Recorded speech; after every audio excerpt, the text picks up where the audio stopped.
Hello, everyone. Welcome in. I This is Save the Planet podcast with Jack and Keith. I'm Keith. I'm Jack. We didn't really start our usual way that we've been starting with Stand Tall, which is a song against bullying, and that's important too. We just kind of wanted to slow roll, get us into it, because we're actually doing kind of a special episode this time around. Uh, Recent events have occurred in my life in particular that has kind of rocked me in a way. And I think it's important, especially during the holidays at this time, to really reinforce how important life is, because we can get in our heads and we can get stressed out by so much stuff that's going on and get stressed out by the holidays, family, time, trying to get everything and anything done possible. But we got to just remember, like, take a breath, stay calm, and stay cool. And that's what we're here to do today. It's kind of going to be a deeper episode, but I also hope that this is still kind of a good, helpful episode and an enjoyable episode as well. Definitely the right time of year because holidays can be very stressful uh, for people. Whether you're a parent stressing about Christmas or whatever it might be. It's holidays are just it's been statistically proven that holidays are like the most stressful time of the year. And it doesn't help because where the seasons have changed now, it's officially deep into the fall. The closer you get to Christmas, the colder it gets, and by the time it's Christmas, it's finally winter, and then seasonal depression hits, and it it can just get so bad for so many people at the time. So whenever we call this Save the Planet, we're not always those goofballs that just want to get on here and mess around and whatnot. We actually do want to help in some way. That's why at the end of every show we have an advice column, just a quick thing that I look up and we just give advice to whoever may need it. And this episode in particular too, I'm trying to be as vague with it as possible because there's still. Have you ever been through that situation where there still might not be 100% things known about things that are public, but you kind of know what happened? Yeah, yeah. So, You gotta tread lightly on stuff like that. right, right. So, a buddy of mine um, is no longer here, and it makes me sad. A couple weeks ago, when we did the episode with Jedi, it was actually during that week, and I put a special little video at the beginning of the show to highlight that and go over that. And maybe I spoke a little too much then and there, but from what I've and again vague, but what I've heard, I just want to reiterate again is just take care of yourself, and it's very important. Yeah, for sure. And it and the thing is, and this kind of goes back to our last episode is you can't really do things alone a lot of No, times. And most of the time doing it alone will cause more problems and you'll get deeper into your own head and sometimes that's not the place you want to be. Uh, right. you gotta lean on people sometimes and sometimes people can be the best thing to help you through a lot. Uh, a lot of people like to say, well, I'd rather take care of it myself and handle it myself. But it's not always the case, you know. But yes, but when is handling it yourself doing more to your mental this well be or unwell being? I don't know. Uh, when is that doing too much for your mental sanity to where it's going to push you over the edge? Because yeah, it's good to take care of things when you can, but if you're not in the right headspace, it's nearly impossible. Hmm. I I know. mean, if you're in the a negative headspace and you're by yourself and there's nobody to help try to pull you out of that, then that's a downward spiral into a darkness that nobody needs to be in. Right, especially at a time where it's supposed to be like a cheery time, the bright lights, the music, depending on what songs you listen to, obviously. This just the overall vibe is supposed to be cheer and joy or whatnot, and it can really get people down and sad, especially anymore now where you know people have to worry about prices going up more than ever before, which is crazy because I feel like every time we get on, every year that we've done the Save the Planet since 2019, it just seems like they've just continued to get more and more, and there's been no reprieve from that. And then just how society works in general, not just here in the United States, but all over the world. It's just human nature to just kind of, especially now, to lock down and kind of try to isolate, especially where it's so easy to isolate yourself now, anyways. I think it Yeah. showed. I think it showed very well in 2020 exactly how. I know that was different circumstances. Don't get me wrong, but I think it shows just how easily we can just go away from the world. And while at the time we didn't know, and things could have been better here, there, and the other way, we didn't know at the time. So at times it made sense that we did, but how much we learned afterwards of how that's just kind of a dangerous thing. It's very, very telling. Yeah. And I mean, as far as like holiday stresses, me and Donna are the sole income, and stressing about being able to cover all the kids for Christmas. That's a stressful thing. Me being a parent of kids from a divorce, knowing that there's every other year, that I have to go without my children on Christmas Day. Um, Add stress. It'll stress you out, and it'll put you into a depression knowing here's my kids and can't even be with them on Christmas. So it's the holidays really makes it rough on a lot of people, and that's just the aspect as a dad. There's so many different examples of what the holidays will do. As far as people that live away from their family, they can't make it back home for the holidays. That causes a lot of stress and depression. And that's like I said earlier. That's when it's time to at least find somebody. Don't necessarily have to be family, but just somebody you can talk to, somebody that can help you get through that kind of stuff. Right. And from my perspective there, I don't have kids. I don't I my family is still how it's always been to me, is my dad and whatnot on my dad's side. That has only changed very minimally for like the last 10 years or so since my grandfather passed away. But on my mom's side, like the dynamic has completely changed after losing her, and then my grandfather, her dad passed away last year. I'm in his house now, so that brings a whole new thing into it. So it's not just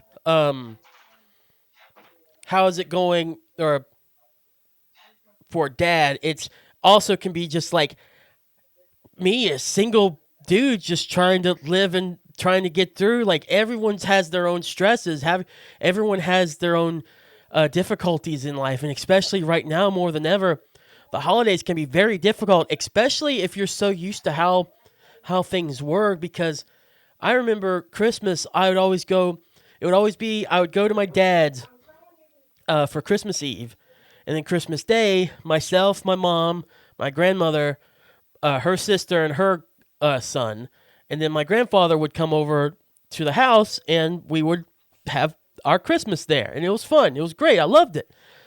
But here, just in the last 4 years, that has whittled down to my grandma and I might give each other Christmas cards, maybe, and Right. then my aunt is just so sick, as I mentioned last week.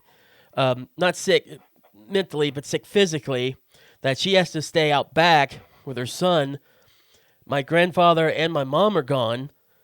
And so that dynamic has completely changed to where it's shifted more so now to the the the dad side of the thing. And even on my dad's side, things are changing there. So from a person's perspective like that, just change can absolutely change someone's change can change. Yeah, no kidding.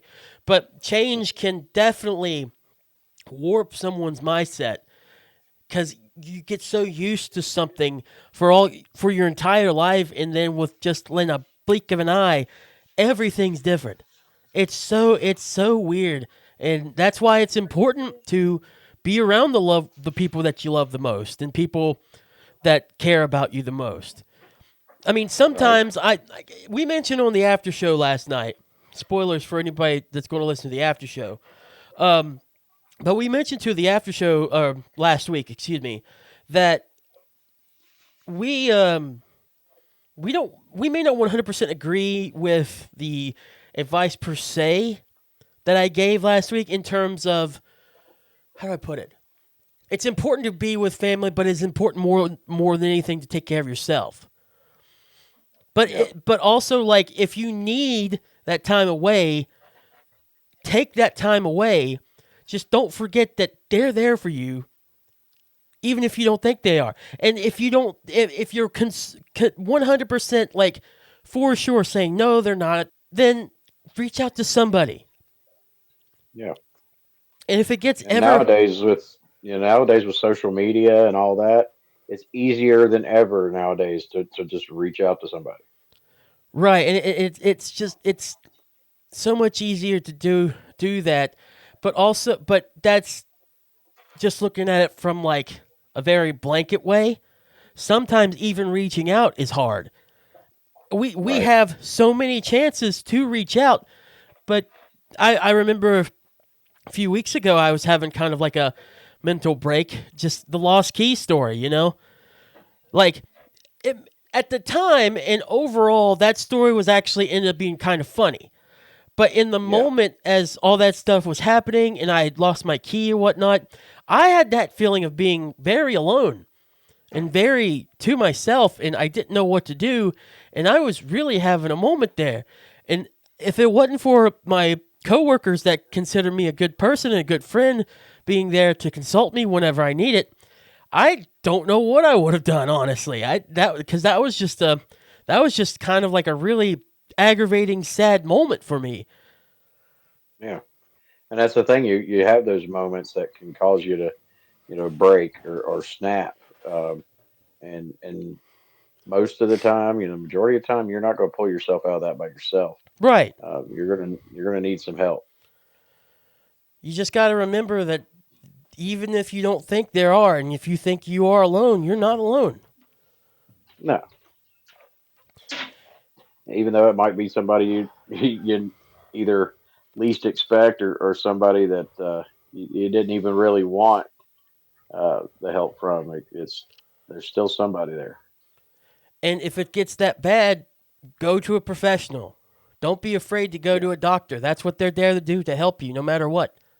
And you're not crazy, and Yes. you're not like completely sick for going there. Well, I mean, you're not sick in one way, but you have a sickness, if that makes sense, that you need to take care of, and they can help you with that. Definitely. I, I've never went through something like that in particular. I've had people like be depressed too, and I've dealt with my own personal demons. I've said them here on the show multiple times too. We've talked about them. We've went through the hell as well. I I just know that this one really, when I lost my friend, it really hit me hard because like my mom I knew was sick, but she was my mom and I loved her, but I kind of saw it coming, if that makes sense. Right. Because I Yeah. remember talking about it. I'm pretty sure I've talked about it on the show, but like she left our house for the last time in January of 2021. And I just remember at that time feeling like, "Oh, something's weird here. This time doesn't feel right. Something feels Mm. very off about this time." 6 months later, she was gone. Right. Then my grandfather, he had been sick for the last few years ever since mom passed away. Really, he just got lost with Alzheimer's, finally started to kick in and just getting weaker. And then that's not what ended up getting him. It was he got really sick with pneumonia. But it was eventually going to anyways. And But so things like that you see coming. yeah, that's my point. There was time to kind of prepare yourself that the end may not be near, the end is here, and you get yourself ready for that inevitability. This one was Yes. just so blindsiding. I ended up not going into the house that day because I was going to go in and try to get some stuff done, and I just remember shutting down. I stayed in my car for like a good hour or so, just sitting there seeing if maybe my dad could come up, but he got a little busy at the time. That's not his fault. Things happen. I just Right. and I knew I just needed to not be alone, so I went to my grandma's and I stayed there. And I just remember constantly like being on the phone, like just talking, trying to keep in touch with people during that time because like the things that I did wrong, if there is a thing you can do wrong, is not reach out. Whenever mom passed away, and to a lesser extent, Papa, I kind of kept to myself as much. I don't remember so much how I did last year. Last year was very weird. And other things with me here recently has been helping too. You know, I talked about my ADHD that I have now that I actually have diagnosed.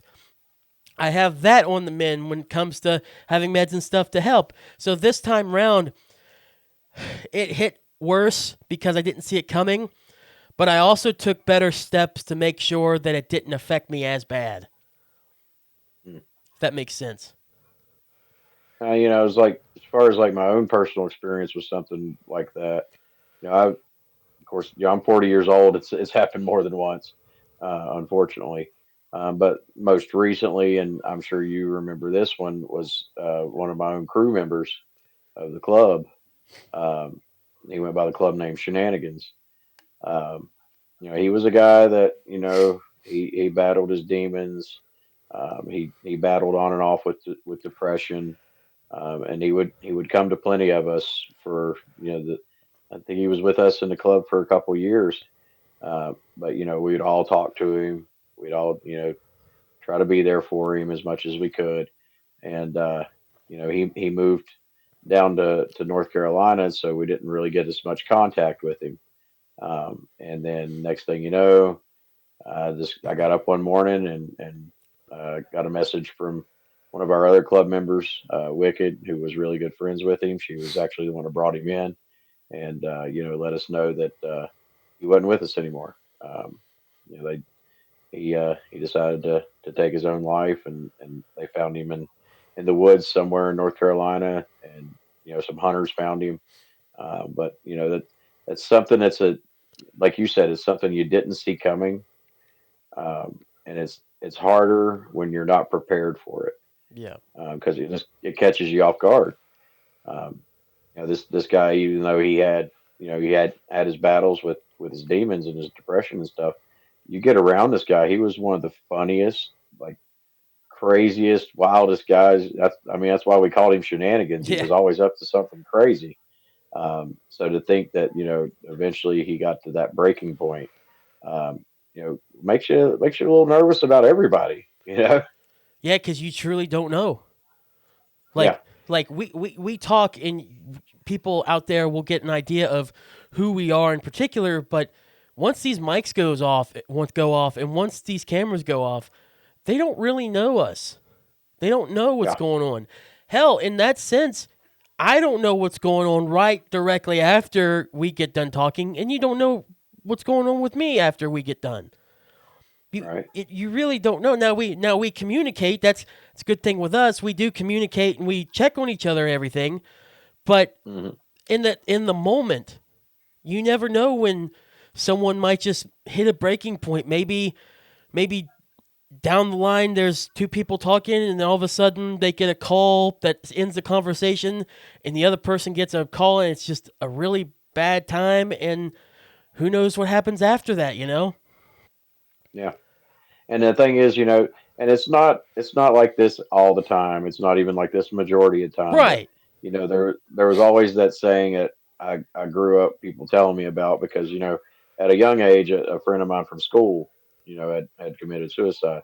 And the thing is, most of the time with suicides, it's people you would never even know they ever even thought of something like that. Right. there are people that are suicidal that talk about it all the time and eventually do it, but most of the time it's the ones that never said a word. It's That just out of nowhere, boom. we all deal with depression. I think, in my opinion, I think we all deal with it in some Oh yeah, form of capacity. He definitely had that. I just didn't really, I guess, understand how much in that sense. And he's already said like, well, I just want to get out of West Virginia, because there's not a lot, because people are leaving here. It's just a yeah. fact. Look at data and whatnot. But people are leaving here, and he just wanted to get around and see what he could do in a new area, at a new job, in a new place. And it's like, that's awesome. That's so cool. Yeah. But I then start wondering how much of the like distance. It's not. I'm not going. I shouldn't. I'm not. You know what? I'm not going to go any further into speculation because, especially in a situation like that, it's not good to talk or speculate or anything. It's just that brain that's just like, I guess, trying to find answers where you'll never find them. And that's the worst part is the people that get left behind uh, to try to put the puzzle together to figure out why. Um, but like with people moving away, that can be a double edged sword. Moving off to a new area can be almost like a rebirth. Yeah. You get that fresh start. Get to start over. Make new choices.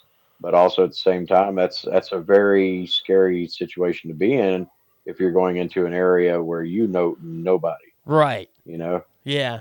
I couldn't imagine because I'm so I'm so entwined with my Appalachian roots and being here in West Virginia now. There's definitely been points where I hated it here. Like whenever my mom passed away, this is the last place I wanted to be. I hated this state. I hated everything about it. Now yeah. I'm more seeing how important it is for me to at least be here to stay here. Not only just because I have a house and everything, I kind of got life getting in order. I'm fixing it myself there, but just seeing how difficult it might just be completely on my own is very telling. Now, I do wish I would personally get out and do more outside of the state and whatnot. But in terms of like, unless I had to for work, I don't know if I could do it. And I don't know how I'd react. And I don't even want to think about how I'd react to that. It and again, it's the like you said, the people that gets left behind putting the puzzle piece together. But I think the whole point is that there is no puzzle to put together. Yeah. That I mean, you can try, but how much time are you going to waste, or not waste? How much time are you going to take putting a puzzle together that really has no answer that means anything at that point? A puzzle you'll never complete. Right. Yeah. Right, because the only person really at the moment that knew why they were doing it, no matter who it is the is like in that sense shenanigans or whatnot. It's whoever, you know. Yeah. And as far as like personally with me with the moving away thing, um, you know, me as a parent, I can't do that anyway. That's just not an Right? Yeah. option unless some miracle happens that my kids get to go with me. Then I'm not going anywhere.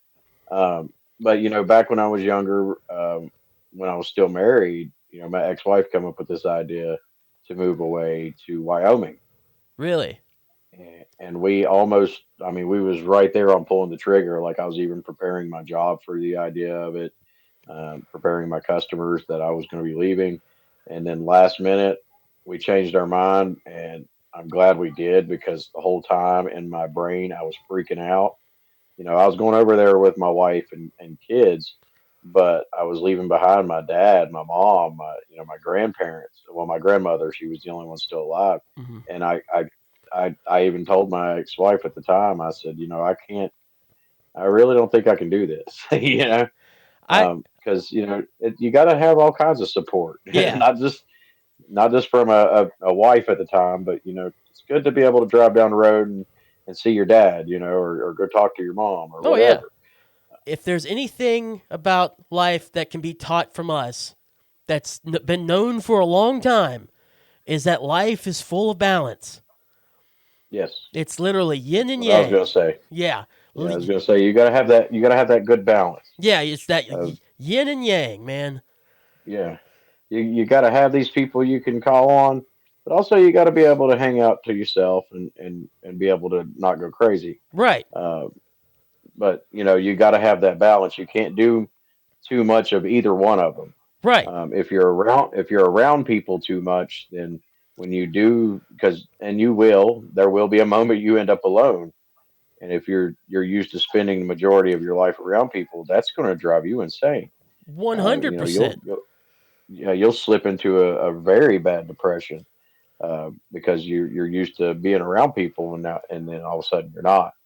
And that's the So yeah, you, moments you got to have that balance. and that's the moments where you kind of have to try to ease yourself into that. Like if you're going to be by yourself, you really need to if you're going to be by yourself and you're going to be you and you're used to being around so many people, you kind of have to ease yourself into being alone because as Yeah, soon as you're alone, that's going to do something in your brain chemistry that just messes you all up. And the other way yeah, around, if you're being more to yourself than ever, but still get some contact, and then all of a sudden you're around thousands upon thousands of people, you are going to be so overcome with anxiety and whatnot that you are going to want to run to the nearest corner and hope that no one in it. right. I again, Well, that's like perfect example of as far as like the most depressed ever was in my life. Um, it was, I spent years with the same person, married, had kids, and out of nowhere, like, one week I'm the best husband ever. The next week, I'm not happy anymore. We're getting a divorce. And I had to move out. I was on my own. Um, had to go a week at a time without my kids. Never went even a day without them before that. And to be pushed into a home, for weeks at a time by myself, um, felt more like a prison. yeah, and it can. Nobody around. Yeah, you're used to spending so many years having somebody there with you, having kids, having a wife, and all this stuff, and then everything's gone. And that was a very very dark period in my life. And I tell this story a lot, especially around club members. Um, that was when I was introduced to Mountain Arts Democracy, and I joined up with them and found this group of people covering at that time several states. You remember back then there was a chapter in damn near like 8 states. Oh yeah, they were Um, everywhere. but yeah, it was just a group of people that all kind of had the same kind of ideas like me. That I could, I was sitting in my house by myself, that I could just pick up my phone and message one of them and just engage in a conversation, and it made me feel not as alone anymore. Um, so that's a perfect example of finding that balance. You know, Yeah, yeah. You find your people that make you comfortable, that make you feel safe, and that make you feel like you belong there, and you work with that. and that's when I met your crazy. Hey, you know, gotta start. You gotta start somewhere. You gotta, Listen, when I was in med, I have a different mindset now even than back then, and that was like what 6 or 7 8 years ago at this point.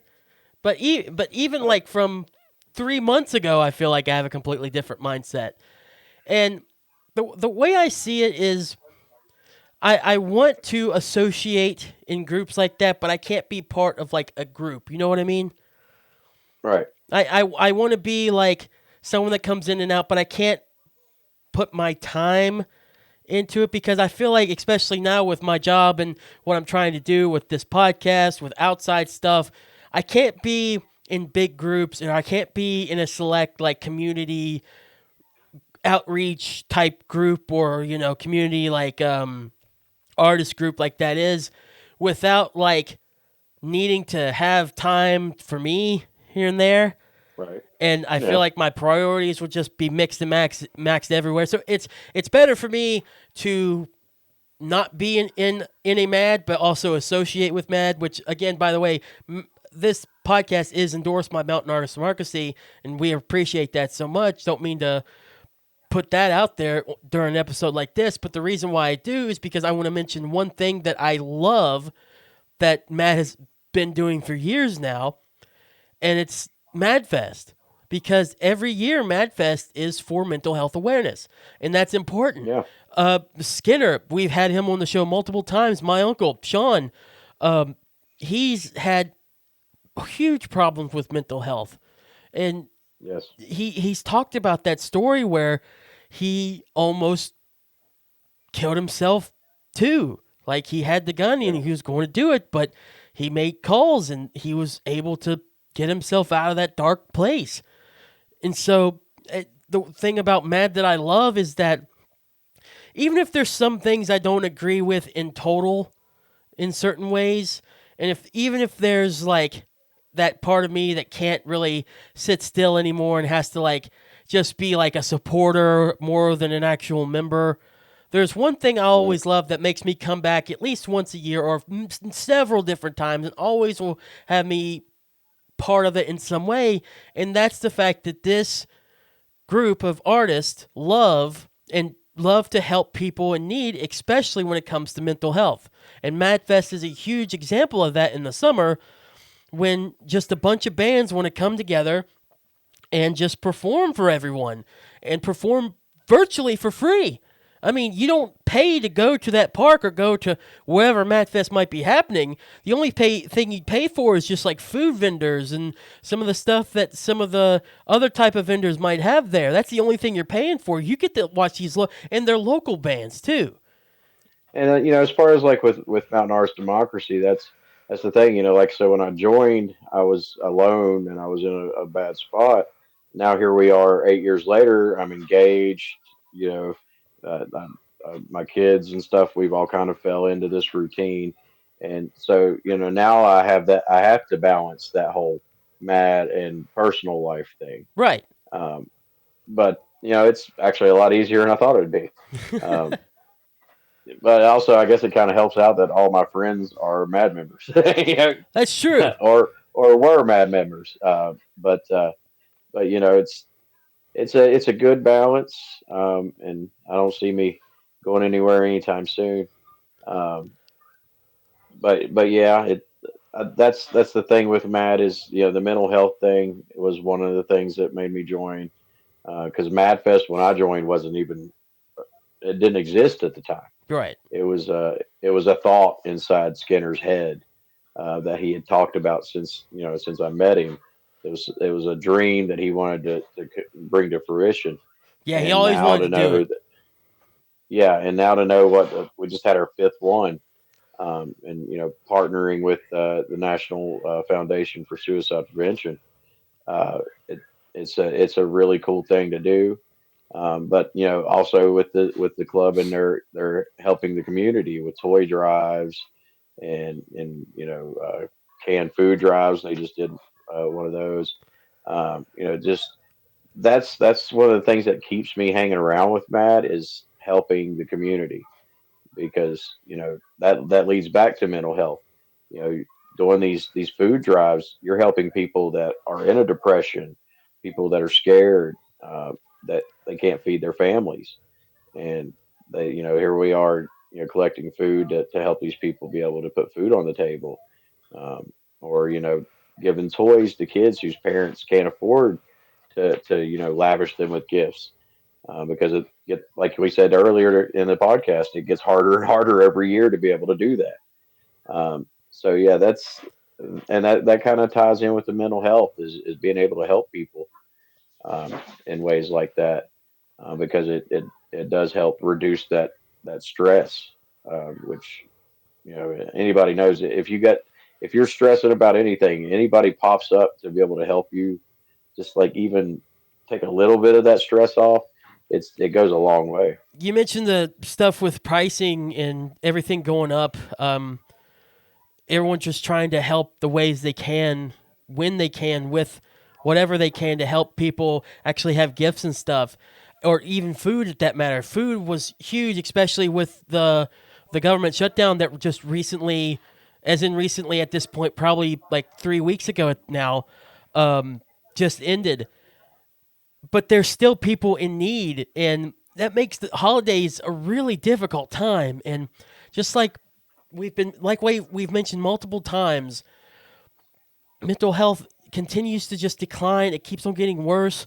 I wanted to pull up some stats here just to give an idea of just where things are and how why we're doing this episode to try to give some just to help people have a serious discussion, have a serious talk about mental health, talk, and just help people through some difficult times. So I pulled up the psychiatry.org article from the American Psychiatric Association website. This is Americans, are more anxious than last year about the upcoming holidays. Healthcare and the economy are also major concerns. This was written on November 18th, so this is still, even when this comes out, this is still relatively recent. This was only a few weeks ago. And I'm not going to go through the whole article. It's not a long article, to be fair. I probably do have highlights.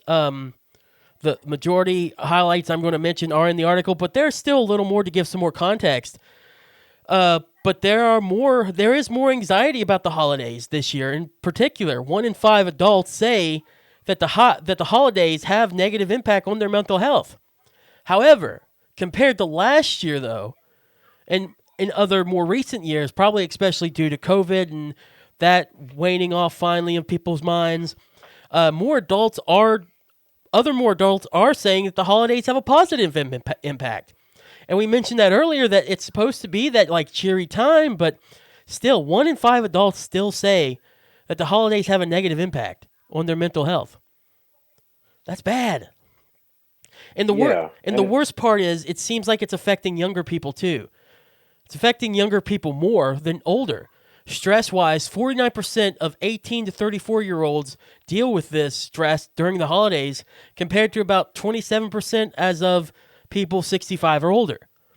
Now, I wonder, too, if that has to do with the fact that whenever you're older, your cares kind of, start waning, while as you're younger, you do have more and more responsibility that you take on. But still, at the same time, being so young and getting that stressed out, regardless of your age, or regardless of what it might be, or whatever your mindset might be going in or out, that's not good. And, no, and I want to point out one more thing. This is a direct quote, a direct thing that comes from the website. Among the holiday-related concerns identified, nearly half of adults, about 48%, said they are worried about missing someone over grief. 46% said they are worried about affording or finding holiday gifts. Nearly 1 in 3 adults are worried about dealing with challenging family dynamics or being alone. So it's literally a third of people are dealing with this loneliness pandemic. And I think it's fair to call it a pandemic, wouldn't you say, with those numbers? oh yeah, and I mean, I feel like this year is more stressful, like personally on my end. Yeah. Um, but it's just because as you know, we got that we got a new had to get a new vehicle, Mm-hmm. and so now we got car payments, which I've never had to do, and well, I ain't had to do that in like a decade. So right before the holidays, have to pick up a car payment, and actually this year, with Donna's son moving back in with us, adding an extra kid.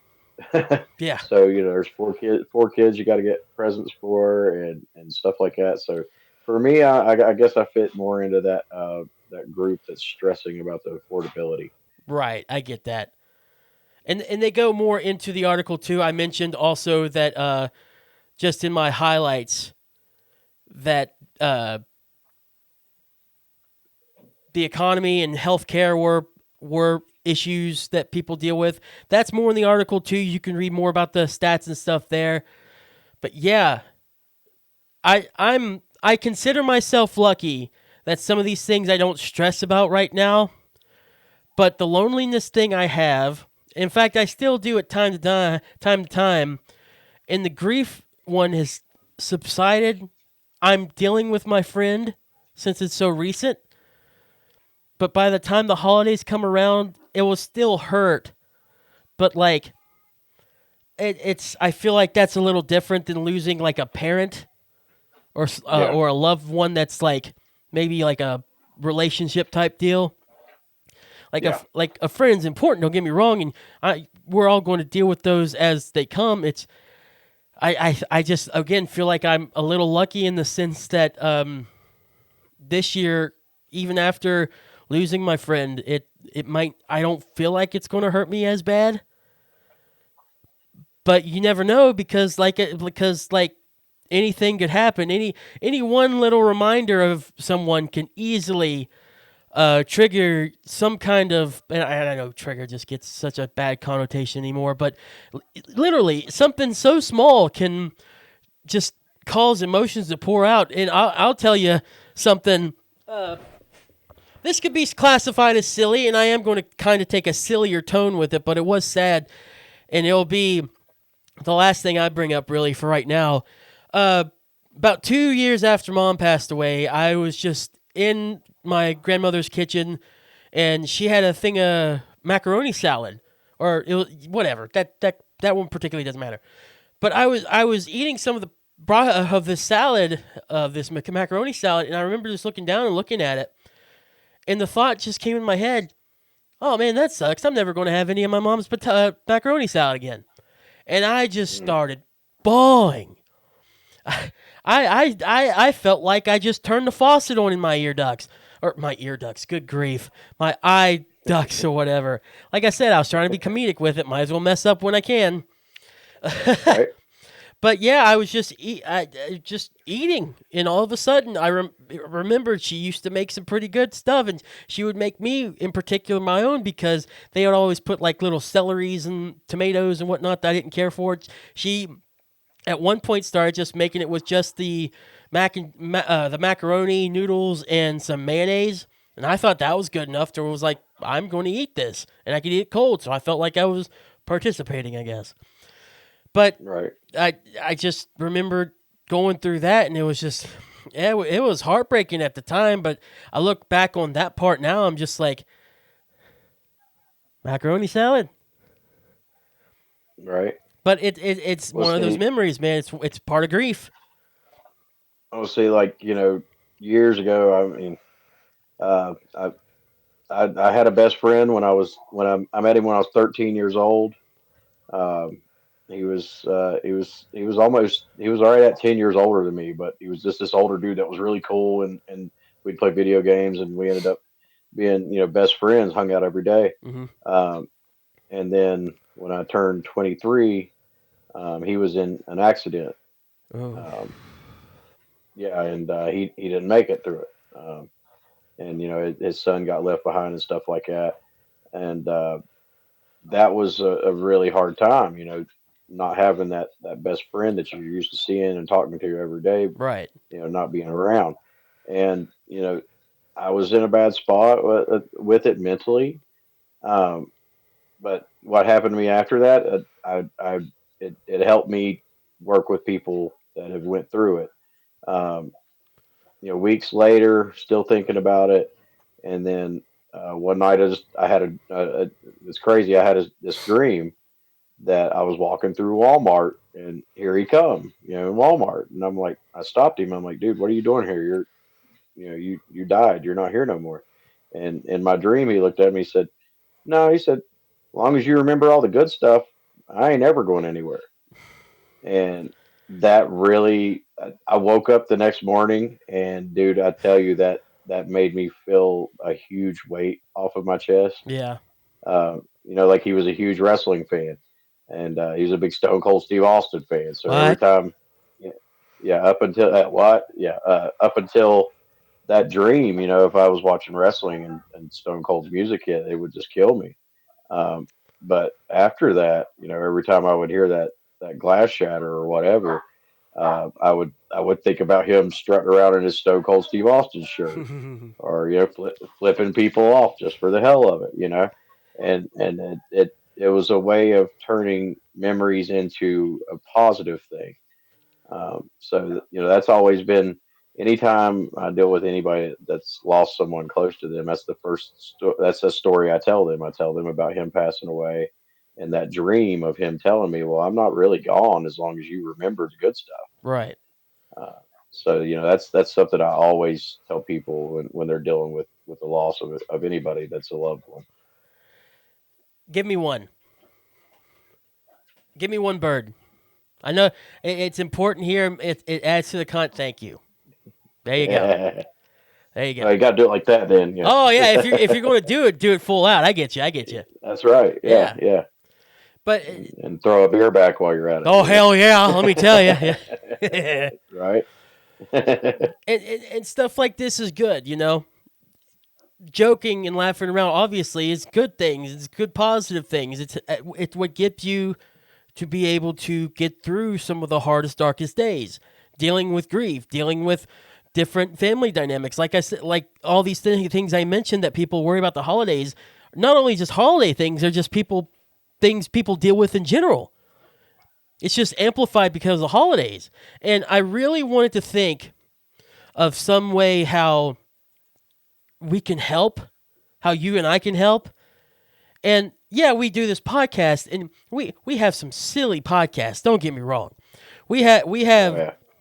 we have a great time. We love to mess around or whatnot. But I wanted to think of some particular way to give back in some way, to help. And I think I thought of it. I think I thought of the way to. Hey, can you hear me? Yeah. It got really dark. At least I can hear you. Why'd your screen go dark? Check your phone real quick. Yeah. Yeah, it's just dark. Yeah. What? Hey! Oh. Who turned out the lights? What's going on here? It's really dark in here. Hey, I don't like this. I don't like it either. Hello? J-Mom? Jack?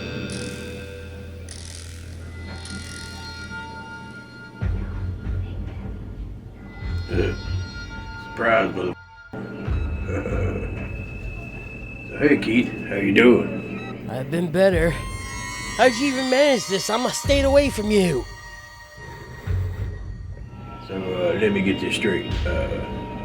You do this podcast now, and you edit out all the bad words. Well, yeah, we're trying to hit more people and everything, That's so great. we're just trying So, to. might as well give you some work to do then. You shithead mother. Oh, you never change. So, Every time we try to do well, you're doing worse. Quit. I Stop. just don't know what all kinds of words I can call you. Dipshit. I hate you, Lil Jackie. Do you really think you're going to get away with this? Of course I'm gonna get away with it. I always get away with it. Hell, Jack ain't gonna do nothing. It's my show now. I run this podcast. You just do whatever the hell I tell you. You understand? It's my show. I'm saving the planet now. Yeah, but Jack don't know. He's just a dick, just like you. Wait a minute. He's behind me, isn't he? Get him, Jack. Get him. Get him. Yeah. Grab him by the face. Get him. Throw him. Throw him. Son of a... Yeah!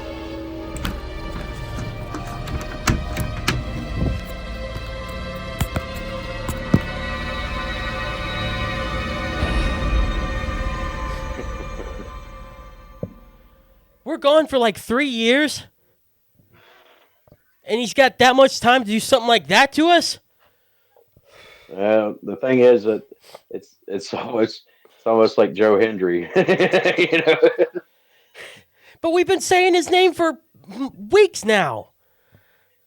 I guess he's been plotting and planning.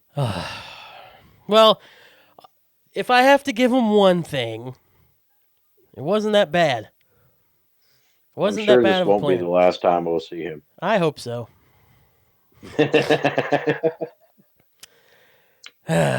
Well, you need, even though that sucked for us, Right? you need stuff I like mean, I was basically a hostage. you really were. Are you okay, by the way? Yeah, That's it's actually a very important question for this episode. Are you okay? I think he clocked me on the head with something, but I'm okay. All right, good. As long as you get that taken care of, I'm sure I'm gonna, he's taken care of right now. I'm gonna make sure to feed him to a shark. Very good. Way to think Yeah, outside the box. I like it. like a Bond villain. Yeah. I like it.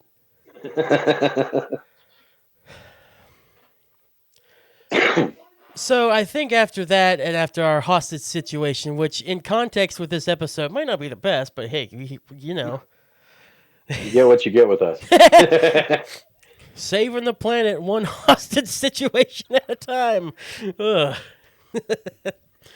Thank you all. Abusing stuffed bombs. Right?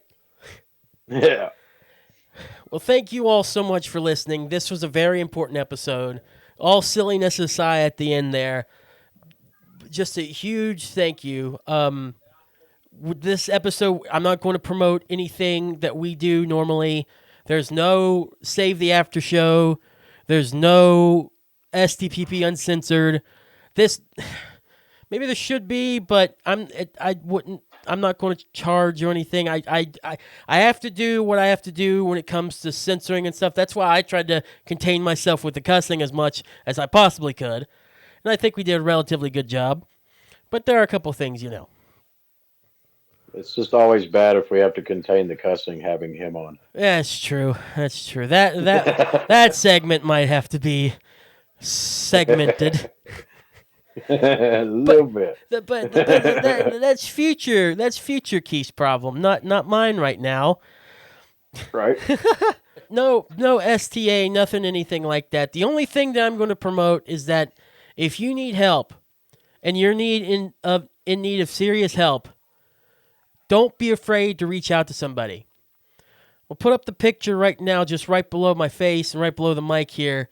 It's what I've been putting at the end and the beginning of most of the episodes here recently of OMO and STPP. It's the 988 helpline. There's always someone to talk.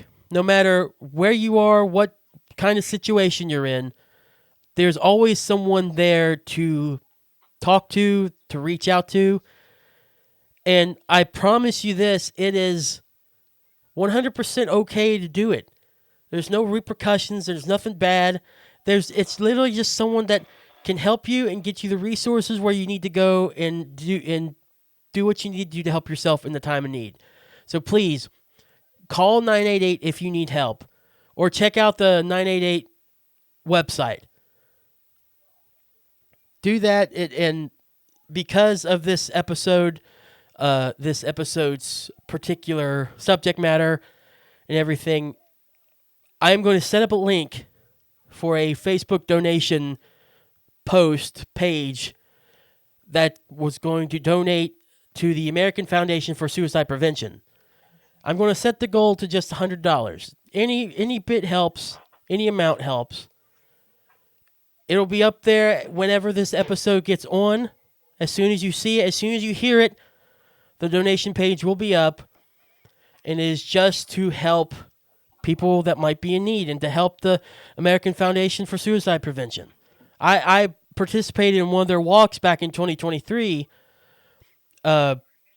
whenever I felt like I was finally starting to see somewhat out of the dark. It finally felt like, some of the heavy darkness had lifted. I still had some way to go. I still had some way to go, and especially now with my ADHD stuff, I feel way better than even then. But in comparison to how it was right after Mom passed, that felt very uplifting and very helpful to walk in and be a part of. So I definitely want to give back how I can, and I think the best way we can do it is to just help people donate, help share that, and help people know that you are not alone. And I guess that just leads me to my advice for this week, which has been the whole point of this episode. It's been the whole point of everything that we've talked about today, if you need help, reach out. You do not need to do life alone. There's always someone there. You know, at the end of the show, I always say, I love your faces. And I don't care who you are, I don't care what you do. I don't know you personally, but I want to give you some sort of, feeling of, hey, someone actually loves me. I feel like I'm here, I'm needed in some way, or that someone wants me here or something. I love your faces is not some just kind of funny thing I say because it sounds really cool. It's literally what I mean. I love anybody that's around to help or whatnot, and we're all human. We're all going to get mad. We are going to say people that we hate, people that we don't, but in general, I just love people, and I love your faces, and I love the support that you give us and the support you give to others. That's what we should be here for, man, to support one another, not to put each other down. And I really hope that this episode in particular helped even just one person out there reach someone that might have needed it more than they might know. And I just hope that we could help in our own way, in our own goofy sort of, Jack and Keith Save the Planet podcast type way. We could help and make this world a little less. Perfect word for it. All right, my friend. I think that's works perfectly this week. That's works. I can't talk now. Apparently I'm talked out. Like I said, no after show this week. Not appropriate for one. So this is what you get, and I really hope you got something good out of it. We'll be here back next week once again for back to our own zany, wacky J-Bomb and Keith type ways. So until then, J-Bomb, go ahead and take us out. And Jack, once again, from the bottom of my heart, thank you for putting up with me for everything before. Yeah, I know I'm getting sappy, but before the show came back and dealing with like 2.5 years of me dealing with my stuff. And I'm so glad to be back. And I'm so glad to have a fire burn now more than ever to make this podcast happen, make things happen to where we can help people feel better or just entertain them for a little bit, even if they may not like it, even if they critique, anything to make us better will just make us help more people. You know what I mean? Yeah. So thank you. And Genuinely. honestly, I gotta say thank you too, because for years you put up with me being most of the time a drunken belligerent. I mean, I was kind of right there with you, to be fair. Maybe not to the same extent, but I was right there with you. So yeah, we've done some growing up. we have. I think so. I think we're finally seeing a change in us. Right. Just All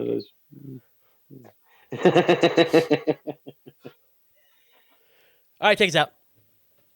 All right, but thanks everybody for listening. I hope this episode was helpful to anybody that needs it.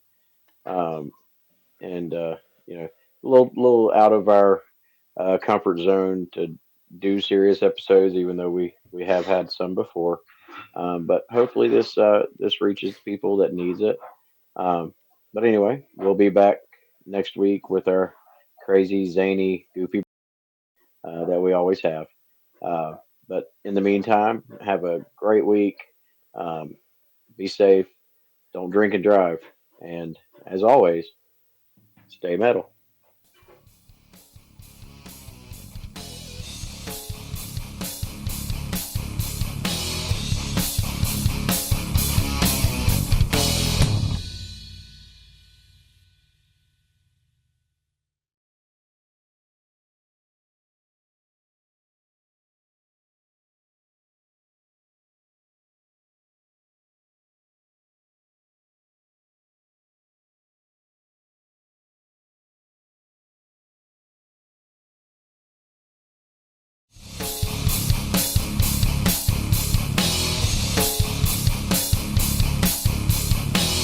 Hello, everyone. Hi. Great start. Hello. We're on the birds, and I've already given out 2 cuss words within 30 seconds. Right? Caw, caw, I can't even see. caw. Stop! Can't even see my notes off. Oh, God. Oh, no, now I'm purple. I gave up my secrets. Whatever. All right, hello, welcome. I'm Keith.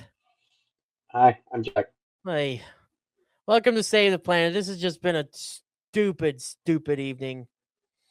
We've been sitting here for like Right. 15, 20 minutes as I try to mess with my stuff.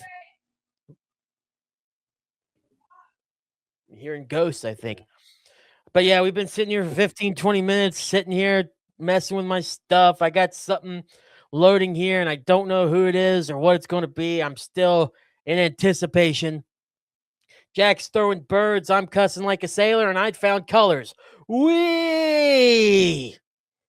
And usually you wait for us not to be recording to go messing with your stuff. I know, but I was like, yeah, maybe this is a good time to mess with all the lighting and whatnot. Oh no, I meant that in a totally dirty way. Well, what do you mean? I meant you usually mess with your stuff in Oh private. my God. Listen, I posted that shit this week, not for us to bring it back. Can you believe that was the first episode though? Real talk. What? That we started talking about that stupid joke. Oh, yeah. It took a while to get off the ground. No, it took like 30 seconds. What are you talking about?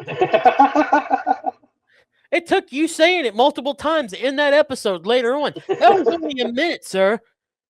That was only a minute. You probably did it again. I didn't go that far because I'm like, oh, well, there's content, I suppose. Not stuff I particularly like, but hey, at least it's something people will be like, hey, that's why he keeps saying it. Yeah, that's why he keeps saying it. Funny. Fuck. Yeah. It's an ongoing joke. An ongoing joke, I might add. It's an ongoing joke that I think either your uncle or you started. So It's literally you. Or no, it was literally nah, it was me, I guess, but then you just yeah. pushed it out the door Yeah. more. Lil Jackie fell. I That's mean, yeah, you started it, and as I always tell people, you throw one across the plate, I'm gonna swing, man, We're not going into this whole being, hey, you started it. You started it. The fact is, it started, and I'm sad. and it will never end.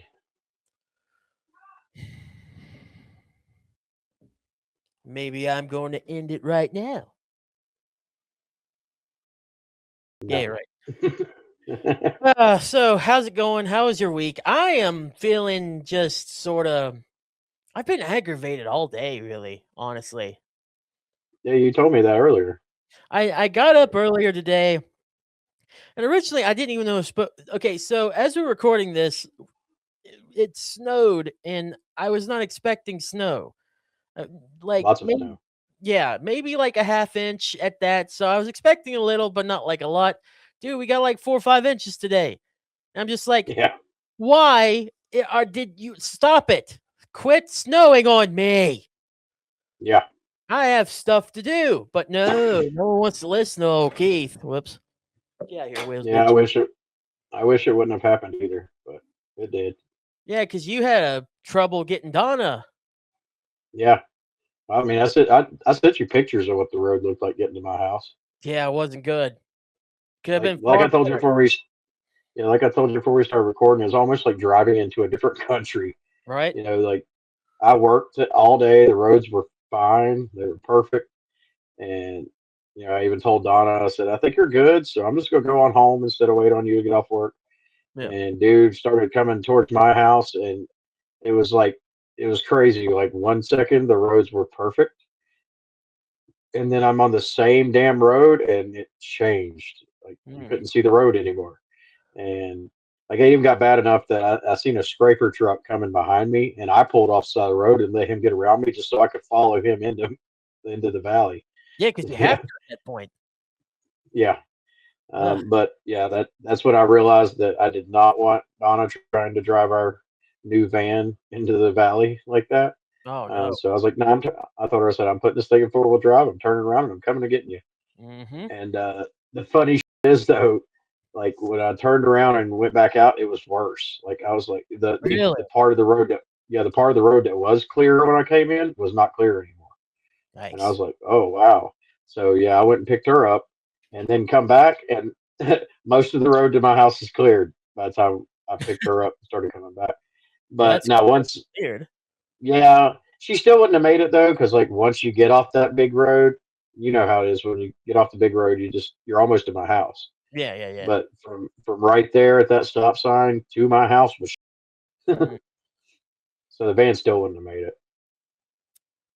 Like I will say here, the roads were treated, and they did. By the way, excellent work to whoever works on roads. You all always seem to, even if it's not great, just be y'all being out there trying to work on the roads. You can't help what Mother Nature does. 100%. Yeah. It was fine if you go slow, and everyone luckily was going slow today, myself included. I just hated it.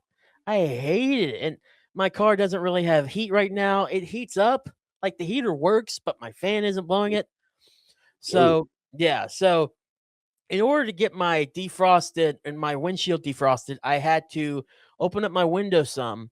So, I got cold air blasting on me while it's snowing just to get the heat, enough heat to go through. And I had to be at a certain speed for it to go through the vent and whatnot and clear out my windshield. wow. Yeah, so I had to go to Kroger earlier to pick up an order, and I was just so irritated. I got to Kroger and was sitting there. I was trying to be nice to the girl that because I just do pickup orders, just easier to do that for me right now.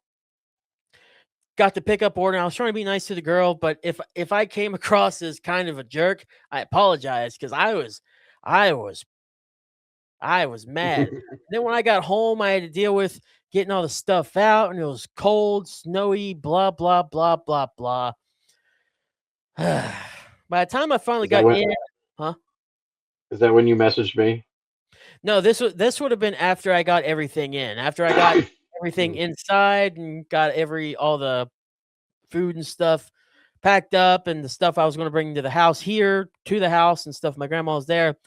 I got my bed at my grandma's just because I have a bed still. And I texted Jack. He was one of the first people I texted. Like, I'm mad. I think I'm your text message said, "Guess who woke up on the wrong side of the bed and is not in a good mood." And just to fuck with you, I was like, "Damn, that was a question on Final Jeopardy last night. What the yeah, I hell?" know. I'm not having a good day right now, and he's just like, "Oh, I saw that on Wheel of Fortune. I just couldn't think of how it was mother." Mm. So I made a you laugh though, didn't great start. Oh, yeah, I was totally having fun at that moment. Let me tell you.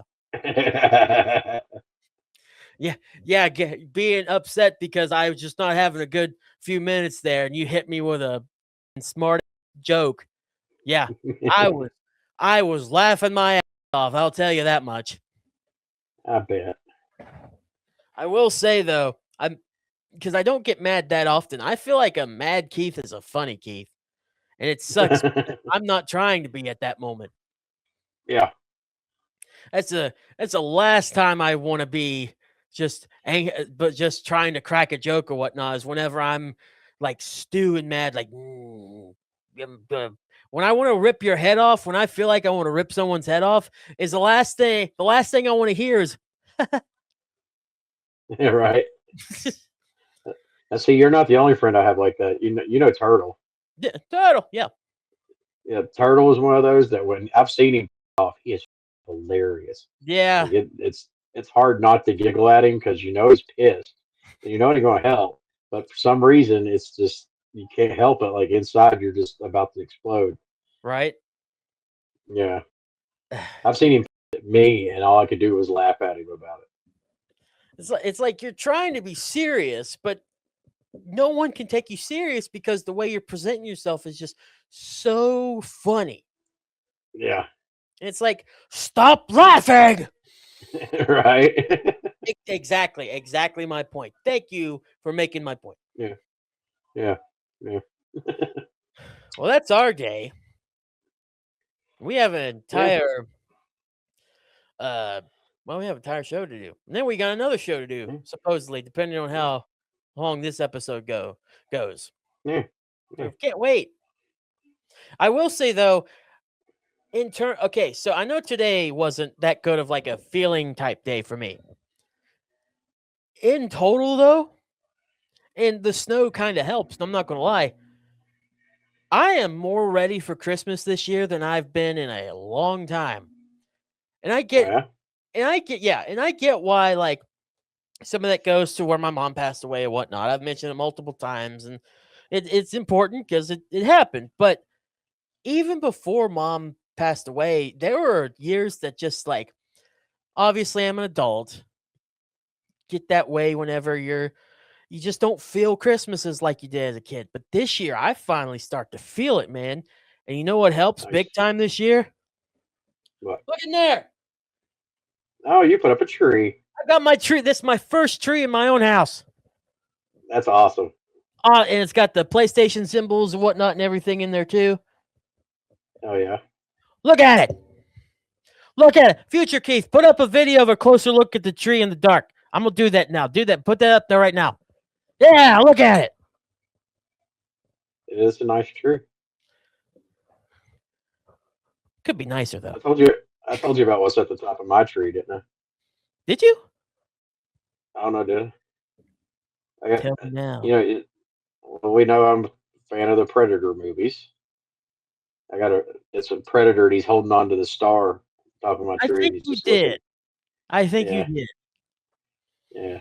You and your predator ways, dude. Oh, my God. Oh, and little Jackie's been around with the damn Christmas elf. I don't care. You know, You're talking about Lil the kids, Jackie and Elf on the Shelf?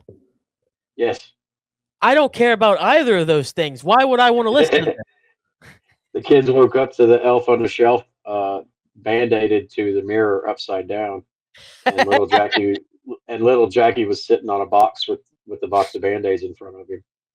Oh my God, that gives me a great idea. I wish we could do. Oh my goodness, it would take too much time, and I don't think you'd be that interested once we really started doing it. But I so want to do like some kind of stop motion animation.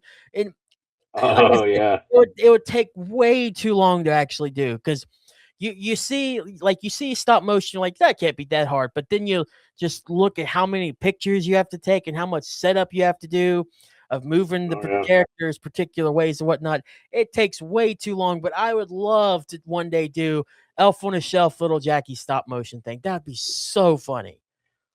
That would be cool. And where we have the bomb itself, like he was on the show last week. That mother. Mm. Did you have fun editing out all the words? Oh, it was grand. Whenever we had to take in a serious episode, and then he just picks it up. That's what he's good at. Well, at least we're back to normal this week. So if he was on this episode, I wouldn't mind because look how many times I've already cussed. Look how many times you've already cussed. He ain't We're gonna back to show up normal. when you expect him. Well, I don't want him to show up now, and I was really nervous that knee popping up on your screen there was going to be him, and I No. was just going to throw a fit. I'm like, we didn't plan this thing. Which is fine. We don't have to plan anything, but Well, then there was one night that he climbed out of the shark's mouth and put the elf in the shark's mouth. Well, last year, though, little Jackie and the elf were playing cards and drinking one night.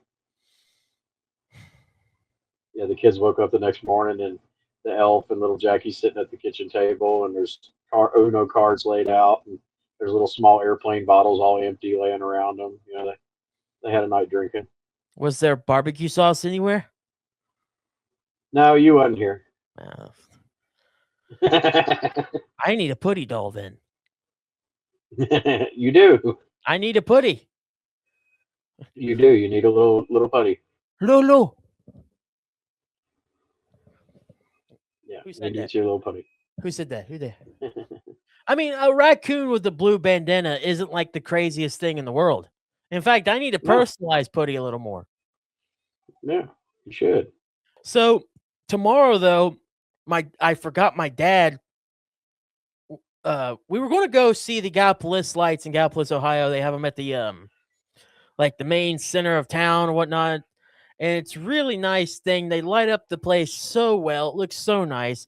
But we usually go to Crodell Park in Point Pleasant first, look at lights there, then we go across the Silver Memorial Bridge to Gallipolis and go look at those and just have a fine family time. We were going to do that Thursday, but I didn't. Thursday or Friday, anyways. I didn't get off till too late, and they went without me. I was mad. But what happened was it was so busy and so packed over there. They came back and they didn't even get to go and look at everything. So and when I saw Dad that evening, I'm like, "Well, guess that's what happens when you don't bring me, huh?" Karma's a That's what I'm saying. So we're going to try to go Tuesday or tomorrow, depending on when or whenever you listen to this episode. So we might get another episode done tomorrow for sure. I have a special recording tomorrow, which is why it took us even so long to start recording tonight, which isn't actually that long. I mean, in comparison to what we're usually used to recording, this is relatively early. yes. But so for me personally, I got a busy night tomorrow. But we're still going to try to do 4, even if we have to record Wednesday, which is going to suck because I have to work Wednesday. Blah, blah, blah. Anyways, we'll have you all plenty of stuff to listen throughout the holidays. And now I'm curious what your plans are because yeah, we'll have more holiday stuff and we'll talk about more, but this is the closest I think to real time that will be until probably the new year. Let's be honest. Mhm. So Yeah. I'm curious what you're going to be doing from here on out through Christmas time. If you have any kind of holiday plans, looking at lights or whatnot, or if you're just going to, bring your kids when you have them and just hang and what's going on? Uh, I was Donna. Oh, okay. Donna was walking by. Hey. Uh, I mean, actually, we've already started kind of last week while the kids were here. We watched Christmas Story on the projector. Oh, Um, yay. Great yeah, movie. Best Christmas yeah. movie, by the way. The reason why we did this is because this Thursday, on the 11th, in my little hometown here, Bluefield, is the yearly Christmas parade. Ooh. And OD crew has been in the parades 3 or 4 times. We missed last year, but this year we're actually doing it, and the theme is a Christmas story. Awesome. So my son is going to be Ralphie, the cowboy Ralphie.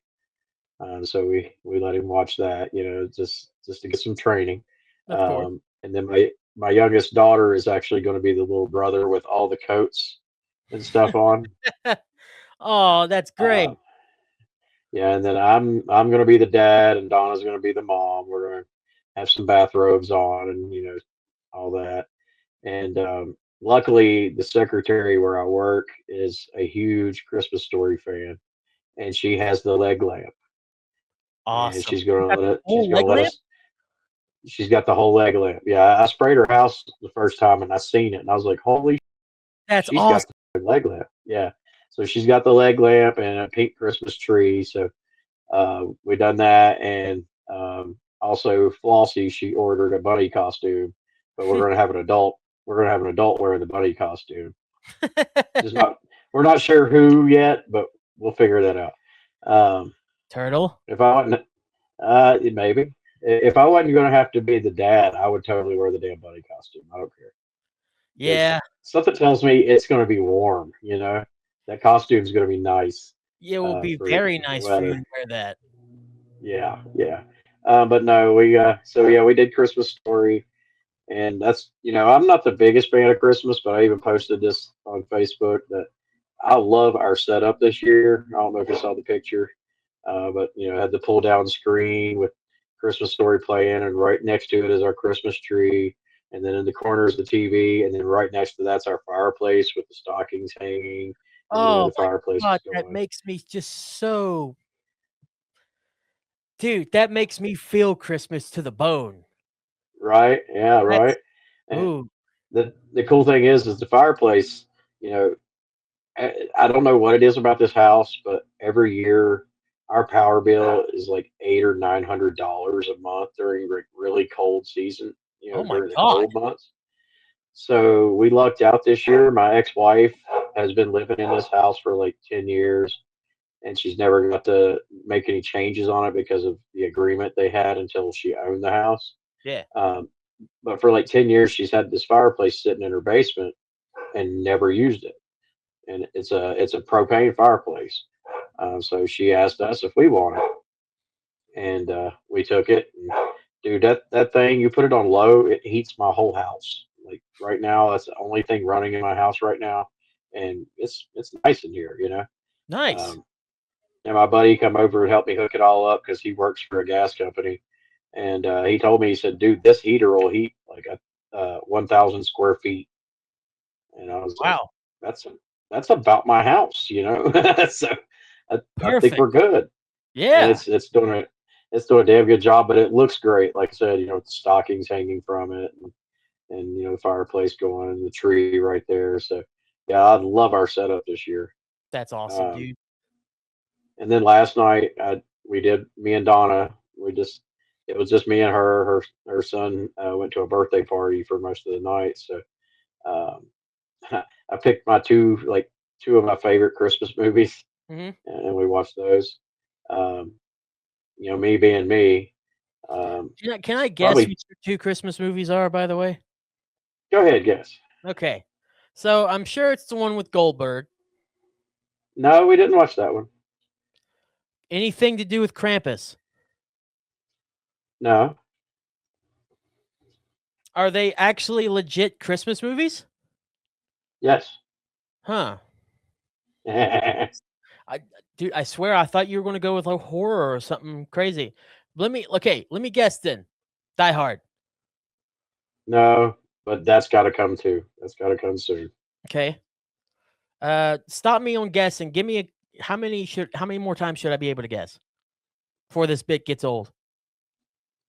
I'll give you two more guesses on one of them, and I'll tell you one, and then you can guess two more times on the other.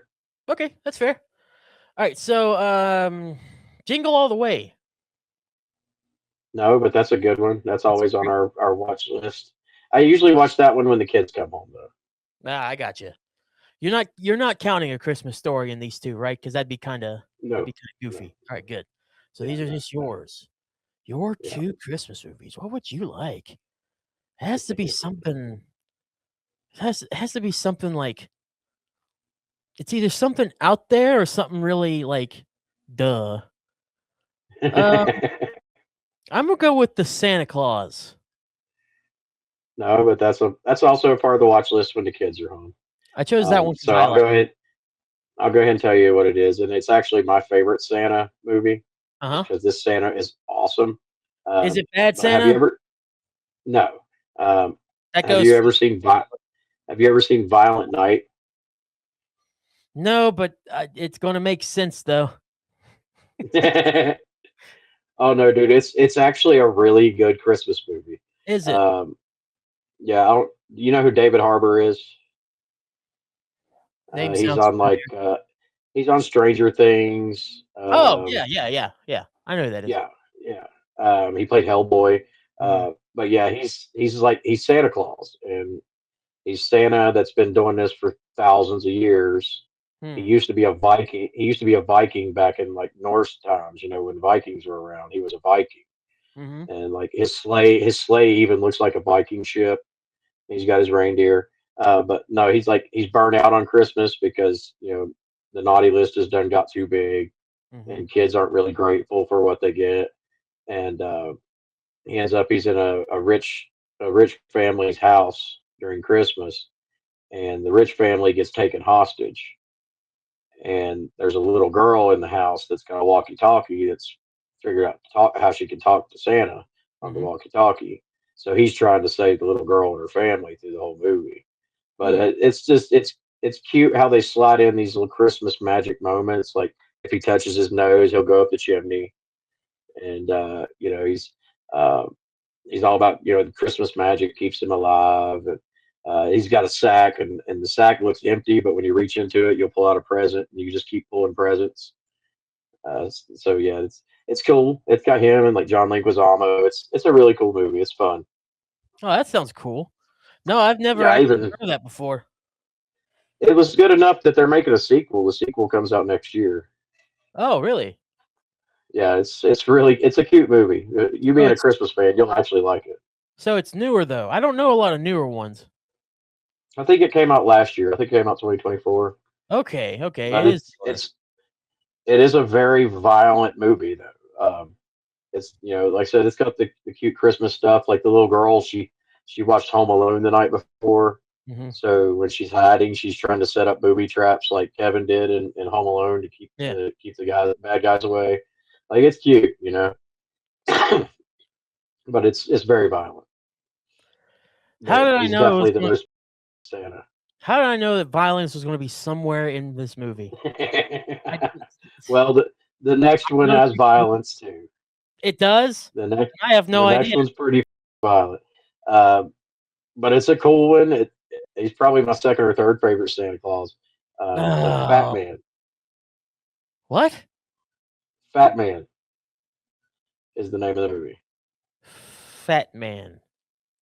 Yes, Mel Gibson plays Santa Claus. I didn't know Mel Gibson was ever a Santa Claus. Yes, he is, and he's a cool Santa. Oh my god. Here? Okay, so here's why. It's because I don't watch Christmas movies with violence and stuff in them because I just don't see Christmas that way. Maybe Well, that's just I don't know. that's the Oh, thing. Like, the do first what? thing I get whenever I see Fat Man is the atomic bomb that they used. Do you Atomic not- Bomb. yeah, do you not know that? Fat Man was Little Boy and Fat Man were the two bombs they used against Oh, in the war. oh yeah, Hiroshima and Nagasaki. Yeah, yeah, yeah. Yeah. Okay, so let me type in Fat Man movie, not Fat Man just in general. Hmm. No, I did not know this is a newer movie too. I did not know any of these existed. But yeah, I It's when it cute. comes when it comes to Christmas movies, I go for like more of the wholesome, generic, almost Disney-esque vibe to Eh, Christmas. That's why I mentioned I mean, movies I that I like those too. yeah. I like those too. But like with Violent Night, it still is a really cute Christmas movie. It has enough of those elements to still make it a cute Christmas movie. The little girl helps a lot though. But Fat Man's a little different. Fat Man, uh, Santa and the elves, they make toys every year for the government. The government pays Santa and the elves to make the toys for Santa to deliver them because it helps boost the economy. It encourages people to buy. Okay. Um, well, with all the kids that's getting on the naughty list more and more every year, Santa and the elves aren't making as many toys. No. So the government cuts his checks. So all of a sudden, he ain't got enough money to keep the lights on and pay the elves. Um, I'm so the laughing at government, this like this is ridiculous, but it's not because this is literally just be like any other business. It's yeah. just funny because it's Santa. Oh, there's at one point where like he does because the government offers him more money, but in the off seasons, the elves have to make like control panels for fighter jets. Um, if they do that, then they'll pay the rest of the money. Uh, so he doesn't want to agree to that. So like there's one scene in the movie where he's calling Elon Musk. He's like, Elon, what do you got for me? What do you need us to be making this year? Where the f- And did Elon Elon, Musk come from in this? Holy oh, he's sitting down with a list of different companies and stuff to call to see if they need the North Pole to be making anything. But they're outsourcing to cheaper places than the North Pole. So he ends up having to take the government's offer.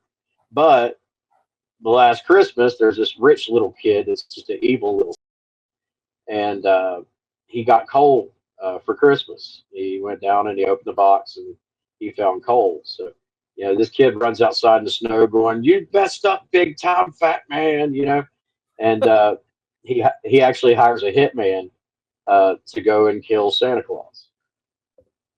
dog. So yeah, the hitman shows up right after the military's moved into the North Pole. So there's military and elves and Santa's, by the way. Um, Santa. The movie starts with Santa standing outside getting target practice on cans on a fence post. He's good with a gun, but yeah, it's pretty wild. And Walton Goggins is the hitman, and he has like this intense hatred for Santa because Santa never gave him anything good either because he was an evil little when he was a kid. So yeah, it's pretty funny.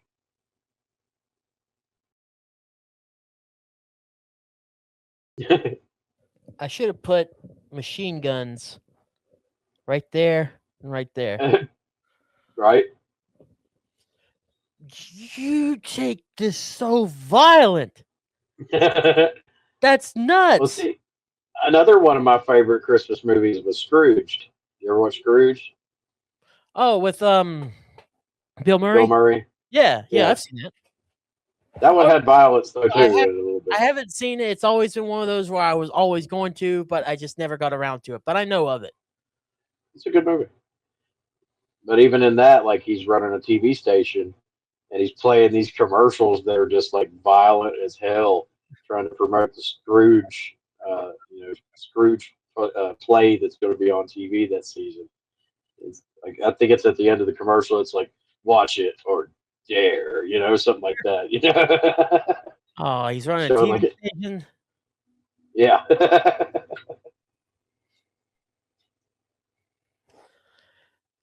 I'll wait to watch it. But no, so yeah, we watched those last night, and actually, Donna's mom got us tickets this Sunday. I've never been there before. It's called Tweetsy Railroad. Apparently, it's down. I think it's either in Bristol, Virginia, or Bristol, Tennessee. But it's Well, supposed to no, be like one you're of the going to be biggest, trying to rob the railroad gunpoint. right? But from what I've been told, it's like one of the biggest light displays in the area. Hmm. So apparently, it's got like ice skating, it's got Christmas lights and a train, and it's just all kinds of wild shit. Like you actually get tickets to get on the train, and the train takes you through all the lights. So yeah, supposedly it's really kick. I've never been, but we're gonna find out Sunday. We'll find out Sunday, Sunday, Sunday. But then aside from that, this I got my kids until like 8 o'clock on Christmas Eve. So we're going to do presents then, and then they go to their mothers, and they'll be back sometime late Christmas Day. So, Hell yeah. but I am kind of we was talking about stresses and stuff and how I'm stressing presents. Um, I'm so lucky to have the customers that I have. I only got one kid left to get stuff for, and it's only like $50 left Ooh, to nice. do, and Christmas is done. But like a customer, I got a card in the mail today for one of my customers, uh, and it had $150 in it. Um, and I got other customers. It's just I got one customer to give me $100. Actually, this year I've had three customers already give me $100 for Christmas. I've had three or four customers give me $50 for Christmas. My boss still hasn't given me my Christmas bonus, but that's coming. So, the stress has kind of come off. I've got everybody handled for Christmas. I can chill Good and deal. actually enjoy. Yeah, I can actually enjoy the rest of December. Uh, and I actually got like half the presents wrapped on Saturday. So, Ooh, very good. yeah, yeah, I'm on top of it. Man, it looks like we're going to have a pretty decent Christmas ourselves. At least Oh yeah, it looks like it might turn out to be that way. At least a less stressful Christmas anyways. But I will say, what are y'all gonna be doing? uh not sure yet. We definitely want to do something here per se. Um I don't know. I know that my uncle wants to do some kind of thing at his house, and I don't know at the moment if we're going there too or if we're doing something. We're definitely doing something here. I don't know. It's still Hmm. just. I feel like right now it's still just all talk until we get there. You know what I mean? Right, right. Honestly, I'm cool with it. I'm cool with kind of just on the fly. Hey, let's do something. Let's go. It breaks up. It breaks up a little the traditions. But honestly, Hmm. at this point in my life, I need new traditions. Yeah, I think it's time to break in some new stuff coming on. yeah. I mean, you got that tree, you might as well use it. I know. I Yeah, love it. yeah.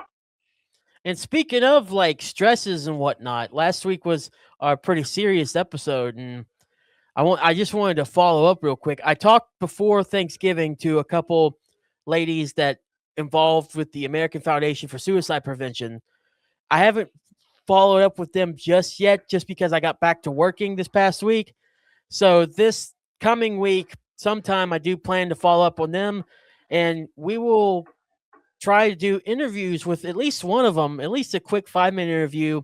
Hopefully, in the next couple episodes, I'll just plug them in somewhere, whether we bring it up in the episode or not, or whether they're on at the end or on at the beginning, to go more into mental health and holidays time around this time and whatnot. So I just wanted to quickly mention that here at the end of talking about Christmas stuff and whatnot, because I still think it's important, not just in general mental health stuff, but definitely where we're in the holidays, and especially with January being not a holiday month, obviously, but more kind of a depressing month in general. Mm. It's important to talk about that too. So I'm gonna follow up, hopefully before the holiday season. That's my plan for that, anyways. Is one of them the lady that I know? Yes, it is. Sweet, So sweet. hopefully we will talk to her, or we will talk to, I don't know if it's her boss, but someone around her or something. Same deal, Oh yeah, basically. nice. So we'll talk to one of them and hopefully go from there into continuing the Christmas spirit while also watching the old ticker up there, The old noggin. the old Chrome Dome. This Saturday, as you're listening to this show right now, as you're watching, hello.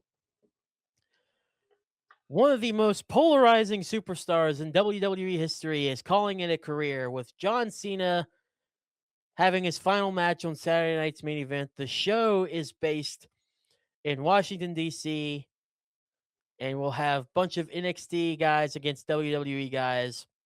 Kind of what he wanted, in the sense of being able to spotlight these guys and gals and show them what the future of the WWE is, like he was able to do against Kurt Angle so many years ago.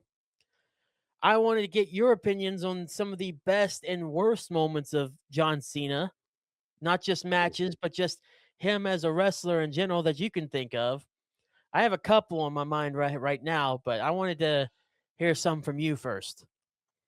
I mean, me being the age I'm at, I remember when John Cena came out and got up in Kurt Angle's face. I was watching that SmackDown when it happened. Um, so it's kind of bittersweet to sit and think, that this Saturday will be the end of his career, um, unless he pulls a Ric Flair and just has like a million retirement matches. Oh, Um, I'll get to that. but yeah, but I mean, I was never the biggest Cena fan. He wasn't my kind of guy. Um, but you can't help but respect him. The dude was, he's strong as a damn ox. Hmm. So I mean, if you think of big time John Cena moments, you always got to think about getting the Big Show up and hitting him with the attitude adjustment. That's definitely one. You know, hitting two people at the same time with it. Um, you know, his matches with Brock Lesnar or Batista. Him and Batista had a really good run. Uh, their I Quit match was awesome. Hmm. So Cena's done a whole lot of good, and I always blame Cena for the whole PG era. I, I, I still believe John Cena is the reason that there was the PG era, because he became so popular with the kids. Um, but what he did for wrestling, you can't really deny. The dude is really one of the greatest. Even though I really don't like the dude, um, but you got to respect what he done for the business. But I never rooted for him one damn time. He I could have been fighting the worst heel, and I would have hoped that they beat his ass. I was a big fan. I was a huge John Cena fan whenever he was basic thugonomics Cena. Right when And it that became was you was probably around a teenager then, wasn't you? yeah, yeah. Yeah, I was huge into Cena then. Whenever he won the title, I remember getting the shirts. Like I one of them it was that white one that had the never back down, never quit in black letters on the back and the chain gang logo on the front there. I remember doing that Mm-hmm. and going I went like him for Halloween a couple years back Oh then yeah. too. Yeah. It was right around the era where he started acting like a stupid Marine because of the Marine Mm-hmm. movie, Yeah. where that really, like, I did not like where they were going. And I'll tell you, his best moments, his best stuff, in my opinion, was probably from like 2002, whenever he became the rapper, to 2000, late 2005, early 2006, and then came back to from like 2016 to now. Minus the stupid heel run, the Mm. recent heel run, because that The like only heel one. Well, no, he was a heel. A lot of people don't remember he was originally a heel yeah, when he first started. basic thugonomics Yeah. Cena was a bad guy. He Yeah, he turned was like a gangster.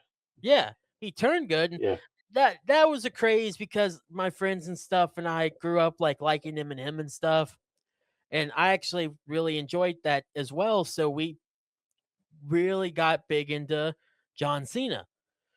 So but like I said, when he started becoming the Marine is also around the time my mindset was changing because of being a teenager or whatnot, and couldn't stand him. The worst freaking memories I have of John Cena is that time between 2009 to 2012 where he was just so over the top comedy garbage. It was Mm. it was pukey. Remember, I grew up with ruthless aggression. You grew up with attitude. This stuff is Mm. coming right after this. You go Yeah. from and cussing every few minutes, intense promos that felt more real just because you could say and be real, to kind of more stupid promos, but still had some of that intensity and still some of that adult that it was starting to feel hokey, but at the same time, there were some really good things in Ruthless Aggression era. You had new stars Yeah. coming in too, to just this childish, boring, Yeah. gross comedy that doesn't work, that's not funny, led by a No. guy that looked like a big fat bowl of Fruity Pebbles. Right. Oh, The Rock's promo is just amazing. Had to steal that from The Rock. Yeah. Yeah, yeah, yeah. But Yeah. dude, ugh. The time Yeah. when the Punk era was starting and they held him back even more, the late 2011 was really good for maybe about 2 months. Yeah. For the Money in the Bank match, and then sort of leading to the SummerSlam match, and then they ruined that too, even though Punk's did start getting on a run. But it was Yeah. right after Punk won at Money in the Bank, they had that dumb, what was it, tournament? Had Rey Mysterio Mm-hmm. win that tournament. This is Mm-hmm. my least favorite thing of John Cena. Actually, I have two. The first least favorite thing was the night that he won the title back from Rey Mysterio, the same night that Rey first won his first ever WWE title. Yeah. Because he'd won the world title in 2006, but that's separate. The WWE Yeah. title was huge. He'd never won that before. He won it in a tournament, and then he dropped it to John Cena the same night. Yeah. Why? And then a That's few because years during that before, time they gave John Cena anything he wanted. because he was the guy. He was He was their the golden boy. time, which is crazy to Yeah. think. And then the time, like a year or two before then, where they had the draft, and their roster, in my opinion, was just so lackluster at the time. So they drafted John Cena to SmackDown, which actually would have been a good idea at the time, honestly. But at the end of the night, because I kind of liked the draft back in this, whenever they drafted him back to Raw, that killed the draft for me. It's like, Yeah. oh, you can draft a guy the same night that you already drafted him to the other show. What's the point of doing a draft? I know this is That was fake. This is fake professional wrestling. I get it. Professional wrestling's like male soap opera, fake baloney, hokey, phony baloney. I get it, but some things have to make sense. And the way they done the draft before, this made no sense. I'm over this. Never gotten. that was also their way of trying to just make him boost him that high. You know, it was that he was being fought over by both shows to Yeah, to have him on their show, and that you was know just more of a way to boost him as the greatest. they call him the goat, but he was just kind of forced being the goat You know, because they really didn't have anybody close. Batista was done. Orton was hmm nowhere close to Cena's league. Who did they have? bunch of old guys that were ready to retire. Kind of the problem they're going to be running up here soon too. hmm It's there's so much stuff in Cena's whenever he was actually like the guy on top that just Yeah, kind of ruins a lot of my good feelings about him. But he had a great career though. I mean, obviously, I'm not I'm not a fan of him having his final match against Gunther. I want to talk about that because that will be his final match. That was decided. Do you see him winning? I don't. I think that this is their way of building Gunther. They've already let him retire Goldberg, let him retire John Cena. You know, what else is next? Will he be the one to retire AJ Styles next year? Uh, you know, I feel like they're making Gunther into that character of he's the one that retires legends. You know, But would they do that to John Cena being it's his final match in a hyped up final year that they've yeah. done this entire year, 36 dates, and we're down to the last week, to the last one. Would they actually let Cena lose this? I would hope they wouldn't. Especially after he just dropped the IC title, and I think that's just kind of the problem with putting the IC title on him anyways. Yeah, Because you need him to lose it, and you don't want him to lose in his last match. So luckily he didn't have the title going into this. But now he just lost in the second to last match, his prenuptial match. I think that's the word. But the one right before he's about done, he just lost the Intercontinental title. I feel like they're going to be like, well, he lost the IC title in his second to last match. We're going to have him win his last match because, duh, he's going out on top somehow. I mean, I could see it going either way. I could see it going, yeah, Cena's still in good shape for his age. He can still perform. So let's let him win his last match. But also, I seen a little snippet of an interview that somebody had recently with John Cena, and Cena said after 2 or 3 weeks of him being retired, nobody's going to give a fuck about him anymore. Um, and that's how Cena actually feels, which makes me wonder if you know they are going to have him lose, and this almost be kind of a passing of the torch to a younger guy to expect this younger guy to carry the company for another decade. But Gunther's in his 40s. Yeah, well, I mean, most of their best guys are in their late 30s, early 40s. Um, I that's guess what that's like still an you brought old up school way of earlier. thinking that he should be passing it to a guy that's in his late 20s, early 30s, I guess. I don't know. Yeah, I mean, you would think, but I mean, in the end, that whole tournament was a bunch of guys that's in their late 30s, early 40s. Pretty much. It took LA Knight forever to ever become a big name superstar, And damn, he's about 40 now, ain't he? Yeah, yeah. I think that might And just I be a know, problem with the tournament and WWE in general anymore, but that's just me. yeah, the Usos they're in their late 30s, Hmm. I believe. Hell, even I know Roman Reigns wasn't in the tournament, but Roman's I think he's a year older than me. Roman's like 41, I believe. Hmm. And So he's I part mean, time. most of your huh? I said he's part time now, so Yeah, he's pretty much part timer.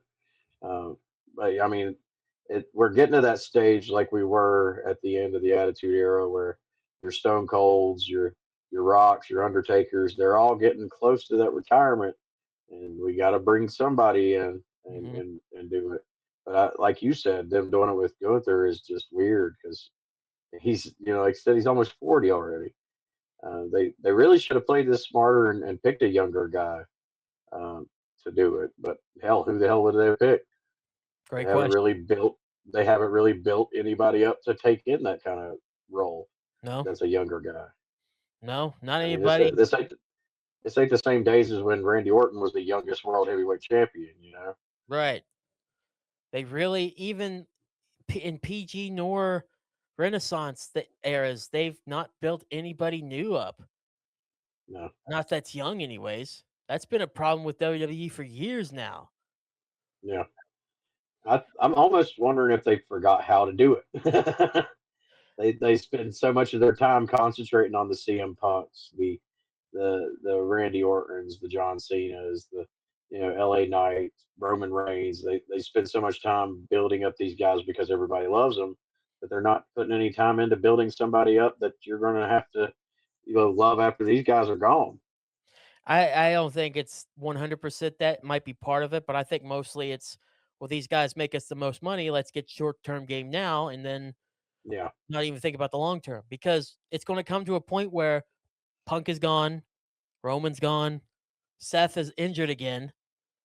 You're going to not be able to focus on these guys anymore. And we said that about Cena and stuff too and whatnot, but he never went away. But now he's going away. You could have said that about 10 years ago with Cena. yeah. But now it's really starting to show that like these guys aren't getting younger. You really need, and Really, you have Braun Breaker there, and yeah, that's one piece. Braun Breaker's a good piece, don't get me wrong, but you need more pieces. A show doesn't run on one person, even if Cena kind of carried the show on his back for a long time. Yeah, well, Raw suffered, and it sucked for a long time too. well, I mean, right now they're kind of making him. They're not really kind of making him a joke. They are in a way, but really, somebody like Dominic Mysterio is going to be one of those Dom, future Hall of Famers. yeah, Dom I, should I, definitely I be a can't piece. stand him, No, but the thing is, I can't stand him is because that's how they want you to feel about him. They want you to not like him. yeah, he's And doing the really funny good. thing is, my son sees right through that. My 10-year-old son, one of his favorite wrestlers is Dominic Mysterio. Yeah, they know Dom's Yeah, good. yeah. So yeah, like with Dom and Braun Breaker, those would have been two good options to end Cena's career Well, in instead a of sense, Gunther. Dom did. Like, Dom got the last big time little run there with Cena. Cena's Yeah, true he got last to be story. Cena's last title match. Yeah, Cena's true last story is going to be going after the Grand Slam, and Dominic Mysterio was all about that. So that's a feather in Hmm. his cap. It's just the problem is, yeah, now he's going to face Gunther in his very final match, and that's going to help short term. Sure, that's going to build up Gunther, and you may have Gunther main event a WrestleMania or two in the next 2 or 3 years. But what happens in 2029? What happens in I, 2030? I feel like they've gave Gunther too much. When they let him retire Goldberg, the whole time I was like, Goldberg's over 50. He can't win his last match. But I would have much rather seen Spear versus Spear and see Braun Breaker versus Goldberg than I would have Gunther versus Goldberg. The problem is, though, is like if you don't give Gunther the win against Cena, that hurts him. And if you give him the win against Cena, I don't really think it does anything extra for him. Like, yeah, he can go around saying, I'm the guy that retired Goldberg and John Cena, but it's like, okay, Yeah, It should work better than that, but I don't You're think. giving it, but I you're don't, giving these to a guy that didn't need him in the first place. yeah, He was a dominant champion when he had the belts. yeah, He because didn't need these. he should be doing it. Yeah, He should be someone that retires John Cena. You to someone else that that you wouldn't expect would be one of the younger guys facing off against Cena, and the younger guy beats him. That would be better storytelling. You get yeah, a Gunther in there with Cena. Yeah, you expect it. I yeah. don't think it helps So, I build. mean, no, Gunther was a guy that, like I said, had a long title run, a successful title run, He made more the than once. title finally mean something for a while. Yeah, He had he don't need the boost. He didn't need the no, boost. no, not at all. He's already been world champion, even though the reign wasn't stellar. He's already been world champion. Made had an even better intercontinental title run. He beat Goldberg. He didn't need this, and I just I feel like it. I even feel like back when with, I feel like him beating Goldberg did worse for his career than it did help it. yeah. Because what really has he done since? Not a damn thing. You know how much beating Goldberg and beating Cena is going to help in his career? This much, If that, if that. yeah, In comparison to everything else he's done, people are going to remember the IC title run. People are going to remember him finally winning the world title. People are going to remember him as Walter winning the UK title back in the day and his indie runs and whatnot. People are going to know that he retired Cena and Goldberg, but they're not going to remember anything other than they cut Goldberg's mic at the end of Saturday Night's main event. yeah, They're not going to remember the yeah. match. Yeah, they screwed over Goldberg on his final night. Yeah. That's what people's going to remember. Yeah, And the only thing people are going to remember for this is John Cena's final match, not that Gunther won. no. At the end of the day, you That can't tell me that most people will probably barely remember who he had in his last match. 100%, and I think that's the problem. Yeah, Big problem. Do you think truly that this is John Cena's last match? Like, as a full-time competitor, as even a part-time competitor, I'm convinced it is. I'm not convinced this I is his last match. I, I would hope it is because he was one of those even years ago. I can't remember. I think he was either talking to Rock or Ric Flair or somebody back in the day. But whoever it was, he told him, "The day I retire is the day I don't come back." Mm-hmm. And I feel like that's been his theory and his plan all along. And I feel like if he was to come back after this retirement match, it would cause the fans, they would get excited at first, but they'd all lose respect for it because this guy had a whole like year of the last time is now, and if you come back after that, it's you've tarnished everything you did. So I would hope he's smart enough to just stay away from wrestling. Maybe one day be like a general manager, or something like that. When he's older, but not get back in that ring. Don't be Ric Flair. I worry all the time. Ric Flair will die in that ring. Oh, yeah. That dude's had that dude's had 20 or 30 retirement matches. you know, so it's when it like with Ric Flair, he's always the one I bring up. Him and Hulk Hogan did it. They would have so many retirement matches. It got to the point, but every time they'd show up, you'd just roll your eyes, be like, "Oh God, here we go again." I don't This is retirement match number 72. I don't think it's a thing where he's going to become a Ric Flair. That's damn sure not going to happen. My thing is that everyone gets the itch. Everyone at one Yeah. point, Undertaker talked about it whenever he finally settled it. Even like a few months later, he's like, "Man, I really want to do this again." Every wrestler Mm-hmm. gets the itch. Everyone's talked about it. Mm-hmm. I just think it's going to be a thing like Stone Cold and Shawn Michaels. It's going because it's going to come to a point. Yeah, Cena's a big Hollywood can be a big Hollywood actor now. Sure, I think it's going to come. There's going to come to a point where Cena gets that itch, maybe 5, maybe 10 years down the line, and goes, I'm still healthy enough. I might be 58 right now. 10 years, if we go at that. I think I can do one more. And if the money's right, like especially in Austin's case, or especially in Michael's case, good lord, in particular Saudi Arabia shows, he'll do Mhm. it. You can't tell me he won't, because Yeah. he'll look at how much money they're going to pay him, which is going to be a ton. You can believe that, and he's going to look at how much he really wants to get in the ring. I completely agree that this is it when in terms of like actually doing anything important in his legacy in his career. I'm not convinced at all that he won't step back in that ring again. I Not just hope he don't anytime soon. in a match capacity. I'm not convinced. You know, Shawn and Stone Cold coming back, I'm not convinced. If I mean, there's it's something you never throw the idea away. if there's one person to do it, it is him. Don't get me wrong, but I'm not convinced he's just not going to end up being like every other wrestler who says, "Yeah, I've had my last match. That's done. I'm not coming back." And then 10 years down the line, they get one more match and that's it. And part of me feels like though with Cena, I feel like he made this decision because I feel like Cena has put a lot of stock in the idea of him being a big time Hollywood actor. I think so too. Yeah. And I mean I like some of his acting. I don't I some of most of it I don't, but some of it I do. You know, like him as Peacemaker's hilarious. Yeah. Peacemaker's great. But some of his other movies was just oh god. I was like, oh god, this guy can't act. Um, so what happens? Cena does have a good movie career going right now, but anybody that watches movies knows that that moment of that 15 minutes of fame can go really quick. Mhm. What happens?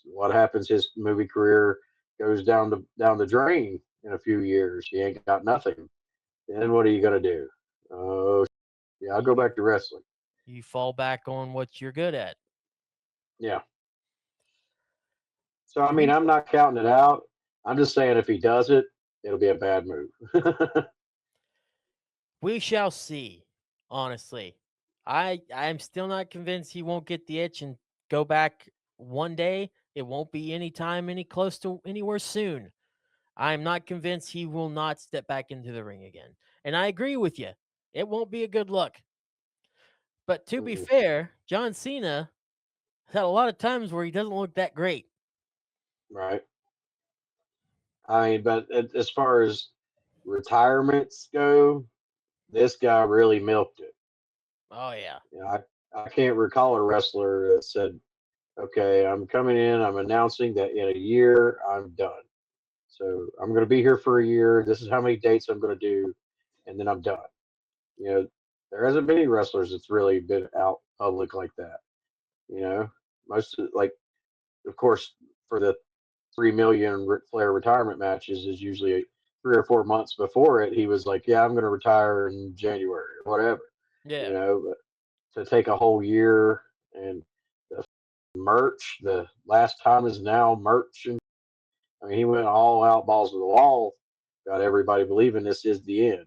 You know, and I just feel like if he does come back, it's gonna ruin that whole year. Hmm. No, I agree.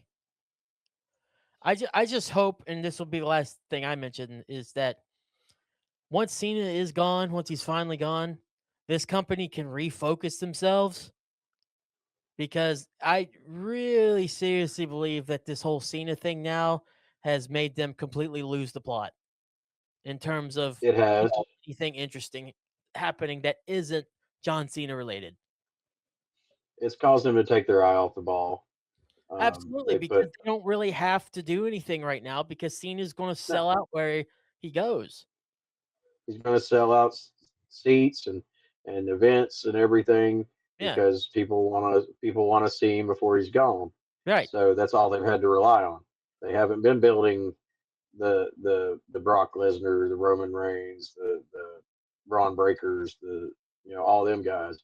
Those guys have kind of took a back seat all year because of John Cena. Yeah, Cody Rhodes is with crash and burn this past year and hasn't really been given the respect that he was before all this Cena shit. and he's So been yeah, they took champion. Do what? I said he's been the main champion. Think of that. Yeah, he's been the main champ, and He was nobody's really gave a he was the guy in 2024. He was the guy you put the Renaissance era on your back for. And this yeah, year, especially with Cena stuff, I I have no interest or care about any. The only other person that I found any interest in this year was CM Punk. yeah, And honestly, that's and just so minute. And and it's that's all, sad. yeah. I I just, mean, I love CM Punk, but it's sad because I mean, Punk is one of those guys. He ain't got many more years left in him either, no. If he's there for another year or two, I'd be surprised. right? Yeah, I'm glad he's world champion now. Don't get me wrong, but like, he's not the focal point. He's never been the focal point. I'll say that much for sure. But like, he's not the focal point. Cody Rhodes, your main guy that should be, really isn't. It's all been John Cena. What are you going to do when he's hmm gone? they better they better refocus and get their together after Saturday. Is all I'm thinking. That's for true. You got like, I'll give you 2 or 3 weeks from the high that you get from Saturday night's main event, and for the holidays coming up, I'll give you 2 or 3 bad weeks. But this build up to the Rumble better be something fierce and something good, because you need it. Yeah, 'Cause you don't have Cena to ride on anymore, like you've done for so many years. You have to use with what you got, and what you got is just aging stars and just a less than a handful of guys you can actually build the next 10 plus years on. I, Refocus. I feel like I feel like with all the rumors flying around and the announcements that's been made, I don't even know if this is a renaissance or if this is more of a retirement era. Because I mean, you got AJ Styles announcing that he's going to retire next year. Yeah, I heard that. Uh, then there's the rumors that WWE has offered Chris Jericho a retirement run. Hmm. Um, then you got CM Punk, who probably will be retiring anytime. So it's almost like the retirement era. We're saying goodbye to everybody. It's I still just find it so crazy how great I thought and how much I was getting back into it at WrestleMania 40, and all that cool stuff was going on with the bloodline and Cody finally finishing his story. And not even a year later, I could give a. Right? And you add like another 6, 9 months after to now, I'm going to watch because of John Cena. I don't care about anything else. Dead in the water. Yep, basically where we are now, and it And sucks because AEW is and AEW's done got so damn ridiculous that it's barely watchable. I was I've just seen about to I've say, seen so many clips. Yeah, I've seen so many clips. I mean, they got flamethrowers, and they're driving shoots into people's fingernails, and they're botching so many moves. Like that one chick did that moonsault, didn't even connect. Actually, she did a moonsault, landed on her feet, and then flopped down on top of the girl. I mean, it's gotten so sloppy over there, and they're trying to resort to more violence and blood to try to bring people back, and it's just having a reverse effect. Like AEW, that's a company that started years ago as something that people had hope in, is gone. mm-hmm. And now TNA is going to be on AMC, and TNA is linked in with WWE and everything. So there's now even more Hmm. wrestling on prominent channels again. And it's like, Right, well, what are they doing other than just being like the riding the coattails of WWE? right, I mean, hell, most of their champions were WWE people. yeah. I love it. I love it. Wrestling, like the video game industry, it's just time to be a fan. Yep, Hate it. it really is. I hate. I hate it. Is there anything that I can be a fan of that just doesn't make me want to puke? Is there anything? Anything? Tell uh, me. there's there's goods and bads to everything. Yeah, it's true. But you know what? Something that is good though. Speaking of this Saturday, Mad is doing their annual toy drive with Neko. Are you Yes, going up for that? No, I'll have my kids. Okay, I was curious. There are four bands that will be playing. Four local bands, I should say. By the way, I this think is it's down to three extreme. now. Down to three. I think so. Okay. So three local bands, and I will say this is very low. This is very local in the West Virginia, Ohio, Kentucky, Virginia area. So yeah, anybody that might be listening anywhere else is like, well, why does this pertain to me? I wanted to just point this out because Madden Doris, obvious Mad member here.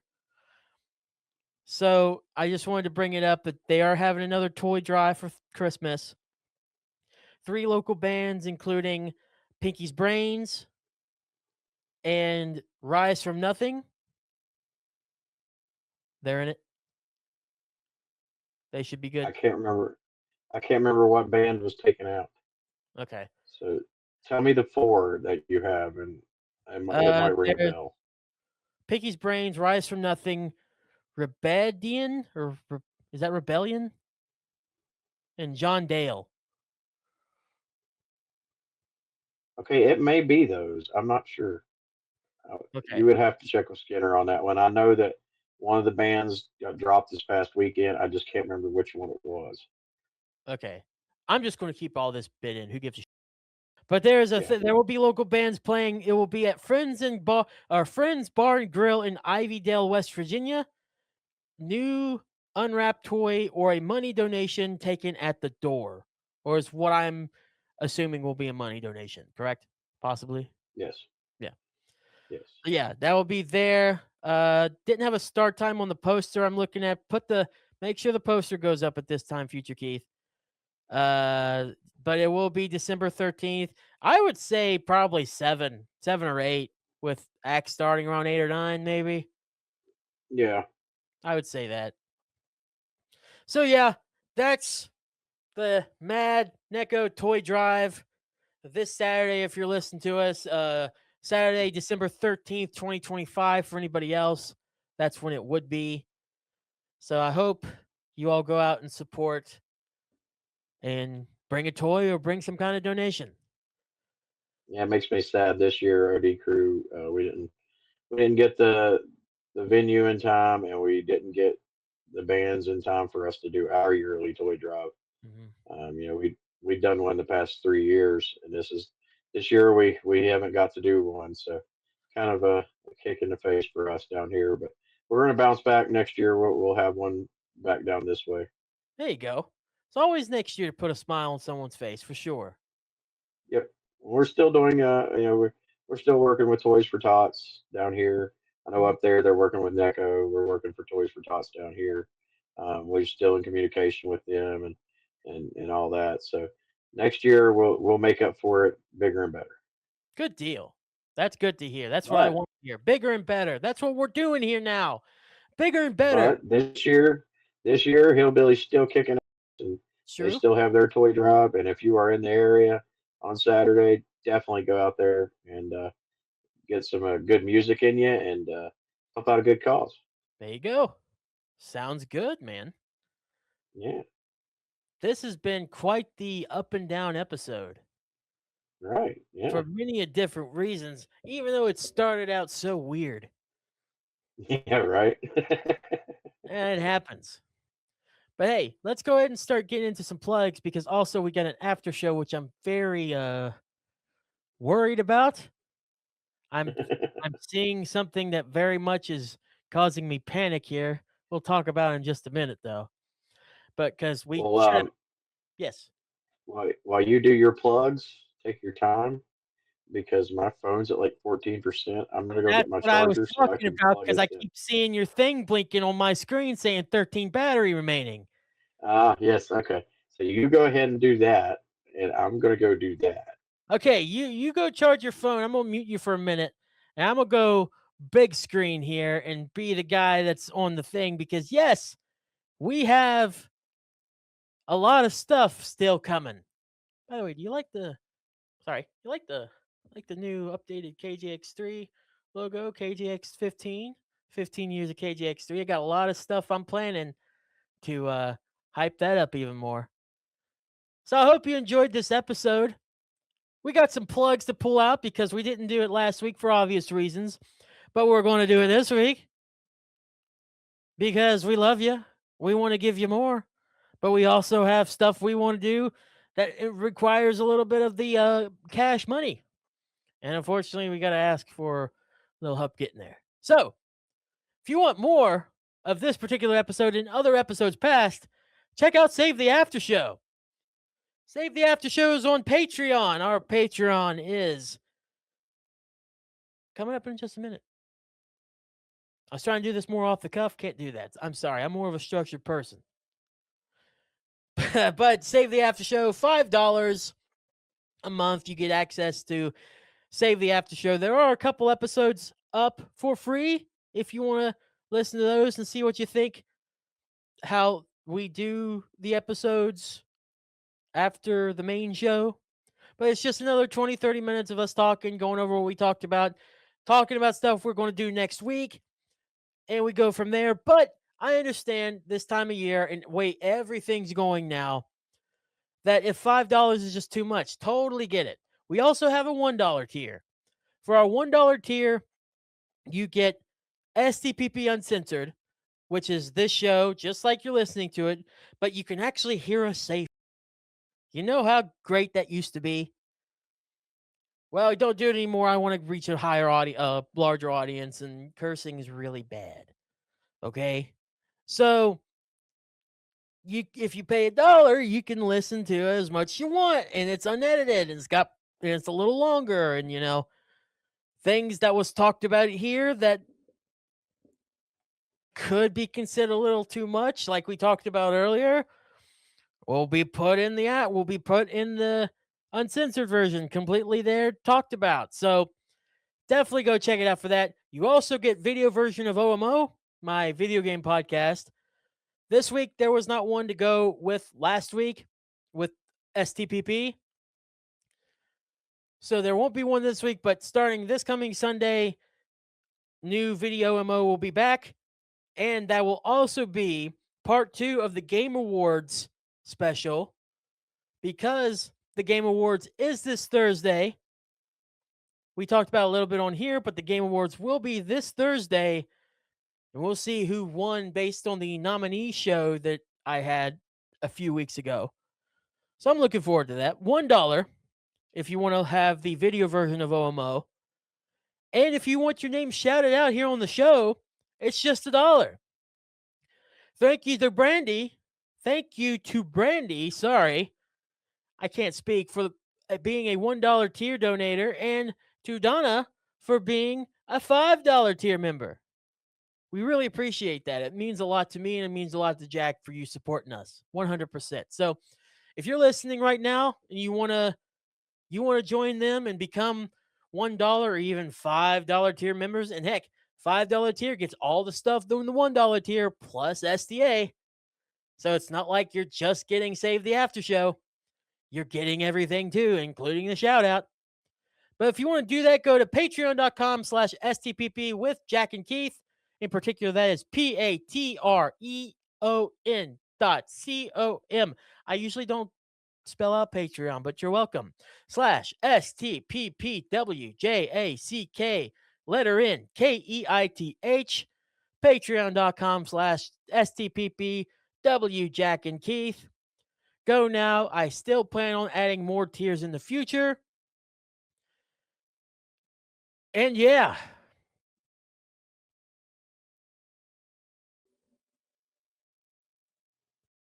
Are you back now? I am. I have returned. Good. Because I got off my script very early and I didn't want to get back on it. You were OMO for a minute. Hey. You know what? It was nice. Go away. I don't want you anymore. I'll have to take over. My show now.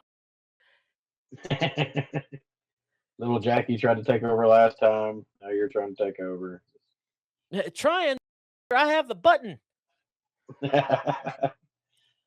You can't get rid of me, though. That's true. If I get rid of you, I'm toast. I've been here for like 9 years almost. I ain't going away now. Oh my God! Stop bringing up the 9 years thing. Right? My God! I brought up the new KJX3 logo on the side with it being 15 in there, knowing that I did that back in high school and the name's still sticking. 15 years. You're telling Right? me 9 years you and I have been talking? Ugh, Almost. I need to find different friends, not new friends, different. Different. I'm kidding. I'm kidding. Hey, advice for this week. I think this is pretty prevalent. And heck, I've already mentioned it once because it's on a freaking t shirt I own. But it's very simple. Very simple advice. Never back down, never quit. Thing John Cena would always say. And we want you to never back down for what you're going to do in life and never quit at it. There could be an argument though. There could be an argument though that like if you don't like something though, you can quit. You know, it's just is that a No. question? I mean, but what if it's something that you don't really like and agree with, but you got into it for one reason or another, and you just want to quit? And you just like kind of better yourself in something else and everything, but at the same time, you don't want to back down from it. It's just, I don't know. What do you think? What do you think? Help me. I mean, I know personally, like with my kids, if they sign up for something, they're going to finish it. But what if they don't like it? You signed up for it. I paid for it. You got the uniform. You're doing it. At least you're going to find out if you really don't like it or if you're just guessing. You're too old school for me, dog. I'm aware because I'm too old. Well, I mean, I'm not no spring chicken myself either. Nah, but I'm almost old enough that I could be your dad.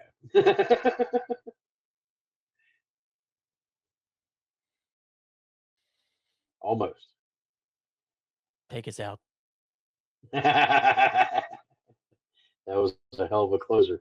But anyway, thanks everybody for listening. I made Keith uncomfortable. He's starting to wonder now. But anyway, everybody have a great week. Um, have a great holiday. Be careful out there if you are dealing with snow. It's not fun. It can be, but sometimes it's not. But anyway, everybody have a great week. Keith's traumatized. We'll talk about it more on the after show.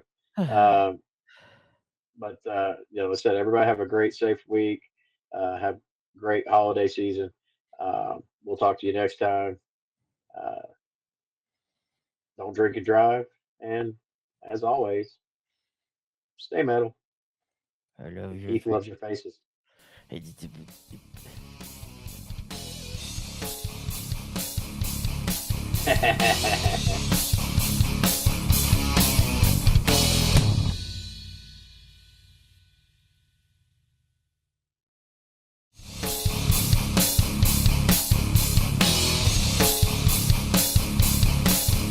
Oh my god.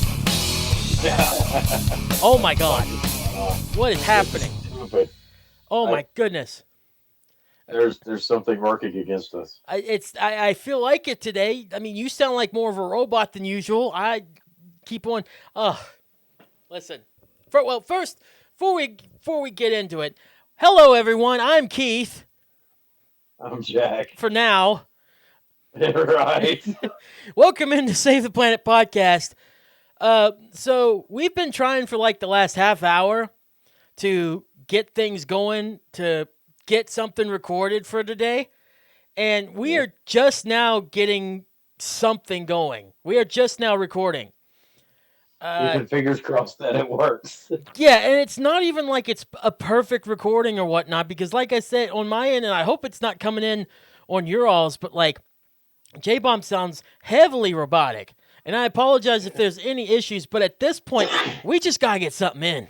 We're just going with it, man. I have learned to take and make chicken salad out of chicken more than I possibly ever could. So this is absolutely going to be one of those weeks. It's like, all right, well, crack them knuckles. Let's get going. Do I at least sound where like good, clear enough you can understand what I'm saying? I can understand what you're saying, but clear is not the word I'd use. Yeah, it's not. I don't think it's any. It has to do with this network thing that's going on that's kicked you out. Jack's having some kind of network issues. Actually, you know what? Let him explain what's going on. Actually, you know what? I could try to drop out real quick and jump back in. I mean, do we really want to test fate right now? Because look how long it took us to get this. I mean, I understand that, but if I can't be understood, what's the point?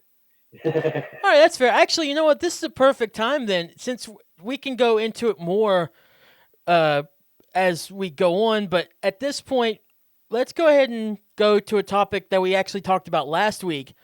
I wanted to put it here because, first of all, last week's episode was way too long with this segment in, but I also wanted to give it a little bit more of, time because OMO is just about this and whatnot. So what we're talking about here is disturbing AI stuff and how my feelings and opinions on AI is changing.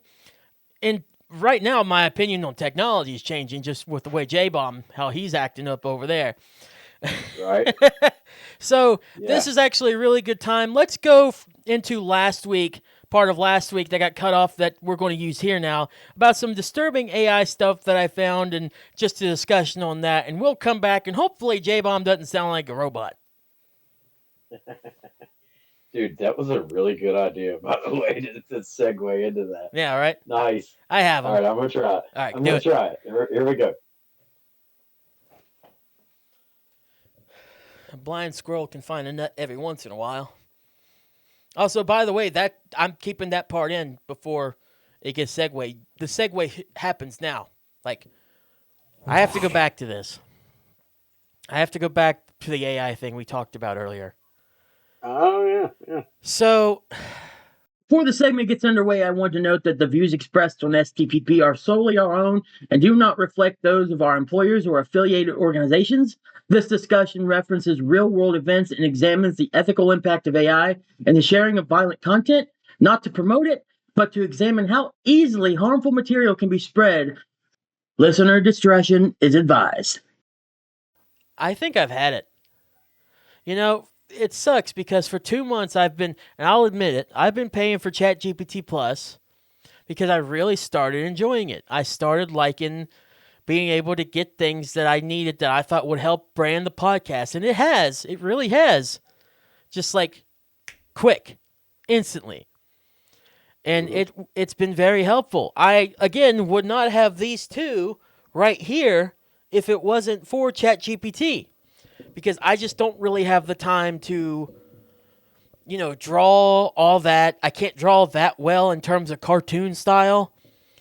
It doesn't turn out very well. Well, I'm kind of sick of it now, honestly, and I'm just gonna have to teach myself how to draw J-Bomb or Lil Jackie and Puddy. Honestly, I'm gonna have to for 2 reasons. And you told me about this a little bit. Well, I'm gonna talk about the first one, then I'll talk about that one that really pushed me over the edge. But I talked about on OMO this past Sunday about how a lot of tech companies have stopped making RAM pieces to start giving to these data centers, mostly to focus on AI. And Micron, being one of the biggest producers of them, has just completely stopped producing just to focus on data centers to help with AI. And it's just going to start making things like video game systems go up. And dude, I don't want to pay $600, $700, $800 for a new game system whenever back in the day they were like $200, $300. And they're not good. Yeah. And these ones that are out now are not cheap. No. I want to give this guy credit because someone actually on OMO, the one that's on YouTube, actually commented on it, and I didn't know this. I want to give him credit for this comment that he posted. Again, the more info that I can get about it to kind of change my mind, I'm down for listening.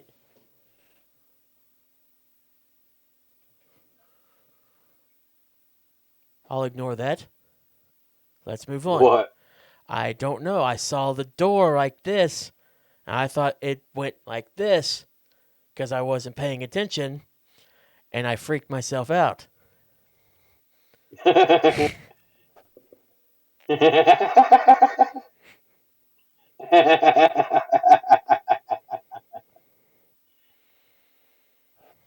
That's a clip. That's definitely a clip. I'm embarrassed now. Now you got me looking behind you just to see if I see anything. There's nothing there. Right? I mean, I'm told everything's okay. I just freaked myself out a little bit because I was just like, oh, I got talking about this one dude I wanted to talk about his comment, not paying a lick of attention, and all of a sudden it's like, did that door shut? No, stupid, it did not. It did not shut. You're just an idiot. All right, here it is. It's guy's name is Pseudo Krondor on YouTube. He left a comment because I talked about it on this week's OMO. Micron, the RAM maker, has pulled out of the chip production of consumer market and will only produce chips for data centers. That leaves only HK Hynix and Samsung as a duopoly. Expect RAM chips, SD drivers, etc. to go up in price. Expect Micron to die as a company when AI bubble bursts. I mean, it's a problem.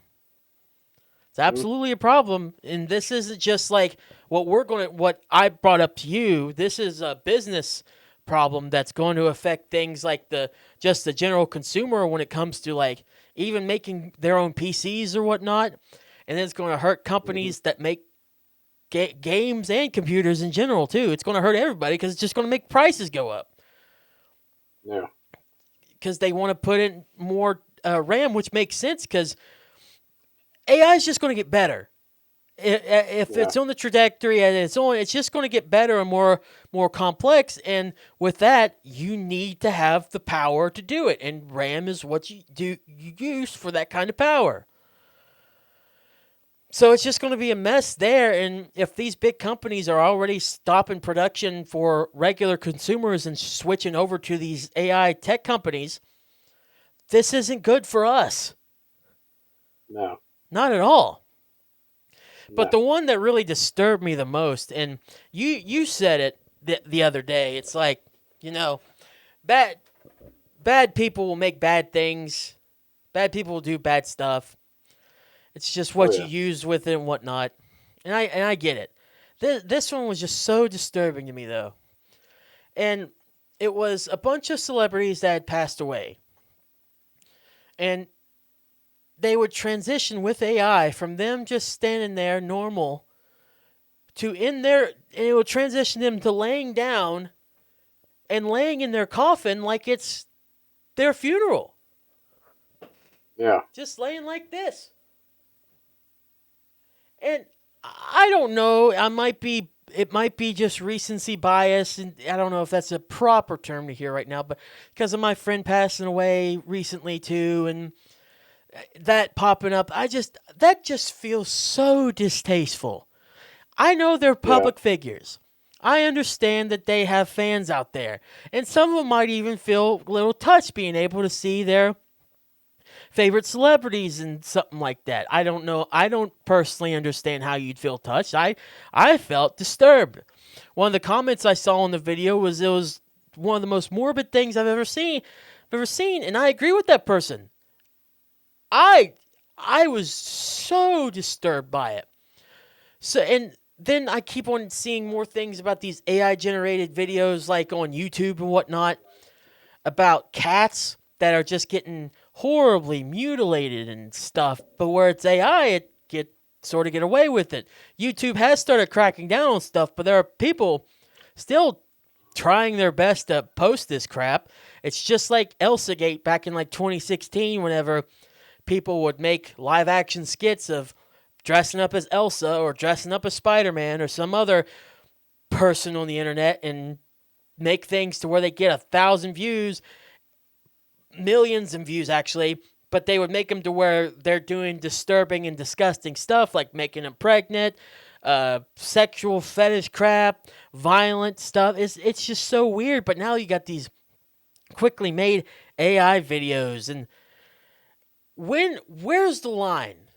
Where's Right. the line? Because AI is just like anything else. You've made it, it exists, fine. It's going to have to be here now.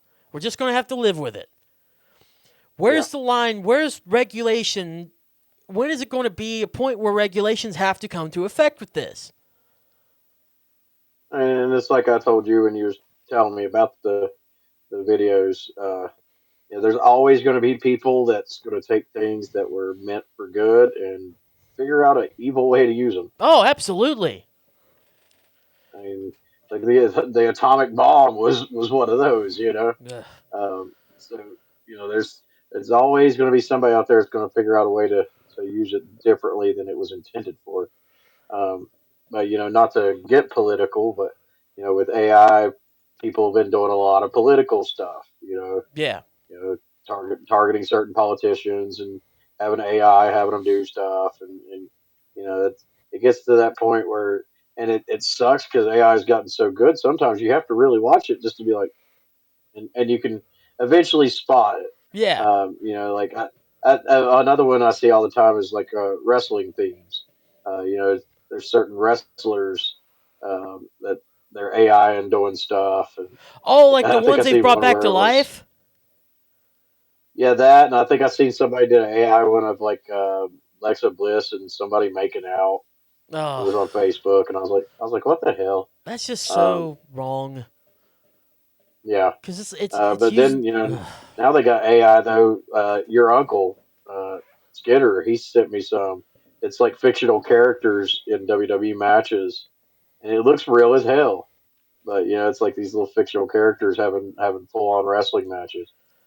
So it's gotten to where you know it's gotten to where sometimes you're blurring that line between reality and fiction, and when you start using real people is when it starts becoming questionable. Yeah. Um, because most smart people can look at it and tell it's AI, but you know, some people just see what they're shown and automatically believe it, Oh, yeah. and that can cause some very negative reactions. I still love it as a tool to help people create and fix things whenever they start working on stuff. And then AI is there to be like, oh, hey, this is how you can do this or whatnot. I've learned a couple things through AI that's actually helped me big time. But where it's so like open and everything, and it Yeah, does it not everything it says is right. It just gives you a general answer based on things it's found. Doesn't mean it's always accurate. You have to put the human element into effect here. But when it comes to these videos or whatnot, and you're just like typing in prompts and letting AI have at it, it's like, okay, who is the creator, or is the person that typed the prompt at fault? Is it the AI program itself? Because the AI doesn't have a brain. It's just taking stuff it's found on the internet and then using that to create this thing based on the prompt. Is it the person who made the AI? Is it the people that allow it to get posted up? Who regulates it? And when is the eventual hammer going to come down? Because apparently it's not going to be anytime soon. And in fact, like I don't all think it these ever big, will. I don't think it will, because then it's like, well, free speech and stuff. But it's like, do we really need to see James Avery, the uncle for Fresh Prince of Bel Air, living 1 minute and then in his coffin the next? Do we really need to see that? And that's not me No. being sensitive or whatnot. It's just like, first of all, that wasn't made for our eyes to see. Yeah. Again, I don't mean to go to be. You said you don't mean to be political. I don't mean to be political when I say this. But there was a time whenever Charlie Kirk got assassinated, there was a video that Yeah. came out of a dude talking about it, saying, we weren't meant to see that. That is not something anybody was Right. meant to see. And it was so easily No. accessible. Not just what Yes. you saw on the news, but what people were posting about it, because they were posting as it happened when it actually happened, uncensored. Yeah. I don't think you can And that do it. was I don't think you can do it it was something now. I didn't want to see. No. It was something I didn't want to see, So and I didn't even know about that happening until I got a phone call, and I just typed up his name on Facebook, and that was the first damn thing I seen yeah, was him getting shot. you don't Uh, need to. There's some things in life you just aren't meant to see. That's why no, they're traumatic events for people all around that stick with them and that change people. Well, the problem is yeah, now because we have the ability to share so much stuff so instantly, that can be shared to anybody. And look how many people that were there that day. yeah. What's the line with AI in this sense? Where it starts making stuff to where it's just something you don't need to see. It's some because yeah, you can tell it like if you're smart, you can tell it's AI. But what if unfortunately, what if you're not? You know?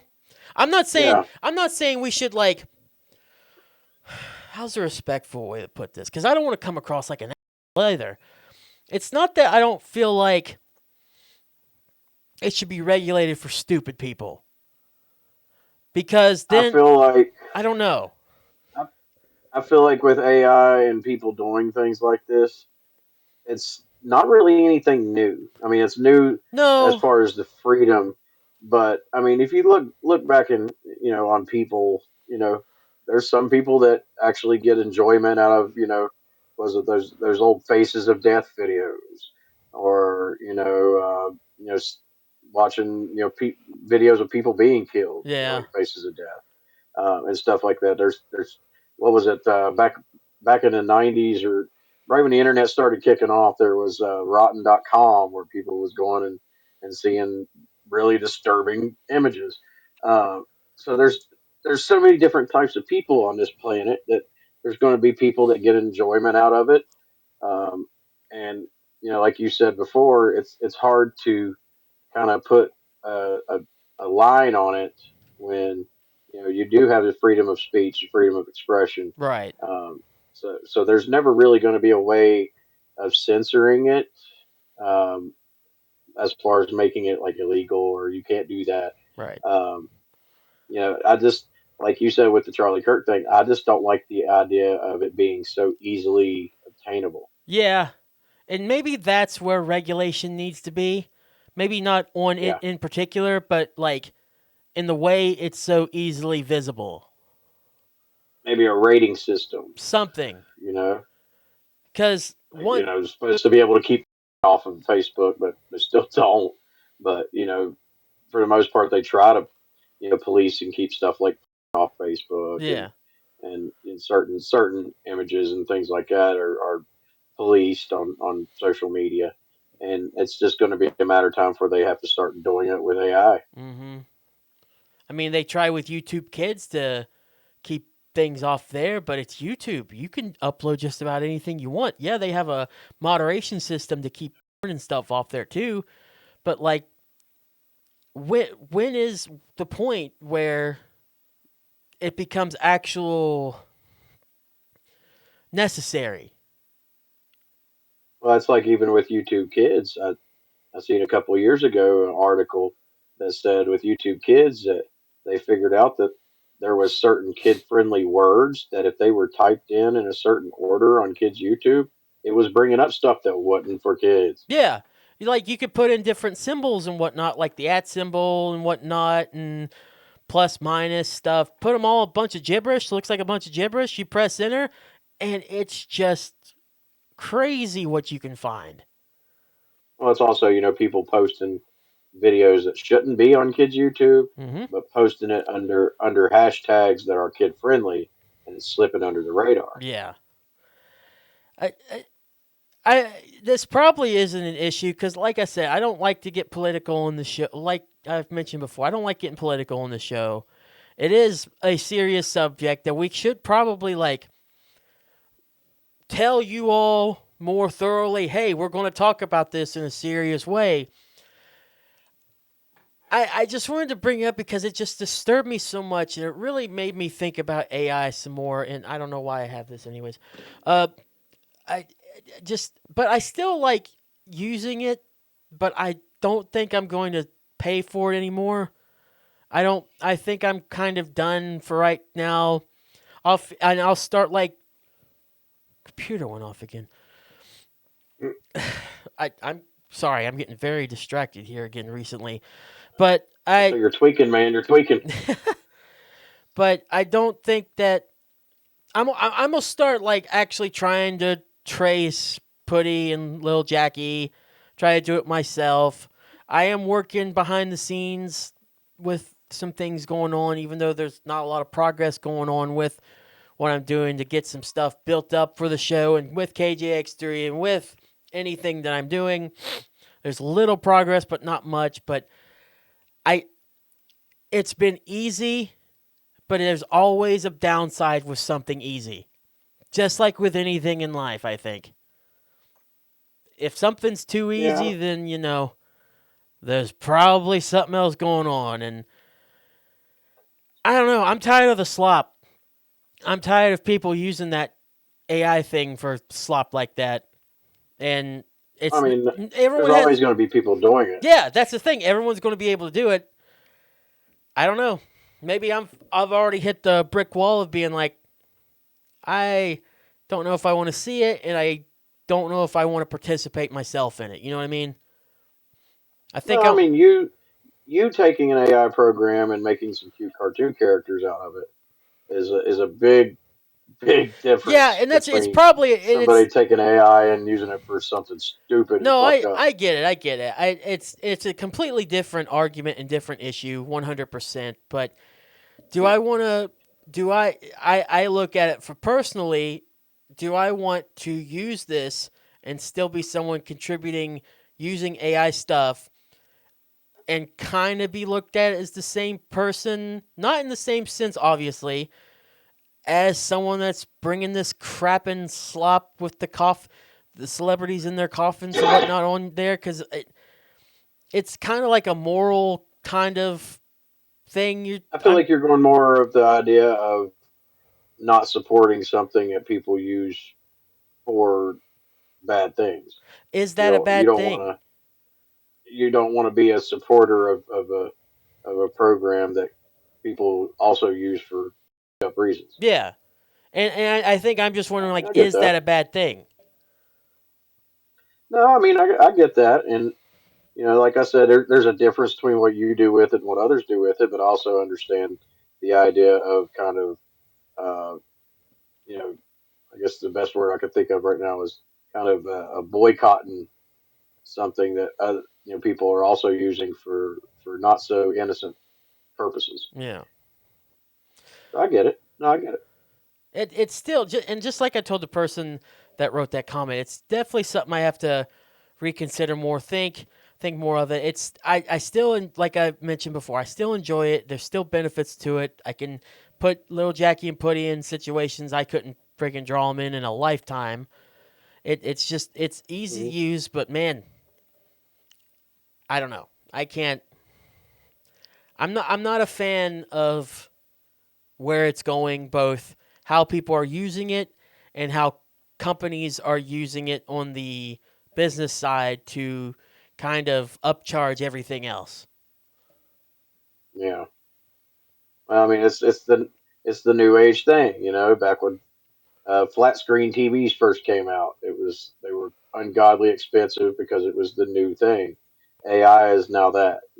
Yeah, that's Uh, true. now they can sell something that supports AI and slap on another couple $100s to it, just because that is the new big trend. Only with LCD TVs or whatever, you could just put the image of what real people are doing that's bad. Only AI, it will make it itself based on everything else out there. Yeah,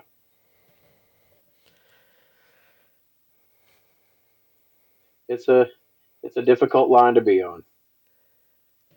But me, I don't use any of this. I'm glad you're here. I honestly though I'm glad because it can get your perspective on this for someone that doesn't use it at all and see what you think of it. I mean, like when we were talking about it with when we had Druid on, uh, it's it's a cool thing for people that have so many cool ideas in their brain, but Yeah, don't and I hate exactly it too have because the that was so. artistic talent. And I hate it too because that was only like a month ago now or so, and I feel like so much has happened in the AI world just in general that that episode I was way more into it and way more yeah, but I feel like my opinion's changing already so quickly. It's like I mean, that's the thing about opinions; they can change. it's very true. Yeah. It's very true. Man, I'm supposed to host a show after having my whole opinion mindset just be challenging, poof, exploded on and everything. Damn. Well, let's Get it get. together. Okay, Whew, I'm good. I'm good. I'm good. Ah, Ah, we're back. I don't know why I clapped my hands. clap, Clap, clap on, clap. clap on, clap The off. clap off the clapper. Yeah, Not sponsored, by the way, no. by something that Somebody. came out in the 80s or 90s. That's why we're having so many problems though, because my entire house went clap off for like 3 minutes. Oh you my know? God Almighty! So once again, thank you all for joining us. Thank you for coming back and listening through that segment. We started off the show. If you missed it, or if I don't know how we're not live. Anyways, Jack's having some issues, just like I'm having issues talking, but that's normal. This isn't normal. Jack's Yeah. usually doing a lot better of a job with this stuff. Talk about what the hell's going on your end. I know what my issue is. My issue is that I'm dumb. But what's your issue? Hold on. Now I got to Oh look my up. God.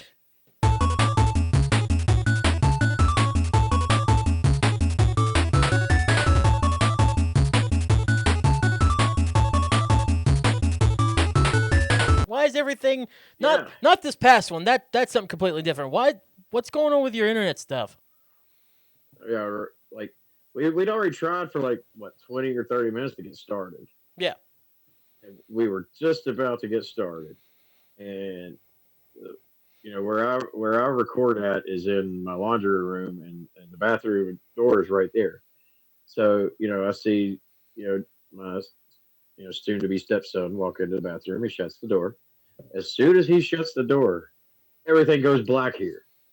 It's the power went out. And I'm just sitting in the damn chair in the dark, like the hell's going on? Can't get my flashlight to turn on my damn phone because I guess where we were doing this, my phone's like, I can't do it. No, so I don't want to. Um, so finally get the flashlight on. As soon as I walk in the kitchen, it turns on. I mean, it was off for like 3 minutes, 4 minutes maybe.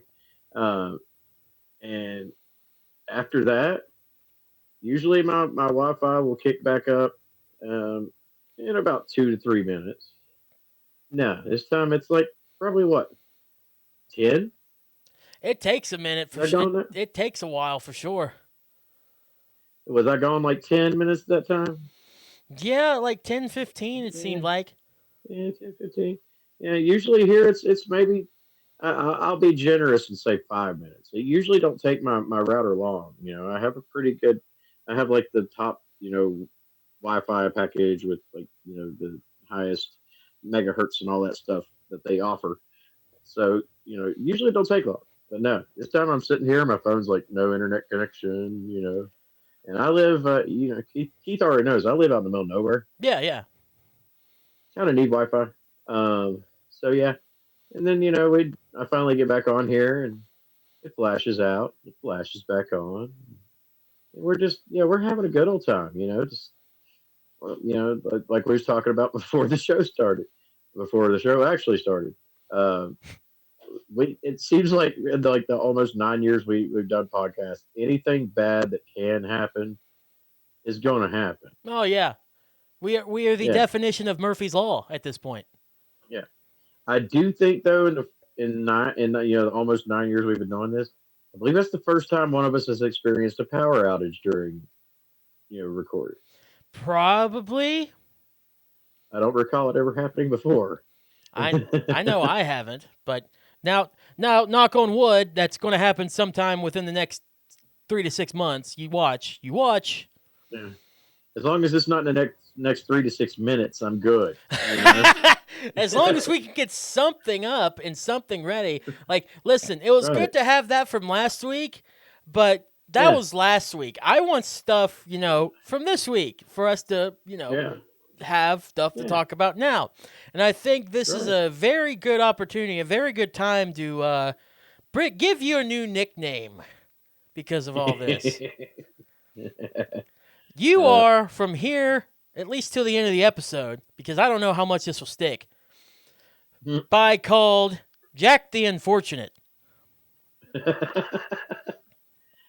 It definitely seems like the past couple of episodes, at least, has been some hitting the fan. You know? I do not understand. Maybe we need to go back and look at some stuff in terms of like the programs I'm using. But this one wasn't even a program issue. This was network wanted to go poo poo on you, and I get the being out in the middle of nowhere. You definitely need internet, and maybe that might be a little bit of the problem. But that you can't help that. That there should be something that prevents that, and that's just odd.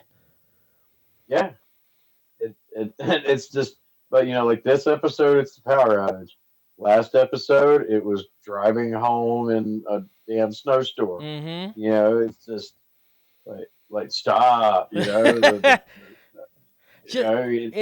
just shit's getting crazy. It's just unfortunate that just keeps on piling up. Yeah. Maybe it's 2025 trying to get me while it can. Don't say Trying to that. fuck with me. Don't say It's just that. trying to fuck with me. It's trying to fuck with me a little bit more before 2026 gets here. It's like, okay, we've got a couple weeks. It's just I'm going to get you before I'm done with you there, pal. yeah. Nah, don't say. I would have gotten away with it too. I would have gotten away with it too if it wasn't for the kids. Yeah. No, don't say that there's still a few more weeks left in December. You don't need more things to mess with you in 2025. No. It's unfortunate that because Christmas kind of takes up the whole entire month of December, I kind of look at December as just kind of like a passé month. Because I'm already looking forward to 2026 and stuff. I'm going to find out what to do in the new year. The only thing significant right now is on my mind this month is Christmas. And then literally there's a week that does not matter in 2025. Right? That's how it always is. Like, tell me other than New Year, after Christmas, that week before New Year's Eve, does anything matter? No. That's the best part about it. Yeah, I know. It's a good and bad thing because it's good because you don't really hopefully wouldn't have to do anything particularly hard or anything big during that week. But it sucks because it's like no one remembers what happens on December 28th. No. I mean, the year could end at Christmas Eve or I'm sorry, Christmas Day or December 26th, Boxing Day. Actually, I will take that back because Kwanzaa happens between then. And so that happens. But if it's like for you and me, it doesn't really matter. Usually it means I'm off work, so I'm sitting at home enjoying myself. Yeah. Hanging out with the kids and stuff. J-Bomb's pulling a me whenever he's talking about enjoying himself. I'm just saying. Oh, wait, you have the kids. That's a little weird. Never mind. Yeah. I have the kids. I have the kids when they go to bed, but they go to bed. I have Donna for that after. Yeah. Yeah. Rub that in, why don't you? Actually, don't do that. Don't rub that in at all. Just leave her alone, nasty. Picky.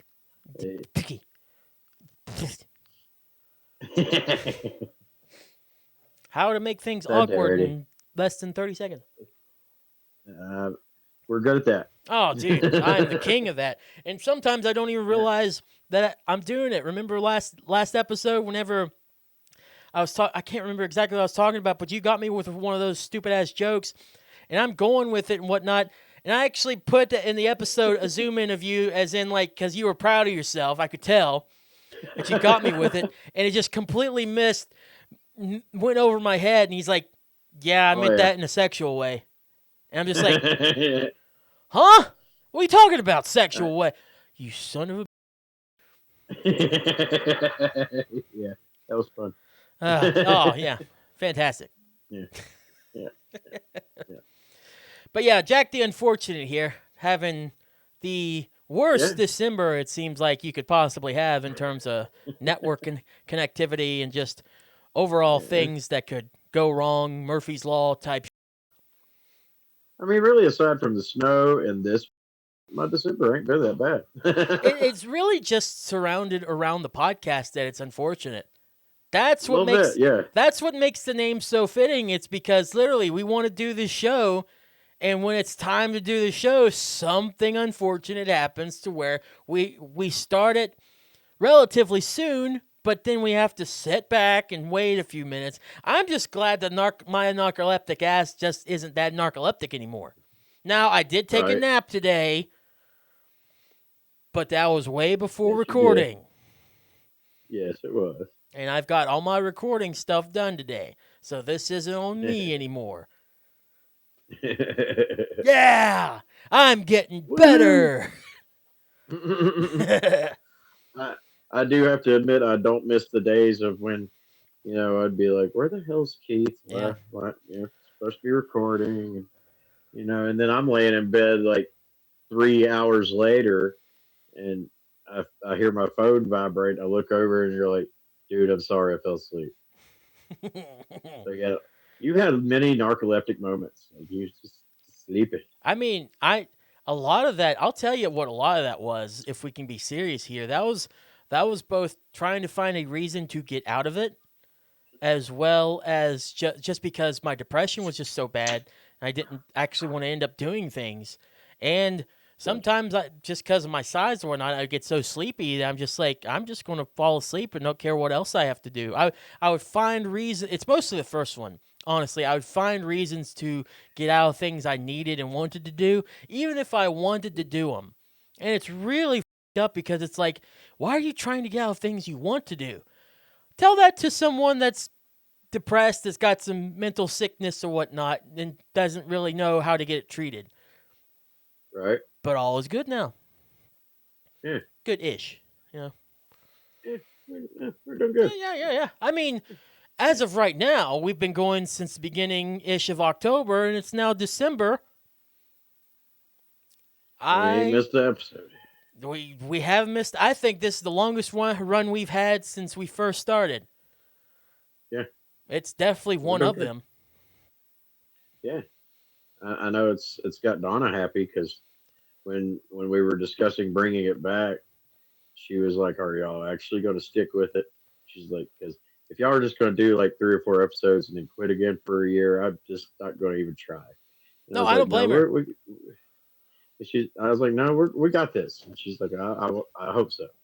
And I don't she's blame been her. happy about that. That's I feel like when it comes to this, when it comes to KJX3, when it comes to a lot of stuff with me, I have a lot to prove. I have a lot to prove again, because I have let things go that shouldn't have went anywhere. And I feel like some people's faith in terms of like wanting to support has kind of laid off just because they don't. It's not that they don't. It's that there comes so many points in time where you're just so inconsistent. It's like you can't focus on what I'm doing or what's going on because when's the point where I'm just going to leave again? And I totally get that. A few years back, I didn't understand it. I just thought that just insulting. I understand it more now, kind of doing some retrospective thinking over the last several years and whatnot, and I totally get it. People have their own lives. People have their own stuff to do. They can't focus solely on what you're doing if you can't be consistent with what you're putting time and effort into. And if you're only going to do it for like a month or so, then what's the point of really getting invested in something you want to listen to or really want to get into? Right. Especially with a podcast. It's hard for me to imagine. It's hard for me to imagine too many people would be giving a shit about what the hell we talk about. I mean, locally, friends and family, even them are like, all right, we love you, but Yeah. Yeah, I kind of have a podcast that's been going on for like 5 years straight that I can listen to and not yours. Yeah. So, which is kind of good that we completely restarted on a different platform now after starting on the old one and then going back to it is like, yeah, that was a bad idea. But now restarting on Spreaker and going to try to add new stuff starting from there. I think that's a better idea. I think we should have started from the beginning, but that's just a behind the scenes thing that I'll take credit for, so the listens might not be there yet. But it is like we're starting over. This is like a brand new. It's almost a brand new show, a brand new version of STPP. Well, it's now STPP instead of STP. Yeah, I know. Also, so, It makes me have to go pee just thinking about it. By the way, right? that just hit A me. lot of P's. I'm kidding. I don't have to A pee. lot of P's. I was trying to Yeah, a put lot of pee Ps. somewhere in there, but I'm not funny or clever, so it happens. But I mean, I think also what helps is the way we're doing it this time around because it's keeping us from getting burnt out. Yeah. The every 2 weeks thing is really much more beneficial. I will say it is stressful going from Monday to Tuesday to get an episode up there, especially with video and how much more effort I'm putting editing it. Like the last episode that we had, last week's episode was a little bit lazier in terms of I did edits here and there to make things flow better, and of course I had to fix where we took out the one part from last week and put it in this week's episode. This week we'll have a little more because of that in terms of edits, but I also put in usually a part that I take off that you have to specifically listen to Patreon. And last week I didn't really do that. Last week, if you listen to Patreon subscribe members, by the way, but if you get last week's episode, it's literally just uncensored. There's no real extra stuff in it in comparison to the main show. But usually that's what I'll do. Just last week was a little lazier. This week, probably going to be the same thing, but this one's completely more out of, technical difficulties kind of made us had to pivot that way, Right. Donna did say it's not on Apple Podcasts anymore, though. Where I did the switch over, it probably isn't on Apple Podcast. I might have to go and fix it or go in and look at it. But thank you for letting me know that. I didn't know it wasn't on there. So Because that's what she listens to it on usually, and she said she hadn't been able to find it. So. okay, I'll have to go back and look to see how the permissions are on there because of where I. That was my message I was told to give to you. Okay, cool. Cool. Hey, listen, I need more of those messages because if I don't hear from somebody that it's not on a particular platform, I will just assume because I've pressed it to be on there that it's there. So I'm glad you're letting me know that so I can get it on there and get it fixed up and ready to go. That's for all you other Apple podcast users. Yeah, for sure. If you listen particularly on Apple Podcast, I will make sure it gets back up on there soon. But it's on Spotify and everything right now. Oh, I feel like I had to make it available since we were originally on Spotify with Anchor and then Spotify for creators. I was like, oh, the show has to at least get back on there no matter what. I use Spotify. I'm not gonna lie. Yeah, that's what I use. Yeah, you use Music Spotify, and but because stuff, you're the host, you don't have to listen to the show, and I don't expect you to. Yeah. When I'm on the road working, I'm listening to music. Yeah. And I'm using Spotify. I have changed over to Apple Music just for the simple fact that I can buy albums like from iTunes still and listen on there. I don't have to pay for subscriptions because I'm tired of the subscription thing for music and just anything in general. I feel like I ebb and flow with that stuff, but I really just don't want to pay monthly prices for music anymore or anything in general. I'm done with it. I'd rather have my particular catalog of albums that I've bought and be able to put it on my own. And since you still have an iPod on this thing, this is still technically an iPod. You can use it as such. I'd rather just use it as an MP3 player and to download them on there and know that I own them in a certain case instead of just, paying a monthly fee. And yeah, I get access to a lot more and anytime I want, but Spotify also now allows you to listen to songs like one at a time. Like if you pick and choose a song and you can play it once, and then it just run ads and stuff, and you can't pick another song directly after in that same playlist. So if Yeah. it's a Blue Moon situation, it's like a new song that I want to listen to, I can go and listen to that song real quick, and if I like it, I'll probably just buy the album on iTunes. Right. I mean, we've had like a duos Spotify account for fuck. Hell, I've had my own membership for Spotify longer than I've been with Donna. So Yeah. I mean, me too. So, Like, yeah, I've had my Spotify longer than you've been with Donna, so. yeah. But I like the Spotify. It's good. I like Spotify too. I'm just tired of paying monthly bills, or not bills. Bills are just a thing of life. I'm just tired of paying monthly subscriptions for things that I can just buy flat out and probably support the artist more and Good get the point. CD. All right, that's a good point. Yeah. But that's just me. Yeah. Okay, so we've been able to overcome this craziness of your network. It hasn't dipped out yet. Looks like it. I think we have a pretty good thing of beginning AI stuff from last week and this part that I think we've Cool. got an episode here. Woohoo. A shorter one from last week, sure, and yeah, we are using last week's stuff. Don't get mad at us. It happens. You got some new stuff here. We're But trying to give you stuff for all the rest of this year. yeah, and the best way to do it is to be able to plus this episode was kind of a last minute change, you know. Yeah. I think we talked about we might have had a guest on. We definitely talked about it on the after show, but we were supposed to have a guest on today. Didn't happen. Yeah. Whatever. We'll have them on later. That's no big deal. That's no skin off our bones. We just had to pivot and get something done. And man, oh man, did that pivot come with some issues. Yes, indeed. Oh man, well, thanks for I'm not just like. happy we got it done. Yeah, you know? right. Thank you for not wanting to like break your friggin' phone or whatever for this, or your internet, anyways.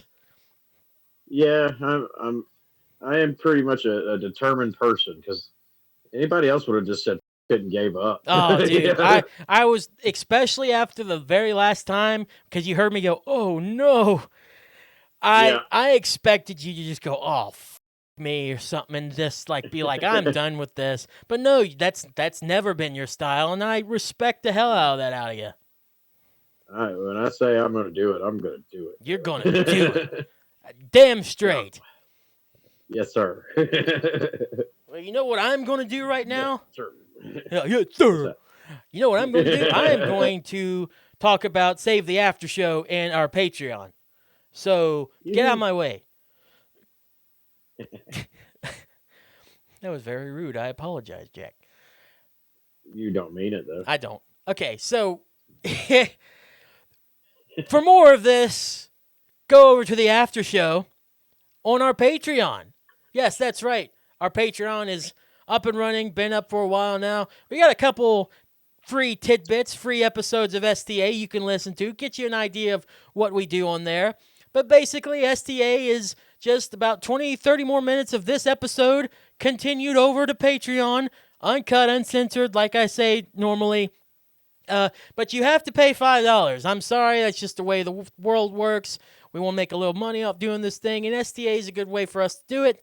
So $5 a month gets you access to every episode of STA. Obviously the free ones, but those are free for anybody. But the ones like last week and a couple other ones from the past that we did it with, $5 a month gets you 20, 30 minutes more of Save the After Show. But I totally understand. It's Christmas time. People need the money to spend on their loved ones and just overall regular toiletries, other kind of things that you need to get through your everyday life. Completely get it. Well, for $1 a month, you can still support us, and you still get benefits of our Patreon as well. For $1 a month, you get STPP Uncensored, this episode completely uncensored, and trust me, I will be adding some of the blooper bits, which, come on, you know you want to see some of our mess-ups, for sure. Be definitely adding some of those, because I don't think there's a lot of stuff throughout the show we're going to talk about that I'm going to cut out, that even with last week's stuff. Anyways. So there's STPP Uncensored. Video MOs on there as well. Last week we talked about the Video Game Awards and how they went. I hope you firmly enjoyed that one. And you get to see me, so that's always either a plus or a minus, depending on if you like seeing really big guys look not half bad. But that's almost everything you get, because you also get a name shout out on the show. And thank you to Brandy for being a $1 tier member, and thank you for Donna for being a $5 tier member.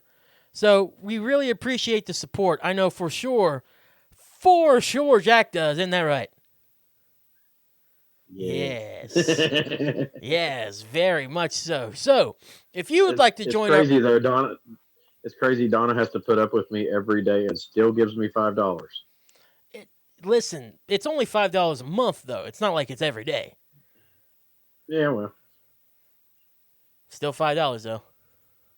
$5 is $5. Any way to make $5 is a good way to make $5. I'm just saying. That's right. And if you want to help us and support us in any way, we'd highly appreciate it. I'm pretty sure you can even just become a free member. Just wanted to follow, because you can also get the audio versions of OMO and the regular STPP and STPP Classics all in one hub area. So if you want to do that, just go to patreon.com/STPP with Jack and Keith. That's patreon.com/STPPWJACK, letter N, KEITH. I can't even spell my name. Patreon.com/STPP with Jack and Keith. Go there. Become a member, whether it's a free member, $1 tier, $5 tier. And also, STA, you get all the stuff in the $1 tier as well.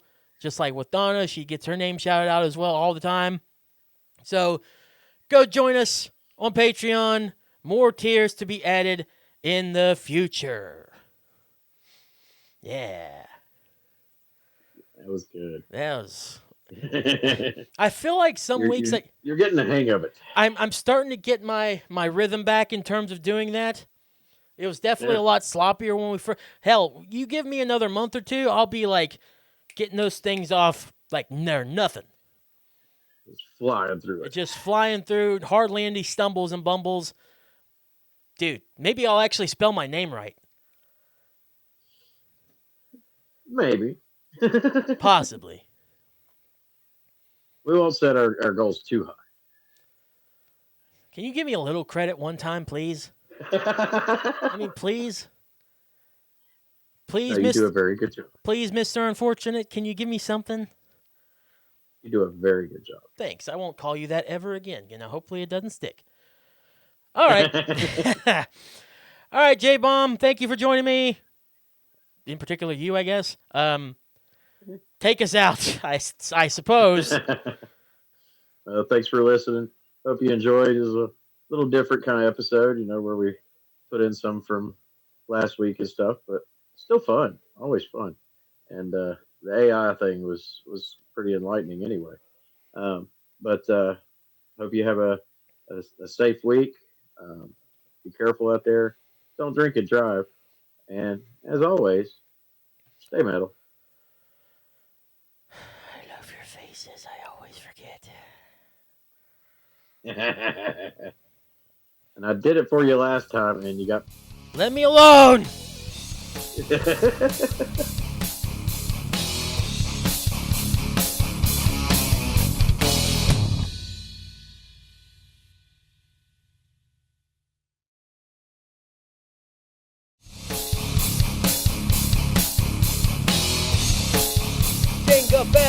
Jingle bells.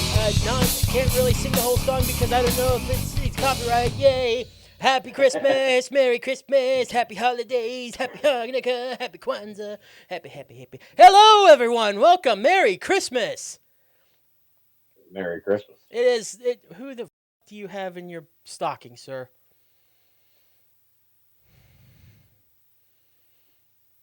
Oh no, he's just chilling. That better be all he's doing is chilling. I'm in a good mood. It is our Christmas episode. Welcome in, everyone. Hello. Welcome to the stocking's actually covering his mouth. He can't speak. Good, as it should. Stupid son of a. Welcome to Save the Planet podcast. I'm Keith. I'm Jack. That's Little in the background, and this is, like I mentioned, our Christmas episode. Thank you all tuning in here on this fine Tuesday, just a couple days before Christmas. Woohoo. As of, whenever this goes up. I mean, you can watch after Christmas, listen next year, Whenever. This could be your new yearly tradition with us. Yeah. We're not picky on when you listen to it. No, just as long as you listen, that's totally fine. As you see, Exactly. I am all decked out in holiday cheer and whatnot. Jack's got, a stocking up and he who shall not be named in it. So we are here. We are ready to go with another great Christmas episode. I remember when we first started the podcast, we did a pretty long Christmas episode then too. This one is definitely more visual compared to then because, we actually have the ability to do visuals now. So I thought, hey, let's actually decorate a little bit. And you see in the back all the way, my tree, my lovely first tree at my house. Always remember, don't mind the line of lights there. That's something that you shouldn't see. So, Jack, I am so ready. We hope you are enjoying this week of Christmas. We hope you've enjoyed this entire month leading up, and I hope your mental health is well and everything is going good for you in this time. It can be a very hard time for people, but hopefully we can help you here in this episode. Jack, how you doing? How's Christmas been going for you so far? It's good. I'm ready to rock out Christmas with the kiddos. Oh, me too. Not with kiddos. I don't have kids. But I'm ready to rock out some Christmas cheer and everything. That's for sure. Oh yeah, I'm one of those. I can't wait to see the look on the kids' faces when they open their presents and all that. So, that's the part I like is just watching how happy they are and since I got with Donna every year, I usually make it sound like I got her like pretty much nothing. Mm-hmm. Yeah. As you should, as you because do. Because we spend most of the money on kids. And then usually I've pulled off something nice, and we'll say this year's probably the same. Really? Is that if she wasn't a listener, I'd go into more detail. But yeah. Well, I think you've already told a little bit that she can expect something though. So maybe. Of course, I don't know. I'm a pretty nice present and stuff. You little short and stout, and for my taste, I'm just saying, guy. Well, yeah. But, maybe she'll just get me with just a ribbon on.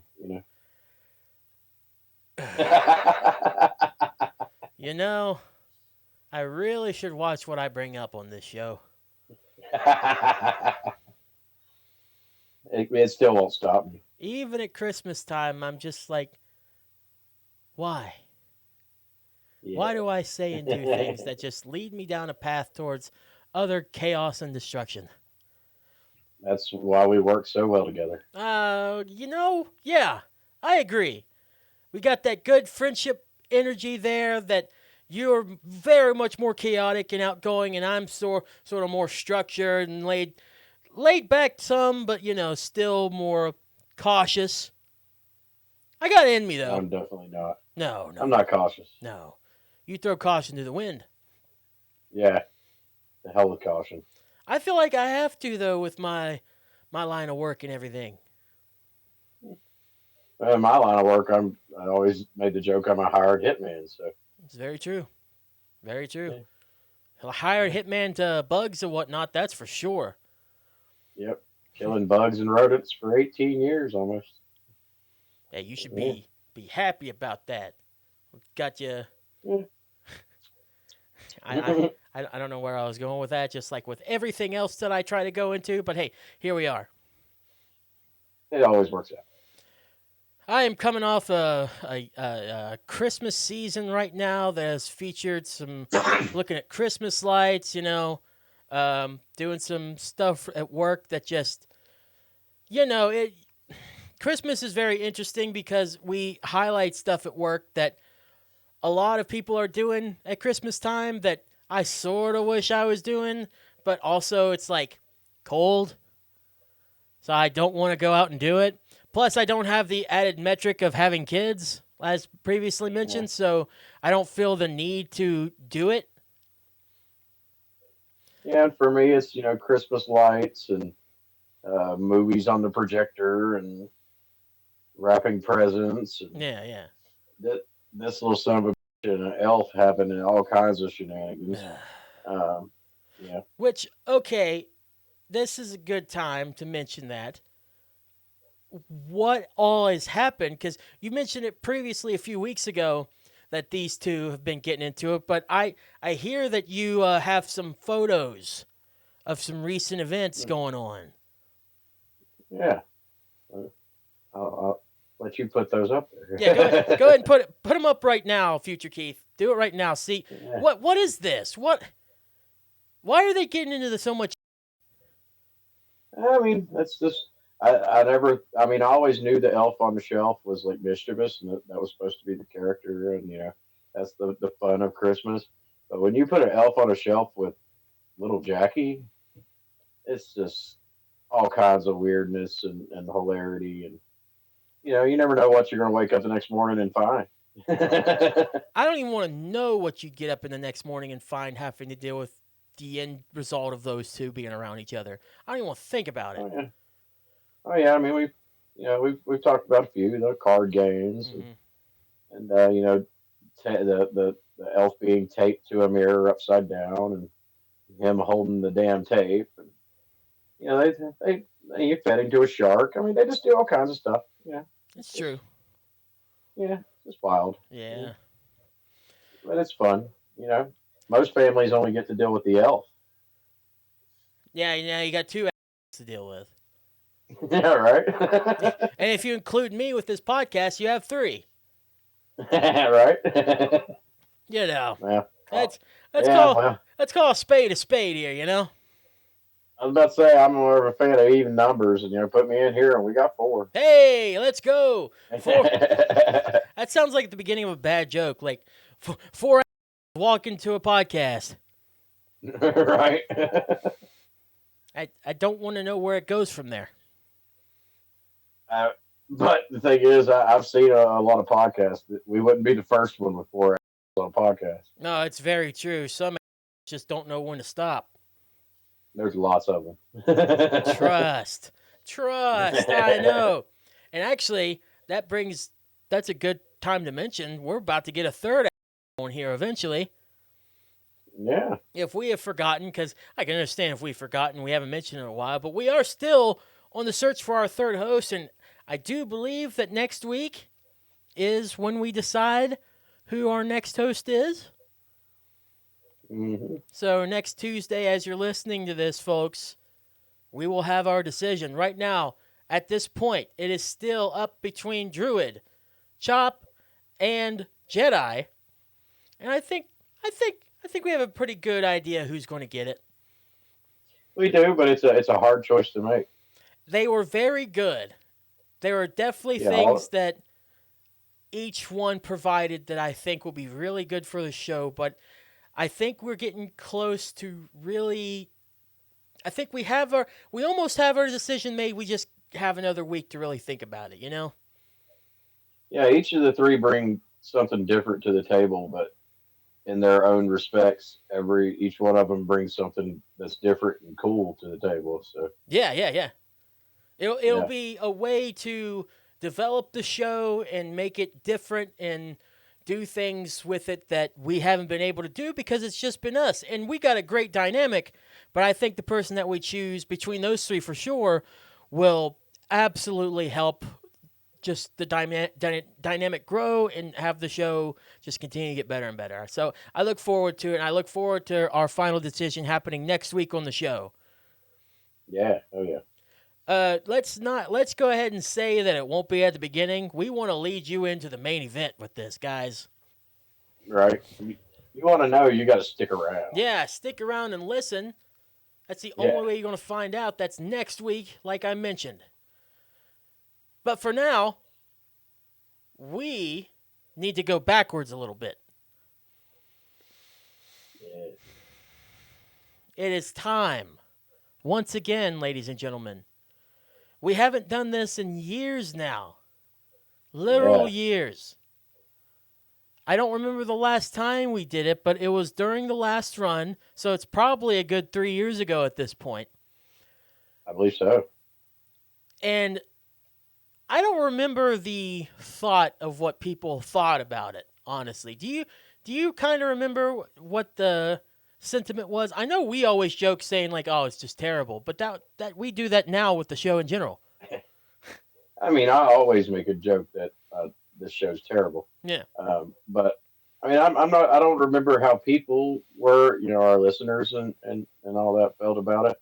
But I always thought it was fun. It was a Just fun. because I have no idea what's coming, and that adds a little surprise to it. It's always a fun game to kind of show up and change the way we do things here and there. I always thought it was good in a Yeah. way, Could it be better? Yeah, but so could everything. Our show could be better. Come on now. Right? Merry Christmas. One day will be better. No. Yeah. 6 years, even though there was a 2.5 year gap or so. No. I would say we could make it our New Year's resolution, but nobody ever gets to keep up with those either. No, dude. I mean, I was supposed to be 200 pounds down by now. Again. Yeah, I was hoping by now to be about 60 pounds down. I'm only about 25, so. Yeah. It happens. Yeah. I miss bread. The show. I miss bread. I do. And pasta. Bread's so good. Yes. But of course, the game I'm talking about, you know it, you love it if you're a fan of STPP or STP or whatever the hell we were called back in the day. Discuss or destroy. Hey. Yeah. Hey. Woohoo. So how this used to work is I would bring up a topic with Jack, and he had the option to either discuss it with me, we go over it and talk about it some, or completely destroy it, let it go to the wayside, never bring it up ever again. And it used to be also that he wouldn't know what was going on. I kind of accidentally showed him all my notes, including what the topics were, but luckily he doesn't remember what they were. Funny thing is, I'm old and I'm burnt out. I don't remember a damn thing. So it kind of worked out for me as well that he just doesn't remember anything. Luckily, I don't either. Gotta love having a burnout brain and an ADHD infused brain. Well, also, when you sent it to me, I was working and it was kind of in between stops. I was trying to look through it real quick, so. Another lucky feather in my cap. Right? Yeah. So I promise everyone, I don't remember a damn thing, and it will be all new to me. So, with that being said, the first one, which by the way, these are all Christmas themed. Let's keep it going with what we're doing this episode. It's Christmas. It's 2 days before as of whenever this show goes up. So, of course, we had to bring back Discuss and Destroy with some Christmas stuff to talk about. And the first one's going to be kind of more open-ended. It's kind of like a basic Christmas thing, but I will let you choose which one to either discuss or destroy. You get two choices here.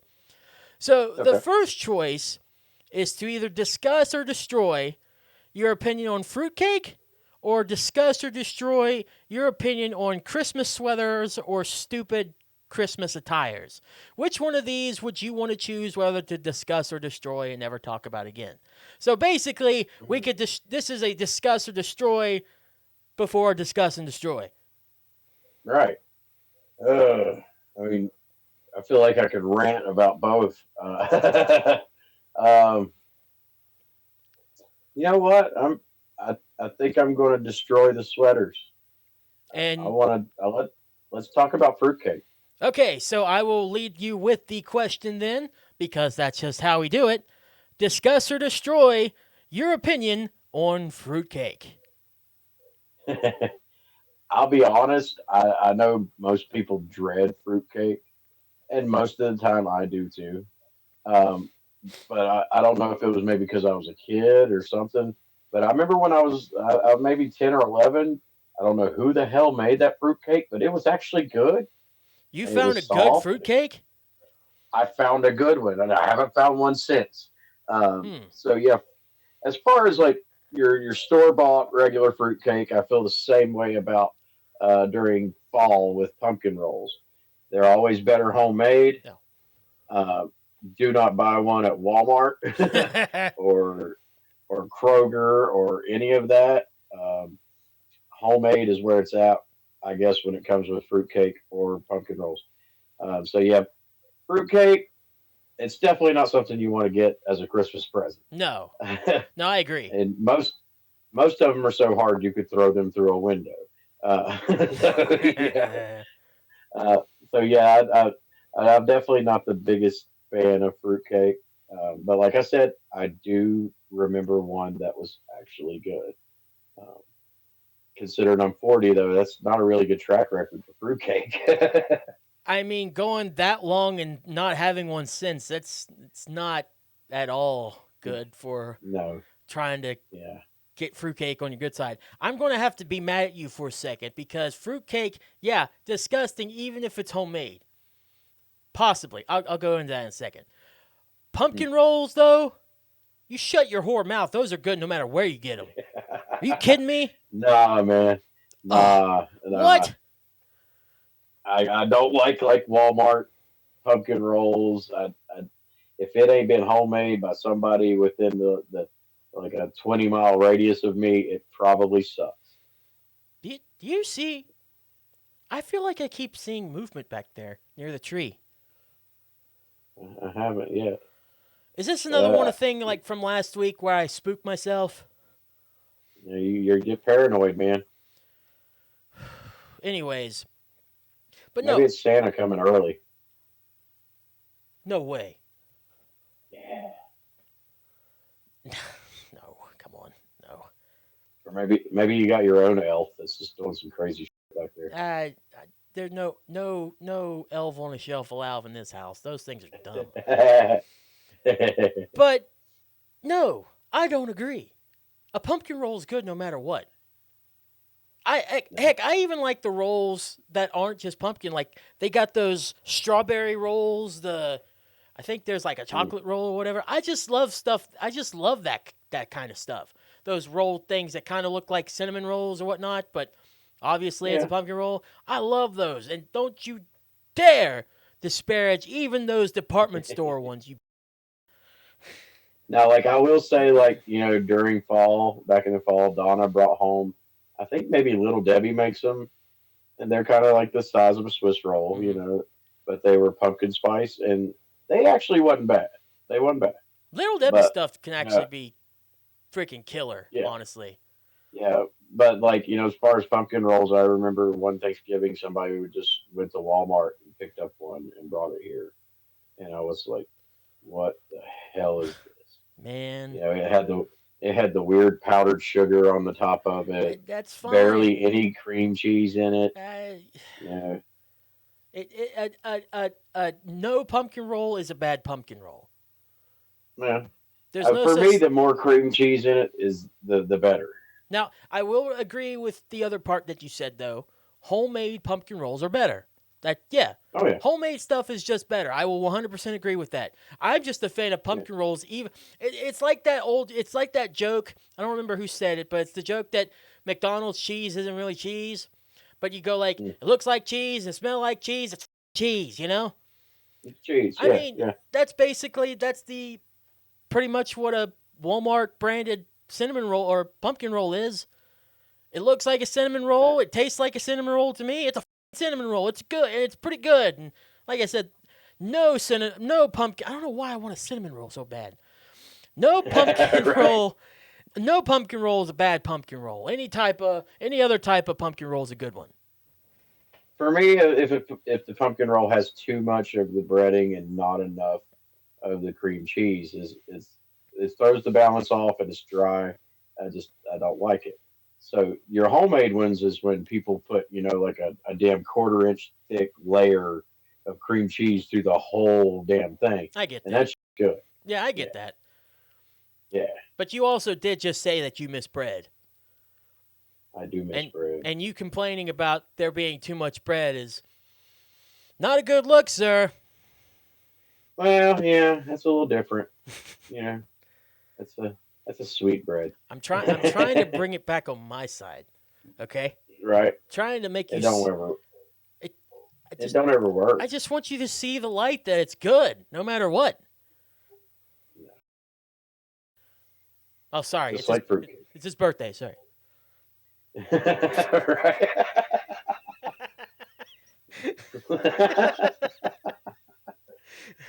Oh wow! I might just let this guy finish out this.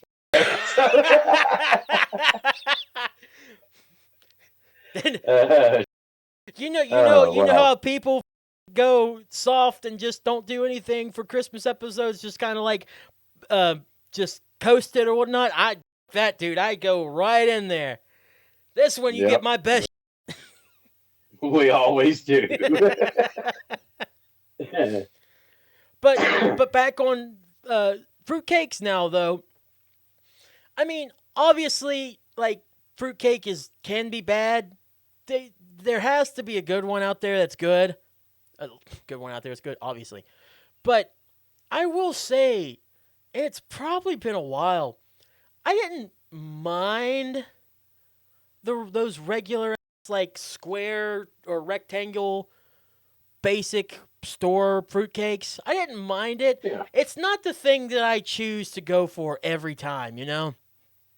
Because no, a fruit, like if you're on the scale of sweets at Christmas time, fruitcake is definitely last because there's so many things at Christmas that are just amazing that you want to, excuse me, that you want to eat at Christmas. The last thing you want is a thing that has bread and fruit in it. it's like in my head. I was thinking, they're like, "Hey, we're coming to Christmas dinner. What can we pick up?" Nobody's ever said a fruit cake. No, no one. And if you bring a fruit cake, Yeah, you are the of the group. How dare you get out of my house? most people would probably say, "Oh yeah, you can bring whatever except a fruit cake." Right, yeah. They would literally suggest this, that, the other thing, and something other than that. Don't Yep. bring a fruitcake. It's bad. No fruit cake. No. And No. again, if you bring one, Yep. good job, idiot. Your taste buds are. Tell me about it. Well, yeah. I mean, but yours is also too because you don't like pumpkin rolls, just unless they're homemade. So No, that just means I have taste. bad. Wrong. No. Sometimes I am wrong. A lot of the times I'm wrong. I'm not wrong here. We should run a poll for all our listeners. Is a Walmart pumpkin roll No. just as good? No. Yeah. No. Yeah. No. You just don't want to find out how wrong you are. I'm not.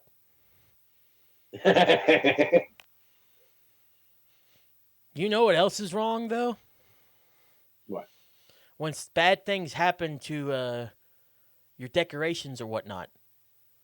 If like something gets knocked down or knocked over, that can be really, really bad and can really dampen a holiday, I think. Yeah. So Okay. this year, the West Virginia Christmas tree got set up perfectly fine. It's a nice, big old fat Christmas tree. Looks good. And I'm not going to lie, I might be biased, but I think the West Virginia Capitol is already one of the better looking capitals in the United States. You put a tree in front of it, it looks mighty fine. It's a nice little area to go to and see it at Christmas time. I think so. Again, biased, my state, Mm-hmm. I mean, I'm not saying West Virginia's good. I'm just saying the Capitol looks nice. There's a giant boob there. What's wrong with boobs? Nothing. Exactly. That's what I'm saying. Exact. There's a giant golden boob there. So you don't like pumpkin rolls and all right, Jack. I thought that I never once said a negative thing about the giant boob. I was just stating This that is- Charleston has a giant boob there. this is a Christmas revelation that I did not expect here this evening, and here we are, and my A Christmas is Christmas just awakening. it's just been turned upside down. Eh. Well, anyways, next to the huge Christmas that Jack doesn't like, there's a Christmas there's a Christmas tree, and got set up pretty well this year. Not last year. So, discuss or destroy. Back in 2014, the West Virginia Christmas tree at the Capitol went up for about 24 hours. But last year, it fell down. It fell down within 24 hours. So, discuss or destroy. You want to talk about our state's Christmas tree falling down within a day of it going up. Before I can answer this question, considering how much we've already discussed it, is there going to be enough to really fill in the gaps to talk any more about it? What do you mean exactly? Is there like an interesting reason on why the damn thing fell in the first place? We can discuss it, or we can destroy it. Curiosity got me. Let's talk about it a little bit. All right, so coming from WOWKTV.com in Charleston, the website here with the web story here, guy Blake DeJarnett wrote it. Just going to read a little bit here. The state capitol Christmas tree blew over Thursday morning due to powerful winds throughout the region. The 57-foot spruce tree from Watauga State Park was decorated and lit up for the annual Christmas tree ceremony, and actually in less than 12 hours later, it toppled to the ground. So yes, it was a big old 57-foot Christmas tree toppling to the ground because it was a very windy day. I'll just say you chose to discuss it. Right. It didn't take long to cover it, but I was kind of hoping you'd say something like, raccoons, chewed the bottom of the tree out with a bunch of beavers. Now, see, my people wouldn't do such a thing. They just go into a place and take everyone's alcohol, drink it, and then just end up wasted, breaking all the beer bottles. Right. Recent story, by the way. I don't know. I guess I was hoping, maybe it might be a story involving, pepperoni rolls in some way. That's a stereotype, and I don't appreciate it.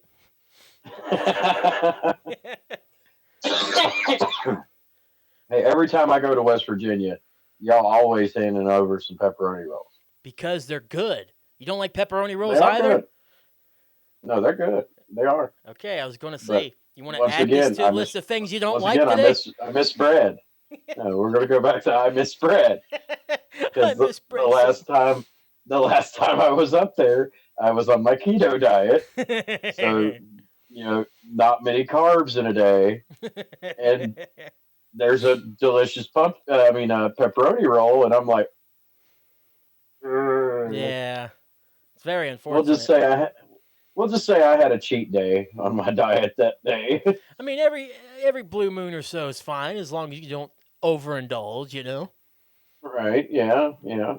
So yeah, I still ate it, but sitting there thinking about a pepperoni roll, I can't have it right now. Yeah, sucks. You can't have a pepperoni roll. You don't want a pumpkin roll, and you hate Not one from Walmart. and you hate tits. No, I love titties. I love the booby. This is a Christmas I'll never forget. I'll tell you one thing or another. Hey, I'll just say, if anybody's met my fiance, they know I like the boobies. Anyway, hey, how about instead of just a year ago, we go there? She's gonna love that one. Oh, when yeah. she listens to this, she's gonna love that. Yeah. Can't wait for that. She's probably gonna message me and be like, "That was so sweet." Remember that one Christmas where you told me you loved my on the Yeah, podcast? right. Yeah, that was the best Christmas present anybody could have gotten me. The problem is like I know for sure that's how it is because it'd just be odd for her to say like never say this shit again on your show. That would be the Oh odd no, thing. she loves if I bring up like this. Very good. Very good. Well, hey. The thing is, you should hear some of the damn podcasts she listens to. So Oh. Oh. we're timid. Yeah, we're timid compared to some of Ooh. the. Hey, quit calling me timid. I had to hear that in school. I don't want to hear that now. You're like on strike 87, sir. Dude, we've been doing this like 9 years. It's got to be more than that. I'm talking about today. Oh, okay. So, damn, I'm still behind a few dozen. We still got time. Speaking of a dozen, let's go back a dozen years this time around. Instead of just last year, I just found this headline extremely funny. It happened on one fateful Christmas morn.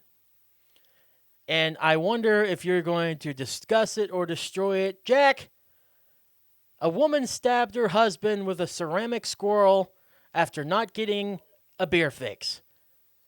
Discuss or destroy, and yes, she was arrested afterwards. I mean, I'll go ahead and be honest. I'm going to say destroy. Really? Just because I feel like that sentence there summed it all up. Oh, you don't need to know anymore. Absolutely. I understand. Yeah. And she stabbed him with a squirrel I mean, over beer. I totally get it. Hey, listen, beer is Yeah. important, you know? To It is. some people, especially around the holidays, beer gets you through the day. I don't know if it's to the point of stabbing someone with a squirrel. I would even argue stabbing in general is a little excessive, but not with a ceramic Yeah. squirrel. Yeah. I mean, If you're going to stab somebody during Christmas time, Yeah.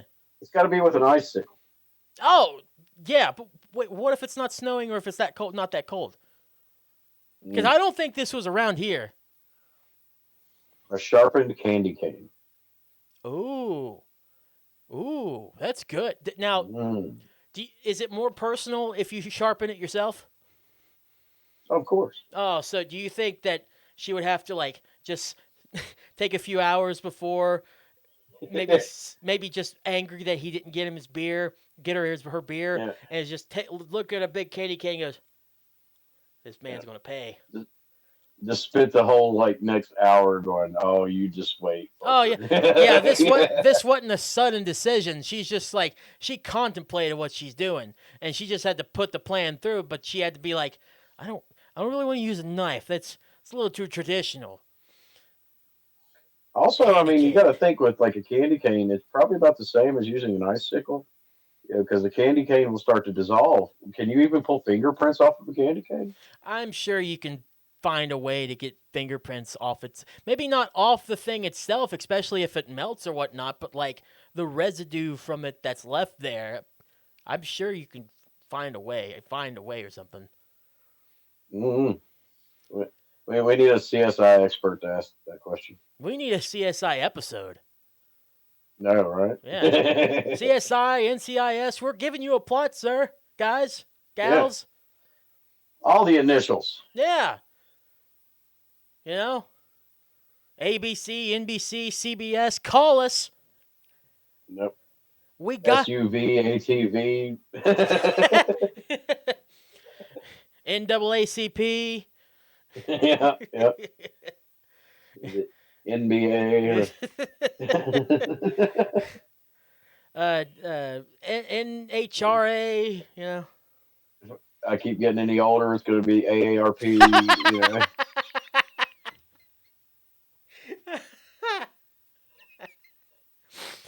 Okay, let's move on. Hey, let's get out of the United States for a little bit when it comes to Christmas. Just for a quick few minutes here. this is our last discuss and destroy of the holiday season, so hopefully it's good. And so this is what from Canadian Yahoo, an article from there. Jack, discuss or destroy 27 Christmas fail images. We won't go over all 27. We will look at 3. Okay. Yeah, let's do it. I always kind of like watching fails, even though half the time they just make me even hurt. I understand. So Yeah. let's figure out how I'm going to do this real quick. We'll look at the first 3 in the article Okay. just to make it simple, stupid. Let's see. Share there. Boom. Now, hopefully, you all will be able to see what we're seeing too. So the article comes. Hold on. The article comes from Yahoo, Canadian Yahoo on BuzzFeed. BuzzFeed, that's completely crazy. I understand. But the article is 27 very funny Christmas fails that I'll still be laughing about in the new year. We're going to talk about the top 3 just at the beginning. First one is someone really took some time and effort to do this, and I just want them to know that I appreciate it. Jack, will you tell me what those stockings say in particular? I mean, it's a small image to me, but I believe I could read it just fine. It says "Welcome to Land." Look, I'm gonna go ahead and say that was not a Christmas fail. That was a Christmas success. Whoever done that, kudos to you, sir or ma'am. Absolutely. Good job. And apparently Yes. that image comes from user Skunk8425 on Reddit. So they also have the links here if you want to check out all the pictures and stuff on this Yahoo Images article. Go do it. I'm going to try to quickly go down to something. Let's choose this one. Thankfully, these parents checked the used Jenga set they bought before giving it to their kids. Uh-oh. Uh-oh. I believe that's is. I mean, I'm having trouble reading some of them, but I'm guessing it's the naughty version. Yeah, so image comes from user Shock5 Hockey via Reddit. There's a couple of these Jenga things. It says waterfalls, truth or dare, take a shot, make a sex noise, dance for 30, take a drink every time someone says your name. That's basically what it is. It's someone getting a Jenga set for their kid, but it ends up being the naughty version of Jenga. Yeah, it's a naughty, sexy drinking version. I honestly thought, oh wait, there is a pretty good one there I can see. Something you drink, sex. Yeah. Okay, yeah. So yeah, it's basically like, hey, I want to, but I also want to play Jenga. Let's do both. Yeah, let's play Jenga. Yeah. Yeah. Not bad. Yeah. Yeah, I like it. One more. The only part of that that was a fail was if somebody actually did buy that for their kid. Right. One more here.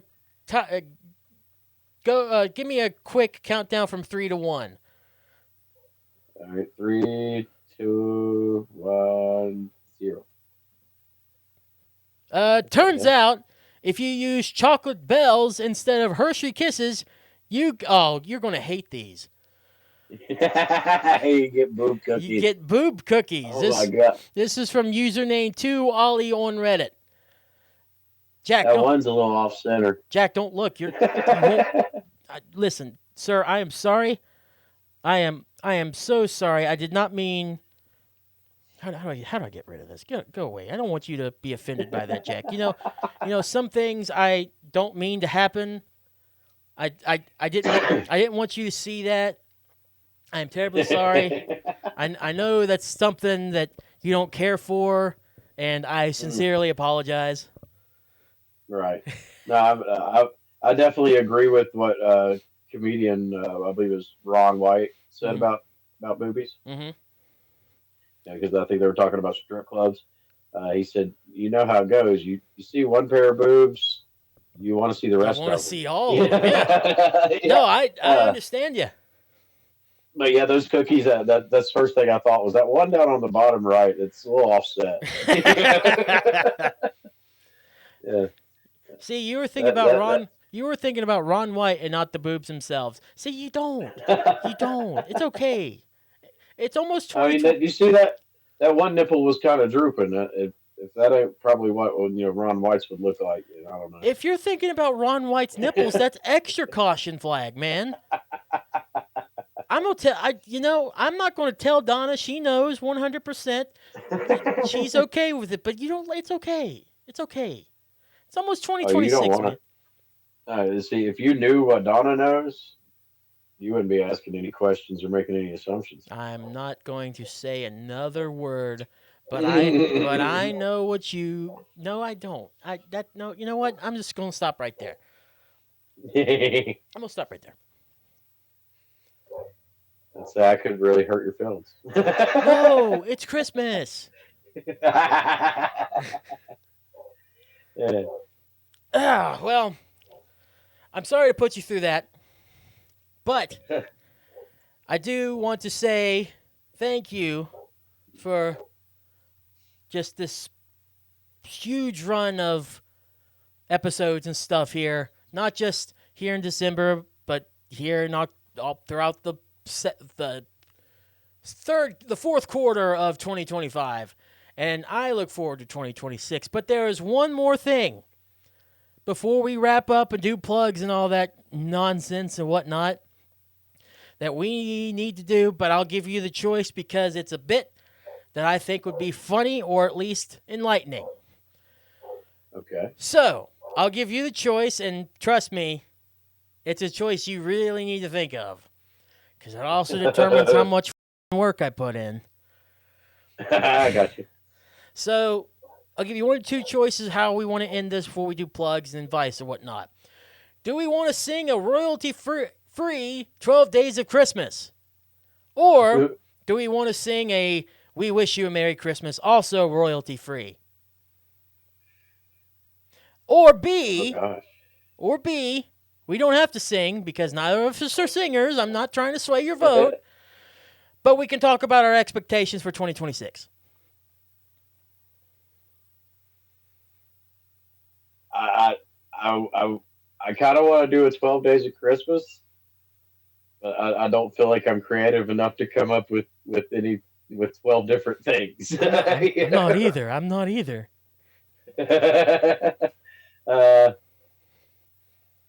Yeah, let's just talk about expectations then. Yeah, it's probably the safest, And because I do remember when you sent me that in the list for this episode, I was like, man, that'd be really good if I could come up with 12 funny things.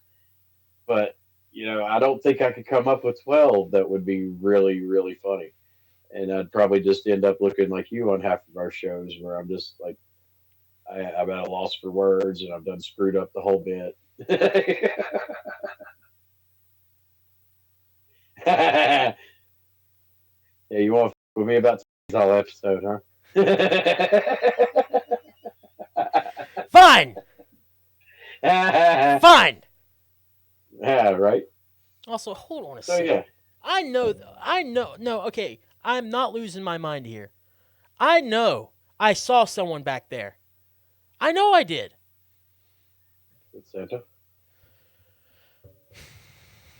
I'm gonna, I know I'm gonna keep it going. I want you to stay here just in case. I want people to just watch just in case something bad happens. I'm gonna go check it out real quick. Okay. Yeah, let me go check it out. Take a sip of drink. Might be your last. Let's see.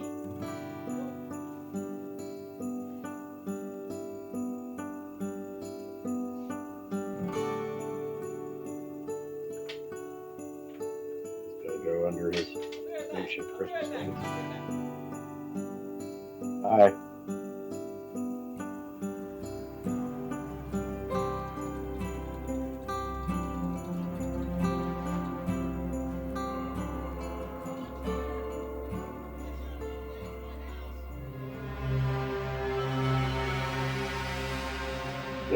Uh, he got attacked by a spider monkey. That's my money.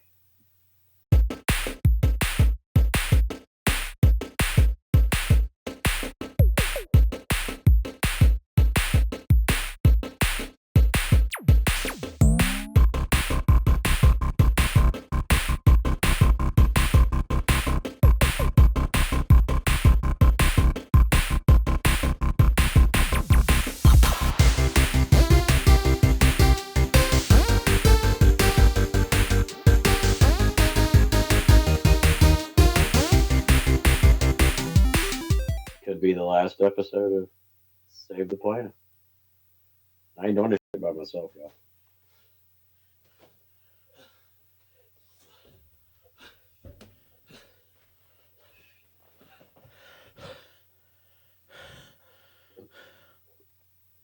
Was it a spider monkey?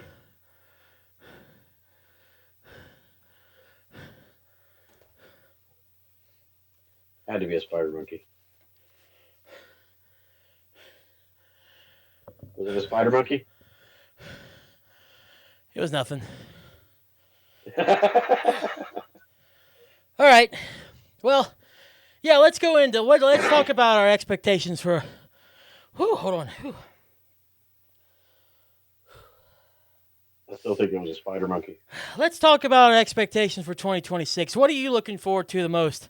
You go first. Let me catch my breath. I mean, I got a lot to look forward to in 2026, I suppose. Um, you know, goals of sticking with the diet, losing more weight, watching the kids grow up some more for another year. Not looking forward to being 41.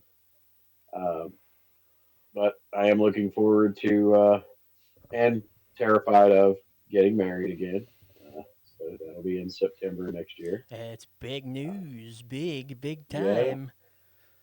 yeah, and it's even better that we're going to Vegas. So yeah, Hey. yeah, we're going to go to Vegas and do the whole cheesy wedding chapel thing. You know? Nice. Yeah. Uh, our families ain't too happy about it, but we did promise them a reception when we got back. At least the reception Uh, would be nice. yeah.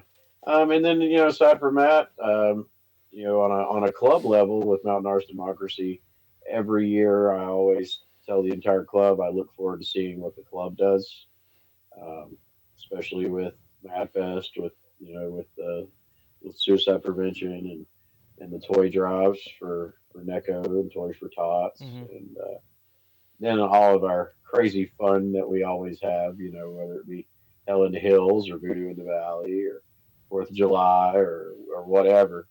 So every year I look forward to seeing what the club does, and with me running a crew, I always look forward to seeing what my crew can do, because I'm proud and honored to have a big group of some really cool people. So it's always something to look forward to. So yeah, 2026 is it's going to be a game changer in many ways. I feel you. I have some stuff in the background that I'm trying to get going. KJX 15 or KJX 3, 15 years. I do plan to do more this year to add on to everything that I've already done. As I've started doing more, I look to finally get some music kind of entwined with this show more than just, the intro song with Stand Tall. I want to actually do performances and stuff that we play that are exclusive to Save the Planet podcast. I look forward to. Dude, that's another thing. Honestly, another thing I look forward to is seeing us continue the rate we're going. Mm-hmm. Because if we keep it up like this, we're going to blast by 200 before the end of 2026. 100%. 100%. Yes. I look forward to see where this podcast is in a year from now. I look forward to see what I do with OMO because there's a lot of gaming stuff I'd like to talk about and that I will get to. I like the growth that's already been showing there. We got a long way to go though, but I am more determined than ever, and I look forward to things not being so janky. Some jank, some jank going on. I look You don't forward want to no more power outages. that would be nice. Right. You will understand what I'm saying, hopefully here very soon. Ooh. But the power outage thing, I can't guarantee. Fingers crossed. Fingers crossed, absolutely. So Yes. that'll do it for this episode, this Christmas episode of Save the Planet podcast. Looking forward to seeing what I do with what happens back there. So let's get into promos and plugs and stuff, because what thing is better at Christmas time than capitalism?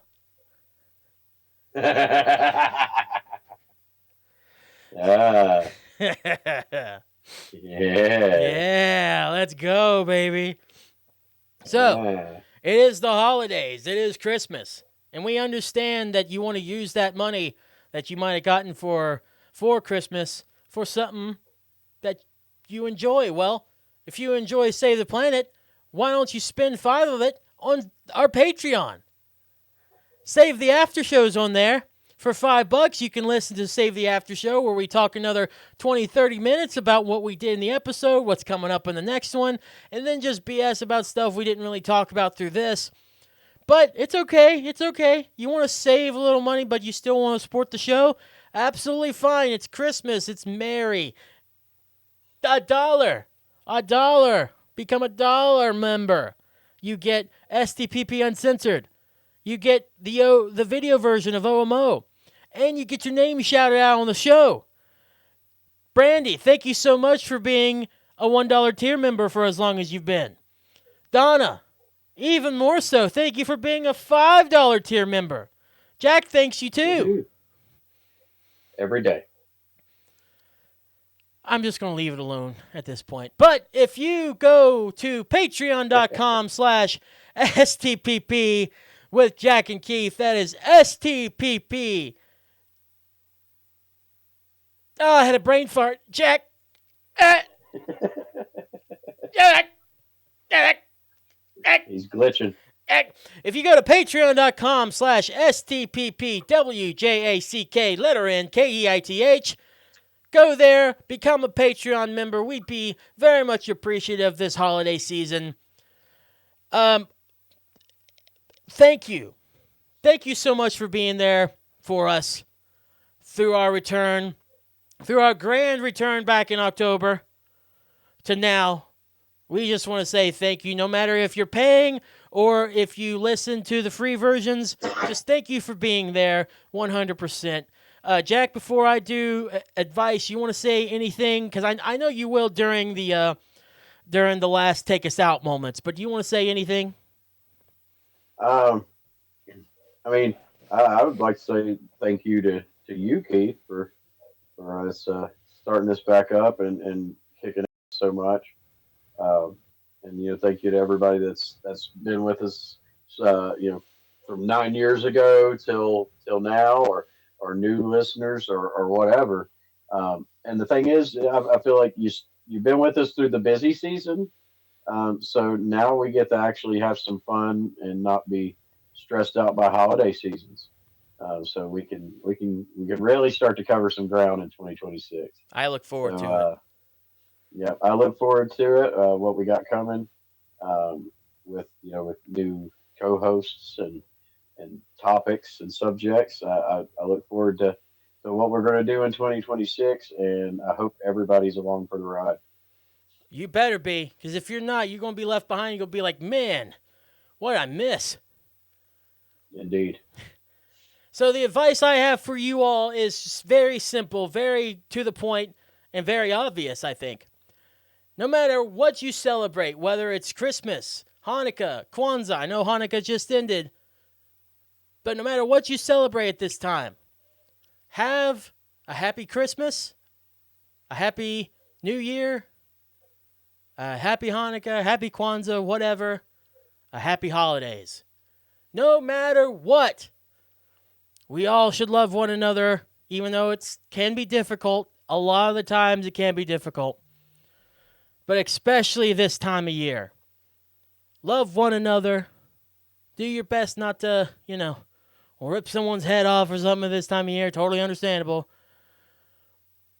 all else, no matter what, have a happy holidays. Hell yeah. Happy holidays. So Happy, happy, happy. happy. So Now I'm just thinking of damn Ren and Stimpy. Happy, happy, joy, joy. happy, joy. Yeah. So Yeah. I love your faces. I didn't forget. I wouldn't forget on Christmas. It's a Christmas miracle. Jack, get us out of here. Since he brought it up, I gotta say one line from it though. You know, I'll teach you to be happy. I'll teach your grandmother to suck eggs. But anyway, I just had to Lord. say. Always wanted to say that. But anyway, thanks everybody for listening and watching. Hope you have a great Christmas or Kwanzaa or Hanukkah or whatever it is you celebrate, Saturnalia, whatever. But have a great holidays, and we'll talk to you in 2026. Look forward to another year and see what kind of fun we got in store for you. But anyway, have a safe and happy holidays. All the holidays, definitely don't be drinking and driving. You got family to drive your drunk ass around. But also, as always, stay metal. Tune into the after show. Woo! Merry Christmas! Yay! Merry Christmas! Woo!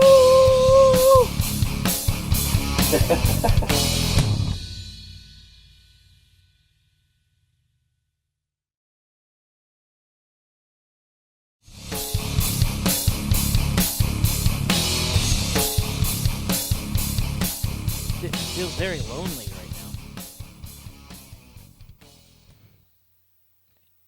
now. Where's J-Bum?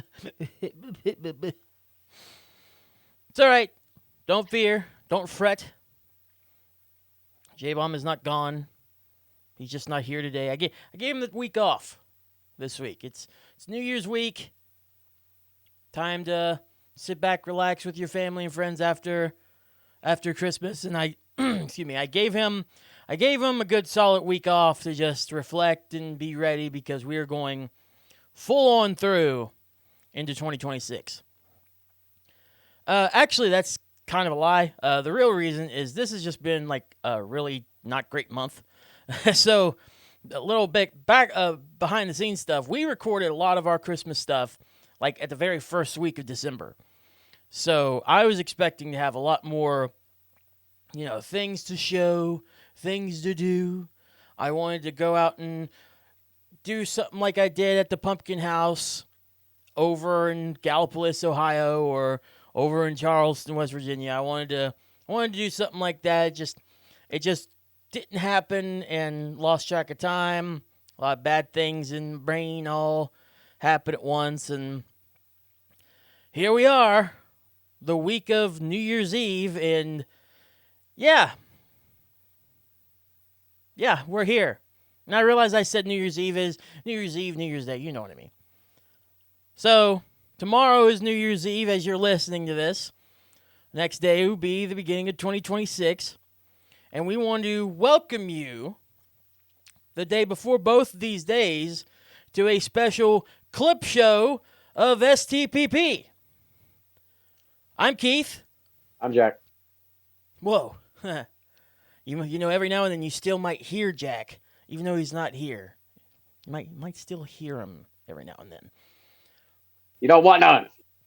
Yeah, so this episode in particular is already going to be kind of different and shorter and whatnot in terms of like new stuff. Kind of just wanted to like do a typical clip show here and just show off some of the things that we've done because I'm pretty proud of what we've done in just the 3 months that we've been back doing this. I think there's a lot of good things that's been going on. I think there's a lot of stuff that we can grow on too to get better. So I want to go ahead and play the first minute from our return back in October of this year. From the episode The Grand Return. The first minute of our Grand Return. Enjoy.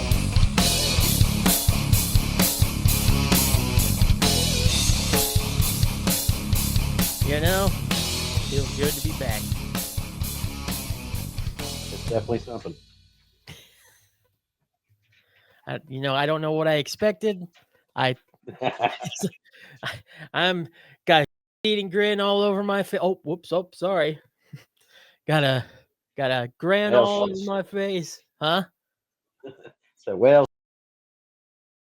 Oh no, it started. yeah. Before we Welcome started to this, she was like, "We don't need to cuss as much," but yeah, you know, we knew that was not going to happen. yeah, it lasted all of like what 5-10 seconds. Oh If that. well. Oh well. That's what we can talk about later. So some of the changes for this show that people probably not going to like. Yeah, well, But hey, welcome to Save the Planet podcast with Jack and Keith. I'm Keith. woo-hoo. I'm Jack. There you go. Well, that's J Bomb. That's right. For Bomb, marketing Jack, whatever the hell you want to call me. for marketing purposes, he's Jack. But for us, you know who he is. That's right. So again, it felt really good to be back. It felt good to finally, get things back to where I believe they should be in terms of doing this thing. And Jack staying with me is always going to be like a huge, huge thing I always thank him for. And I'm glad we're still doing it to this day. And I'm glad we can continue making new podcasts as time goes on. And I've got big plans for 2026, like I've said multiple times before. And I stick to that for sure. For now, though, one of the bigger things that happened in 2025, I think, is the introduction of more shorts, of more highlighted content from the shows. So to show off some of these, there are going to be 2 different sections where we're going to show off 5 different shorts that came up this year. Some of the funnier things that happened in 2025 in these shorts. And we hope you have a laugh. Enjoy this short form content because, if there's one thing that we're good at is we're funny in short bursts. Why we do an hour podcast, I'll never know, though. You've seen the pug, right? Yeah, I think so. Yeah. Oh, Her. You I don't can't, know. can't even tell she's looking at you. When she's looking directly at you, her eyes are going to both sides. Her peripheral vision, she could probably see the back of her head. I'm just saying. Be nice. I Donna off on a daily basis when she's like, Jack, isn't she so precious? And I'm like, no, she's ugly as hell. She's not ugly. She just she can literally just see the west part of the world and the east part of the world at the same time. Some people that call it soda, and you got some people that call it pop. I remember being a kid, we always argued with my stepmom about that because my stepmom in her first marriage her husband was in the military, so she traveled to Germany and other countries. She started calling it soda. So when she come back, she started talking about soda, and me and my sister's like, "What the f- is soda?" Pulls out a Pepsi, and we're like, "Oh, a pop, okay, It's pop. What is this soda? yeah." What the f- is soda? Do you call it pop or do you call it soda still? Is it still pop? It's still pop. Whether you call it soda or whether you call it pop, I think it's okay. Yeah. Do not call it soda pop. If you call it soda pop, this is the 1950s. Not call it soda pop. I believe the 50s and 60s is when they called it soda What's pop. your opinion on trunk or treating? I'm not against it, but as far as if you're just doing trunk or treat, I feel like it takes away from the idea of trick or treating. They made it too easy. I remember being a kid, my dad would walk us miles. They didn't really have a set time back when I was a kid. You just trick or treat until you couldn't handle it no more. It's very boring. Now, don't get me wrong. If you're doing them like a week, few days, even the day before, perfectly fine. Cool deal. I understand the safety concerns, everything of trunk or treat. Don't get me wrong. I get it. This has come from an experience of not having any children at my age, whatnot. So that's why I wanted your opinion because you have 4 now. From the perspective of a parent, I want them to run themselves out. I want to take you for a couple of miles and let you run out all your damn energy, stock up on candy, and then I get you home, you have 3 or 4 pieces of candy, you watch the movie, and you're out. Change can definitely warp someone's mindset because you get so used to something for your entire life, and then with just in a blink of an eye, everything's different. That's why it's important to be around the people that you love the most and people that care about you the most. Nowadays with social media and all that, it's easier than ever nowadays to just reach out to somebody. Just looking at it from like a very blanket way, sometimes even reaching out is hard. You just got to remember that even if you don't think there are, and if you think you are alone, you're not alone. Even though it might be somebody you either least expect or somebody that you didn't even really want the help from. It's there's still somebody there. And if it gets that bad, go to a professional. That's what they're there to do, to help you no matter what. And pull him up on the bottom of the screen. Go ahead and bring him up from the bottom up. There he is. Hello, Lol Jockie. Lol Jockey. Lol Jockie. There's always some kind of mess up with the AI crap. Every time. It's like the Little Jackie Funko Pop version. Yeah. I told you, Lol Jockie is Scrappy Doo. Literally, there's always something that messes up with this thing. It either adds a nose to Little Jackie, which I absolutely hate, and I know you do too. It just looks It drives me crazy. It's so awkward and weird. Just keep it flat and put a big old J on the head. And then it messes up the Right. J. It's like, how do you mess up a J? But when I saw Lol Jockie, I just knew something special was about him. But it Yeah. gave him a body and put the J on his tummy, and he just kind of looked cute. Yeah, he is cute. He's very cute. All right, you can Yeah. go away now, Lol Jockie. You know, Lol Jockie, to me personally, has probably been the second best thing that I've had help with AI with. I don't know who would be the first thing that I could think of would be number one, but that didn't matter, whatever. But speaking of AI, that's been a huge topic this year, and as we head on to 2026, it's not going to go away. In fact, it's getting bigger and more concerning in a lot of ways. I'm going to show you a pretty long conversation from two different perspectives, both from me and both questioning and whatnot. So let me take that out of the way. We discussed near the beginning of the podcast, around the beginning of November, when we actually started trying to get a co-host, trying to figure out the co-host thing, about AI and how I was using it, and I think I had a different perspective at that point than what I do now, and I actually really enjoyed it. I still have good things to say, but within a month or so, as you can see by clip number 2 coming right after this, those things are starting to change up a little bit. And some things happen that, kind of caused this change up. So, anyways, let's go into it. Let's go into the the full discussions we had with Druid about AI and his use of it, being a content creator. And then let's go about a month later back to the AI thing, where I'm not liking something I see online and I'm wondering, hey, maybe I shouldn't use this because it's not cool how it's being used. Yeah. Keith has been getting carried away with the AI a lot here lately. All right. Making the logos and stuff. That actually reminds me, when it comes to this AI stuff, you trying to make content by yourself and everything. First of all, is it something that you would consider using if it would help your video game footage, or if it would help you in a certain sense get more views or something like that? Overall, what do you think of AI? I guess that should be the first thing I start with. What do you think of it? Well, I have a very conflicting view. Like, you kind of have to, and I'm not going to go into details on this, but as in many things, people are just really, how should I put this?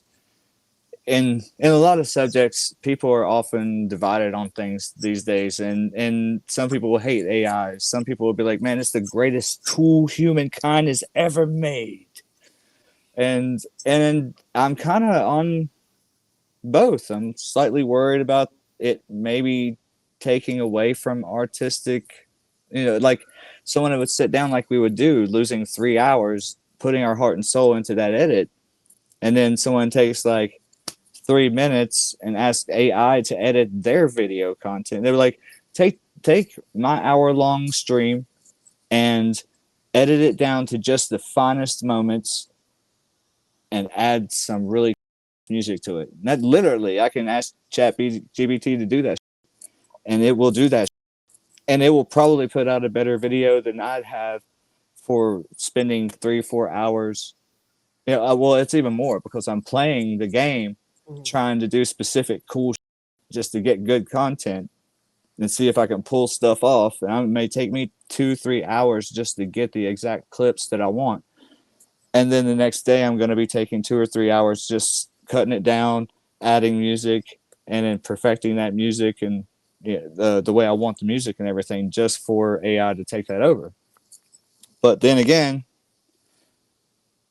if I used it, it would take that 3 hours away that I could spend time with my family, work on my day job more. So it's like, see, I'm really, really divided on that because I have used AI and it is very, just so convenient. Oh yeah. And so in a way, I really love it, and I really do think it really can be a great thing for everybody's life, especially if everybody learned how to use it and we all utilize it as a society, a people, whatever you want to, the world in general. I feel like it would really, really do a lot of good for a lot of people's lives, and including work. And what I'm thinking is, if it does get to the point where a lot of AI is taking a lot of jobs, they will be replaced with maybe the new jobs that may require using AI. Like every employee has their specific AI right here on their phone downloaded. So when I'm like during the day, I sit behind a computer all day long, and there's so many things that I could be like, yo, get rid of all my spam emails. And that would take hours out of my work day. Hours just going through the mail and leaving the actual stuff from my bosses, from other companies that we use that I have to read.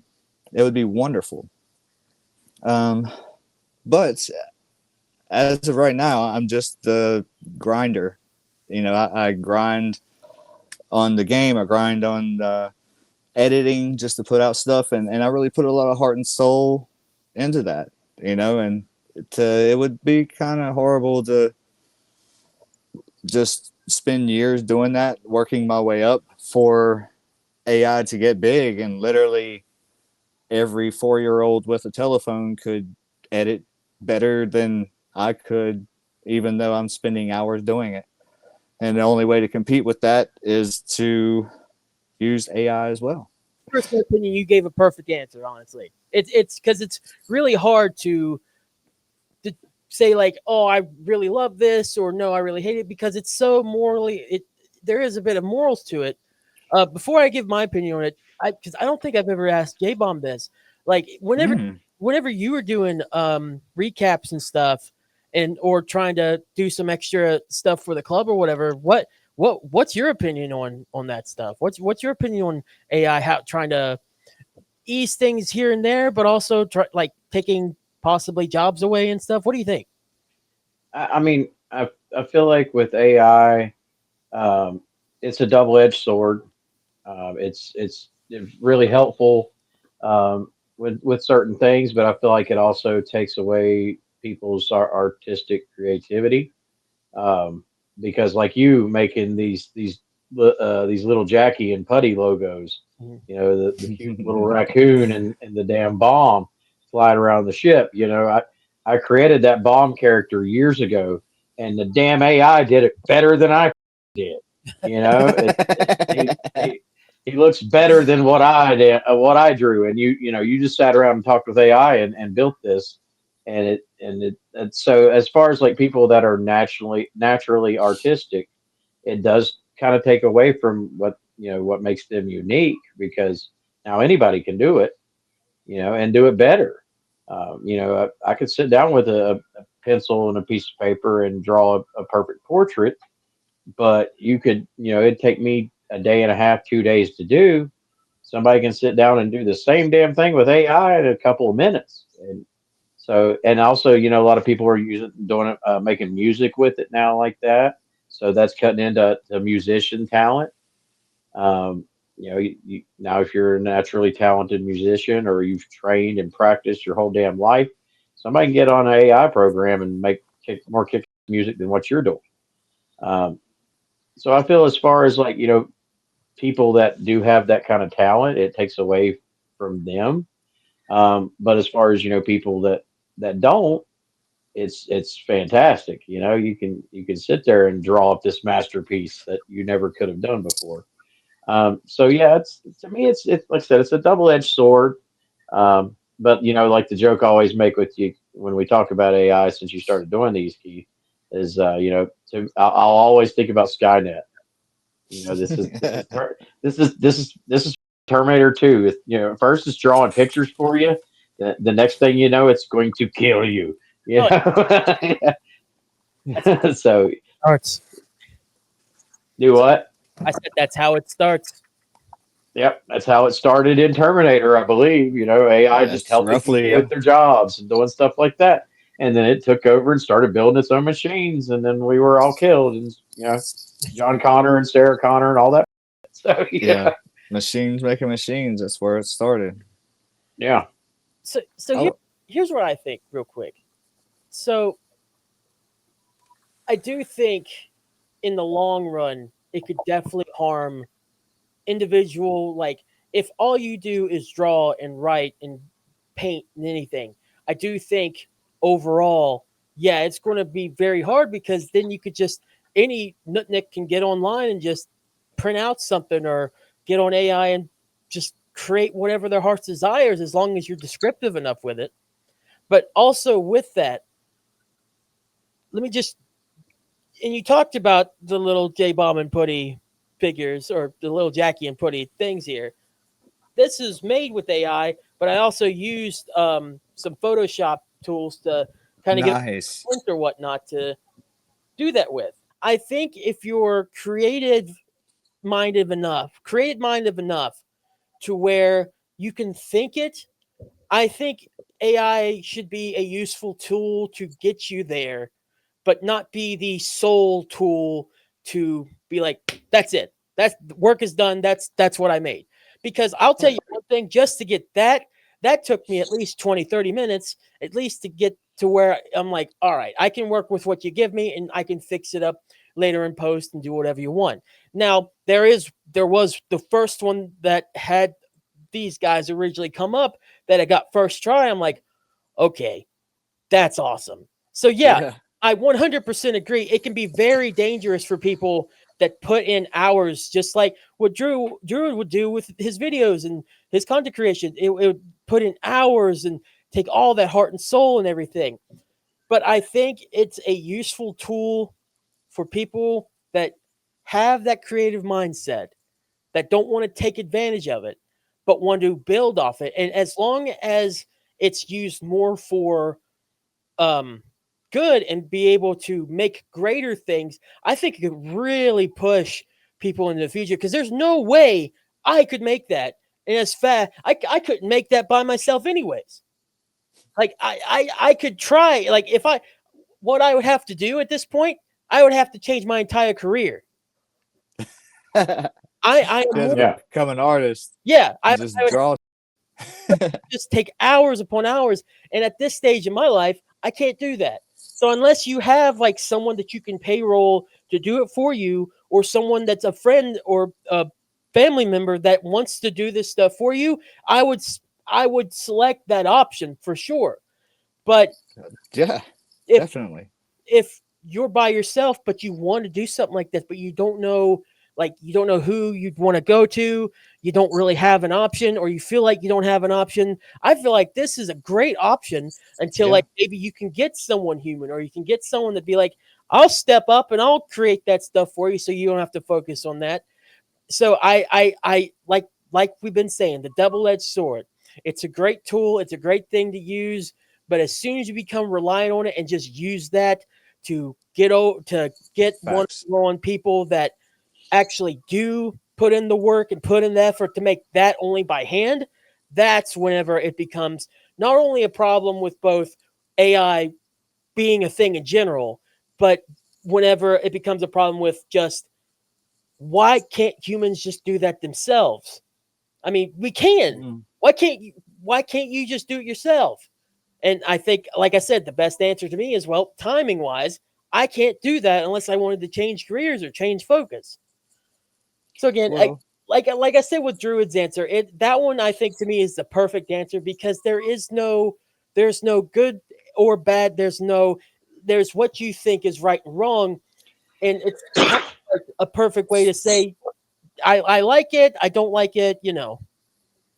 I think it's just on all in how you use it, and I dare say it needs to be some kind of regulated. But the problem is being able to trust the people who would regulate it, because it could most certainly be used for nefarious purposes. And if the person that has full, especially if they have most or full control of it, I feel like that could be problematic. But Still uh, new. as you were saying, I think it just depends on how you would use it. Yeah, and unfortunately, still, I think we're in such a new phase of things like AI getting better as the days and years go on. Every day. Yeah, it's going to take a while to get those proper regulations on everything. And I 100% agree. It needs to have something, but I don't know where is that point to where if I can't get something like that and I need to put more time, when does it come to a point where it's going to mess up that time efficiency people want to use with it as well? Facts. I have to go back to the AI thing we talked about earlier. Oh yeah, yeah. So, before the segment gets underway, I want to note that the views expressed on STPP are solely our own and do not reflect those of our employers or affiliated organizations. This discussion references real world events and examines the ethical impact of AI and the sharing of violent content, not to promote it, but to examine how easily harmful material can be spread. Listener discretion is advised. I think I've had it. You know, it sucks because for 2 months and I'll admit it, I've been paying for ChatGPT Plus because I really started enjoying it. I started liking being able to get things that I needed that I thought would help brand the podcast. And it really has. Just like quick, instantly. And it's been very helpful. I, again, would not have these two right here if it wasn't for ChatGPT. Because I just don't really have the time to, draw all that. I can't draw that well in terms of cartoon style. It doesn't turn out very well. Well, I'm kind of sick of it now, honestly, and I'm just gonna have to teach myself how to draw J-Bomb or Lil Jackie and Puddy. Honestly, I'm gonna have to for two And reasons. you told me about this a little bit. Well, I'm gonna talk about the first one, then I'll talk about that one that really pushed me over the edge. But I talked about on OMO this past Sunday about how a lot of tech companies have stopped making RAM pieces to start giving to these data centers, mostly to focus on AI. And Micron, being one of the biggest producers of them, has just completely stopped producing just to focus on data centers to help with AI. And it's just going to start making things like video game systems go up. And dude, I don't want to pay $600, $700, $800 for a new game system whenever back in the day they were like $200, $300. And they're not good. Yeah. And these ones that are out now are not cheap. No. I want to give this guy credit because someone actually on OMO, the one that's on YouTube actually commented on it, and I didn't know this. I want to give him credit for this comment that he posted. It's guy's name is Pseudo Krondor on YouTube. He left a comment because I talked about it on this week's OMO. Micron, the RAM maker, has pulled out of the chip production of consumer market and will only produce chips for data centers.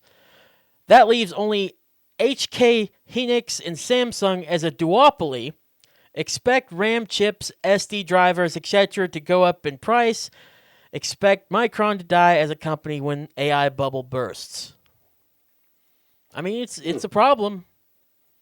It's absolutely a problem, and this isn't just like what I brought up to you. This is a business problem that's going to affect things like the general consumer when it comes to like even making their own PCs or whatnot, and then it's going to hurt companies that make games and computers in general too. It's going to hurt everybody because it's just going to make prices go up. Yeah. Because they want to put in more RAM, which makes sense because AI is just going to get better. If it's on the trajectory and it's just going to get better and more complex. And with that, you need to have the power to do it. And RAM is what you use for that kind of power.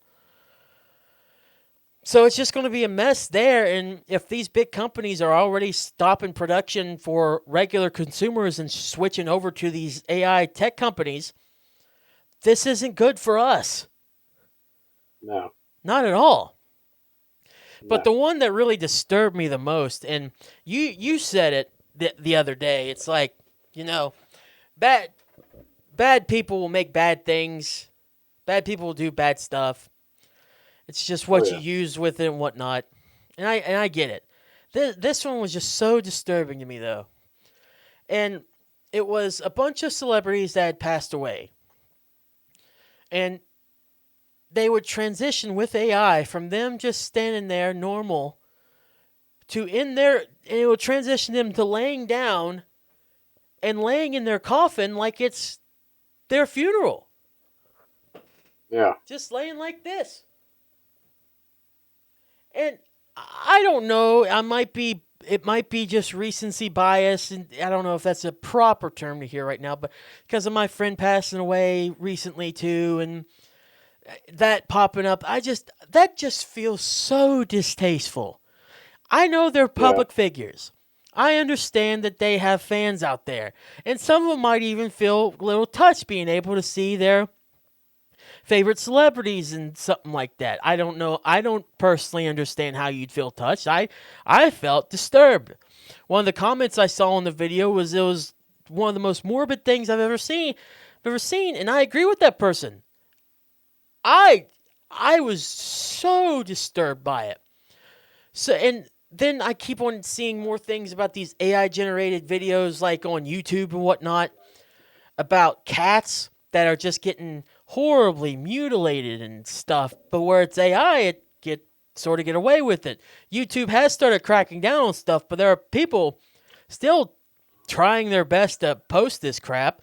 It's just like ElsaGate back in like 2016 whenever people would make live action skits of dressing up as Elsa or dressing up as Spider-Man or some other person on the internet and make things to where they get 1,000 views, millions of views actually, but they would make them to where they're doing disturbing and disgusting stuff like making them pregnant, sexual fetish crap, violent stuff. It's just so weird. But now you got these quickly made AI videos, and where's the line?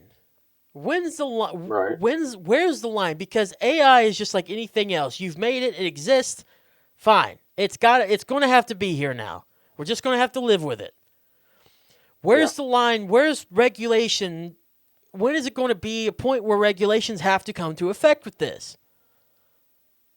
And it's like I told you when you were telling me about the videos. There's always going to be people that's going to take things that were meant for good and figure out an evil way to use them. Oh, absolutely.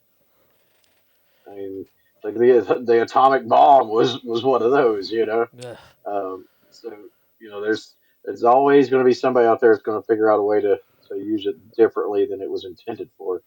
Um, but not to get political, but with AI, people have been doing a lot of political stuff. Yeah. Targeting certain politicians and having AI having them do stuff, and it gets to that point where, and it sucks because AI has gotten so good. Sometimes you have to really watch it just to be like, and you can eventually spot it. Yeah. Like another one I see all the time is like wrestling themes. There's certain wrestlers that they're AI and doing stuff, and Oh, like the I think I ones they seen brought one back where to it was, life? yeah, that, and I think I seen somebody did an AI one of like Alexa Bliss and somebody making out. It was Oh, on Facebook, and I was like, what the hell? that's just Um, so wrong. yeah. Because it's But used. then now they got AI though. Your uncle Skinner, he sent me some. It's like fictional characters in WWE matches, and it looks real as hell. But it's like these little fictional characters having full on wrestling matches. So it's gotten to where you know it's gotten to where sometimes you're blurring that line between reality and fiction, and when you start using real people is when it starts becoming questionable. Yeah. Um, because most smart people can look at it and tell it's AI, but you know, some people just see what they're shown and automatically believe it, Oh, yeah. and that can cause some very negative reactions. I still love it as a tool to help people create and fix things whenever they start working on stuff, and then AI is there to be like, "Oh, hey, this is how you can do this or whatnot." I've learned a couple things through AI that's actually helped me big time. But where it's so like open and everything, and it Yeah, does it not everything it says is right. It just gives you a general answer based on things it's found. Doesn't mean it's always accurate. You have to put the human element into effect here. But when it comes to these videos or whatnot, and you're just like typing in prompts and letting AI have at it, it's like, okay, who is the creator, or is the person that typed the prompt at fault? Is it the AI program itself? Because the AI doesn't have a brain. It's just taking stuff it's found on the internet and then using that to create this thing based on the prompt. Is it the person who made the AI? Is it the people that allow it to get posted up? Who regulates it? And when is the eventual hammer going to come down? Because apparently it's not going to be anytime soon. And in fact, like I don't all think it these ever big, will. I don't think it will, because then it's like, well, free speech and stuff. But it's like, do we really need to see James Avery, the uncle for Fresh Prince of Bel Air, living 1 minute and then in his coffin the next? Do we really need to see that? And that's not me No. being sensitive or whatnot. It's just like, first of all, that wasn't made for our eyes to see. Yeah. Again, I don't mean to go to be. You said you don't mean to be political. I don't mean to be political when I say this. But there was a time whenever Charlie Kirk got assassinated, there was a video that Yeah. came out of a dude talking about it, saying, we weren't meant to see that. That is not something anybody was Right. meant to see. And it was so easily No. accessible. Not just what Yes. you saw on the news, but what people were posting about it, because they were posting as it happened when it actually happened, uncensored. Yeah. I don't think you can And that do it. was I don't think you can do it it was something now. I didn't want to see. No. It was something I didn't want to see. So And I didn't even know about that happening until I got a phone call, and I just typed up his name on Facebook, and that was the first damn thing I seen yeah, was him getting shot. you don't Uh, need to there's some things in life you just aren't meant to see.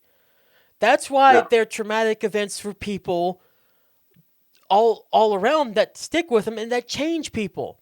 Well, the problem is yeah, now, because we have the ability to share so much stuff so instantly, that can be shared to anybody. And look how many people that were there that day. yeah, What's the line with AI in this sense, where it starts making stuff to where it's just something you don't need to see? It's some because yeah, you can tell it like if you're smart, you can tell it's AI. But what if unfortunately, what if you're not? You know? Yeah, I'm not saying we should like how's a respectful way to put this? Cuz I don't want to come across like an asshole either. It's not that I don't feel like it should be regulated for stupid people. Because I then feel like I don't know. I, I feel like with AI and people doing things like this, it's not really anything new. I mean, it's new as No. far as the freedom, but I mean, if you look back in on people, there's some people that actually get enjoyment out of was it those old Faces of Death videos, or watching videos of people being killed, Yeah. like Faces of Death, and stuff like that. There's what was it back in the '90s, or right when the internet started kicking off, there was Rotten.com, where people was going and seeing really disturbing images. Uh, so there's so many different types of people on this planet that there's going to be people that get enjoyment out of it, um, and like you said before, it's hard to kind of put a line on it when you do have the freedom of speech, freedom of expression. Right. Um, so there's never really going to be a way of censoring it, um, as far as making it like illegal or you can't do that. Right. Um, I just like you said with the Charlie Kirk thing, I just don't like the idea of it being so easily obtainable. Yeah. And maybe that's where regulation needs to be. Maybe not on it Yeah, in particular, but like in the way it's so easily visible. maybe a rating system. Something. You know, Because one, supposed to be able to keep porn off of Facebook, but they still don't. But for the most part, they try to police and keep stuff like porn off Facebook, yeah. and in certain images and things like that are policed on social media, and it's just going to be a matter of time before they have to start doing it with AI. Mm-hmm. I mean, they try with YouTube Kids to keep things off there, but it's YouTube. You can upload just about anything you want. Yeah, they have a moderation system to keep porn and stuff off there too, but like when is the point where it becomes actual necessary? Well, it's like even with YouTube Kids. I seen a couple of years ago an article that said with YouTube Kids that they figured out that there was certain kid friendly words that if they were typed in a certain order on kids YouTube, it was bringing up stuff that wasn't for kids. Yeah. Like you could put in different symbols and whatnot, like the at symbol and whatnot, and plus minus stuff. Put them all a bunch of gibberish. Looks like a bunch of gibberish. You press enter, and it's just crazy what you can find. Well, it's also people posting videos that shouldn't be on kids YouTube, Mm-hmm. but posting it under hashtags that are kid friendly, and it's slipping under the radar. Yeah. I, I, this probably isn't an issue because, like I said, I don't like to get political on the show. Like I've mentioned before, I don't like getting political on the show. It is a serious subject that we should probably like tell you all more thoroughly. Hey, we're going to talk about this in a serious way. I just wanted to bring it up because it just disturbed me so much, and it really made me think about AI some more. And I don't know why I have this, anyways. I but I still like using it, but I don't think I'm going to pay for it anymore. I don't. I think I'm kind of done for right now. I'll start like computer went off again.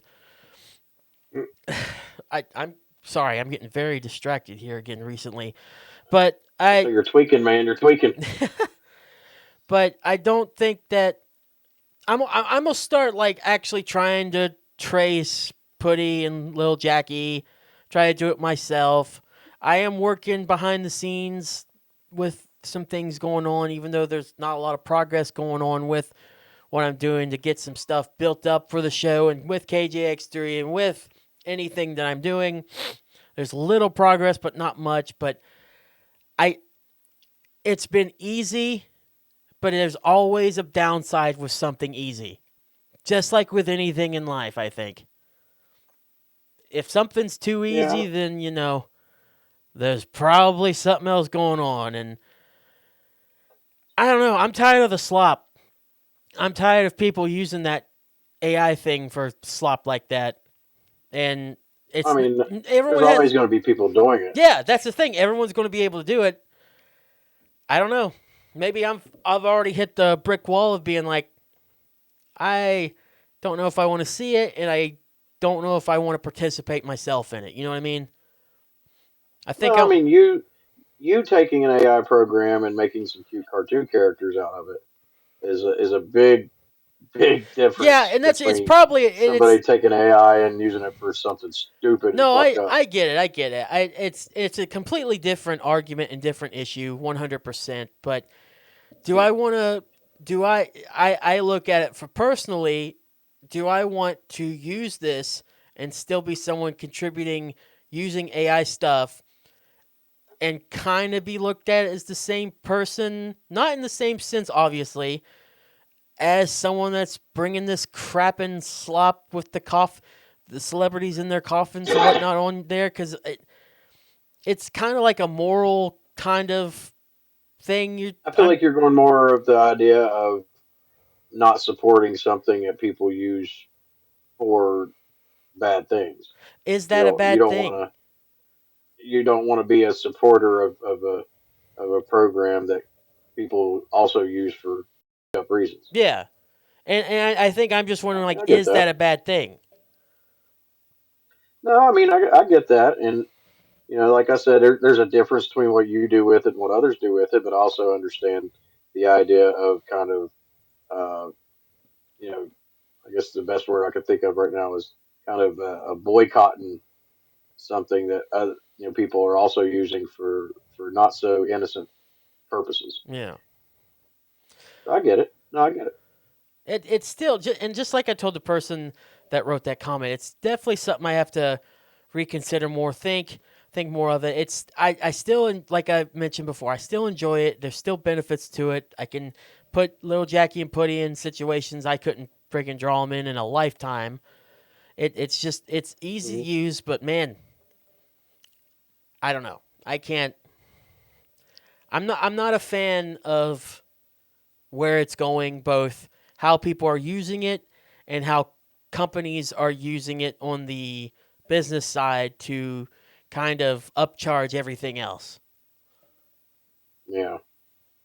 Well, I mean, it's the new age thing. Back when flat screen TVs first came out, they were ungodly expensive because it was the new thing. AI is now that. Yeah, that's Uh, true. now they can sell something that supports AI and slap on another couple $100s to it, just because that is the new big trend. Only with LCD TVs or whatever, you could just put the image of what real people are doing that's bad. Only AI, it will make it itself based on everything else out there. Yeah, So you just heard me and Jack talk about it there. Before then, we had our buddy Druid Dwayne on. He, along with Corey Chopper, and Zach Grady Jedi, uh, all came together and wanted to be a co-host. Them three did. And I will tell you, at the end of this particular show, in terms of new things that might be happening on this particular episode, we will announce, or I guess Jack's not here. No, you're not. Whoa. I swear he's not here. I don't know where that came from. But anyways, we will announce our third co-host that will start with us the beginning of 2026, from the very first episode on. And speaking of one of those three guys, I have to say that we've only been back for a few months.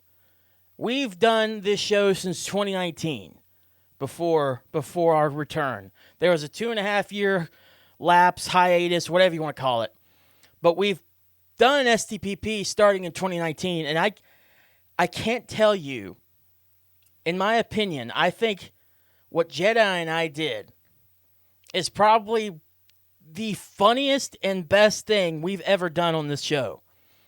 And it's just thanks to one of the other big things that we brought into the show as well as visuals. We have video now. You're seeing me by myself talk, and I apologize for anybody that wanted to keep their eyesight this new year.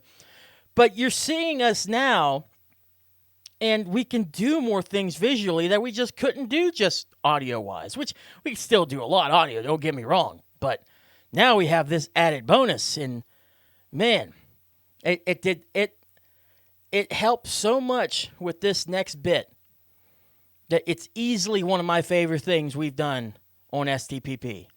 So please, everyone, enjoy the battle between myself and Jedi.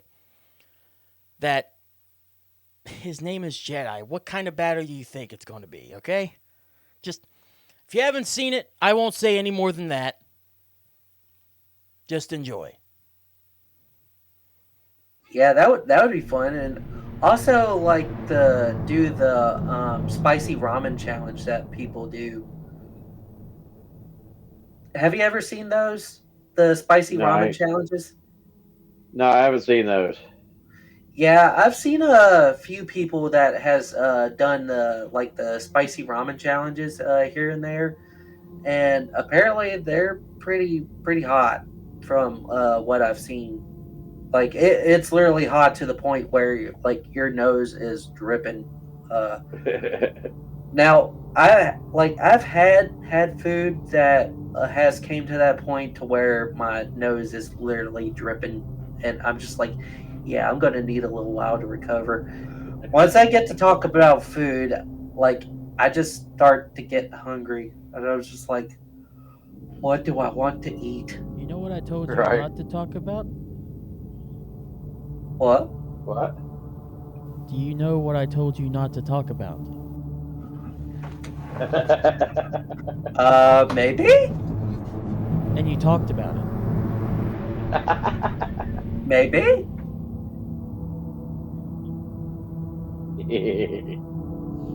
I love that little giggle.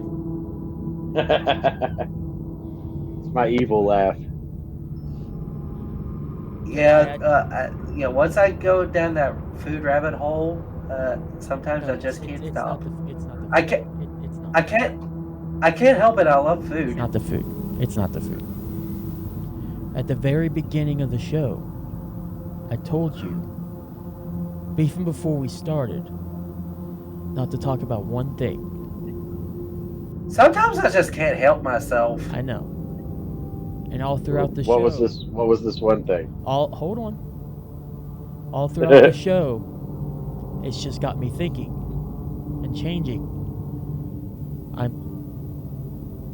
I feel the hate in my heart right now. Hate? He's got that ominous lighting too that just makes it even crazy. It's very ominous. Like, not even gonna lie, it's very ominous. Yeah. And now, I'm gonna make you suffer for what you've done by bringing up lightsabers. Oh, really? Oh, really? Oh, yeah. J-Bomb, I'm sorry, but we must do this. I'll referee it. Oh, really? We got a lightsaber duel for the first time on here, eh? I told you at the beginning not to bring it up because it would bring out this hate in me. Well, to quote Obi-Wan Kenobi, I will do what I must. Then you must do it.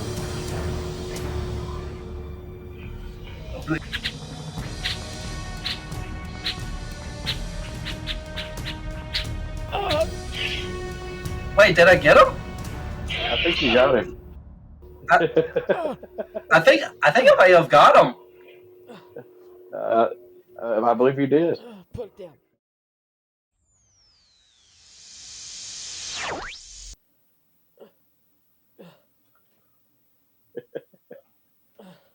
Yeah, I'm not gonna lie, that was actually kind of cool.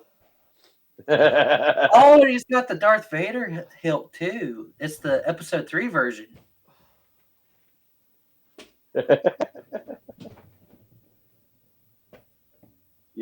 You I can't killed my believe- co-host. I can't believe Keith was going to the dark side. I can totally believe that. He's been going that way for a long time. He was literally going to the dark side just live on stream right now. Yeah. And now he's dead. Uh-oh. Maybe I could use the Force to heal him. Maybe. Maybe there's a chance that I could heal him and he'd see his way back to the light. Oh, that's a naughty finger. That's a naughty finger. That was great. See, that's one of the things I wanted to do more when we came back is have more fun with this show again. Is have fun. Because when we did Gimme A, like it was fun for a little bit, but there was still a lot of things that I didn't care for, and I'm not very good at without having some sort of structure. Heck, you can tell by how I'm laying this show out there, some sort of structure going on beforehand.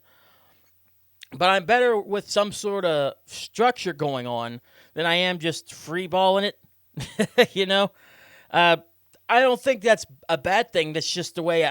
That's just how I go. So for me, I have to have some sort of structure to get us through. And sometimes, though, the structure can obviously like get fixed up last minute or so, or change as the show goes on. Jedi's episode is a perfect example of having a structure going into the show, but we didn't follow it as much as we were going to. We, on the fly, talked about different things in different orders, and that battle was actually a last-minute ad that I thought would be a cool idea as long as he could do it, and we did it, and the episode is what it is, and I still think that the battle is the highlight, not only of that episode, but the highlight so far of the year, I think. Or the highlight of the year, not so far, we're almost done with the year, but the highlight of the year, and one of the highlights of the show. We've done a lot of shows, trust me, we've done over 100 now, and we've done a lot of good interviews, we've had a lot of good bits. I just can't remember another one that was quite like it. So Jedi, thank you for going with it, and I hope to do that again sometime soon. Maybe not like that, obviously, because you don't want to go back to the same thing twice in a row. That'd be dumb. But we'll think of something. We have several good ideas. But for now, let's go back with more structure. Going back to that with us. And let's talk about some shorts again. We saw the showcase of about 5 shorts earlier. We're going to show now 5 more shorts that, yeah, structurally, they made sense in time, but like, you watch these by themselves, or you're looking on TikTok or YouTube or whatnot, and you're like, how in the world did they get here? Trust me, man. I don't know either. Enjoy these very well-structured shorts. I promise they're structured. Whoops.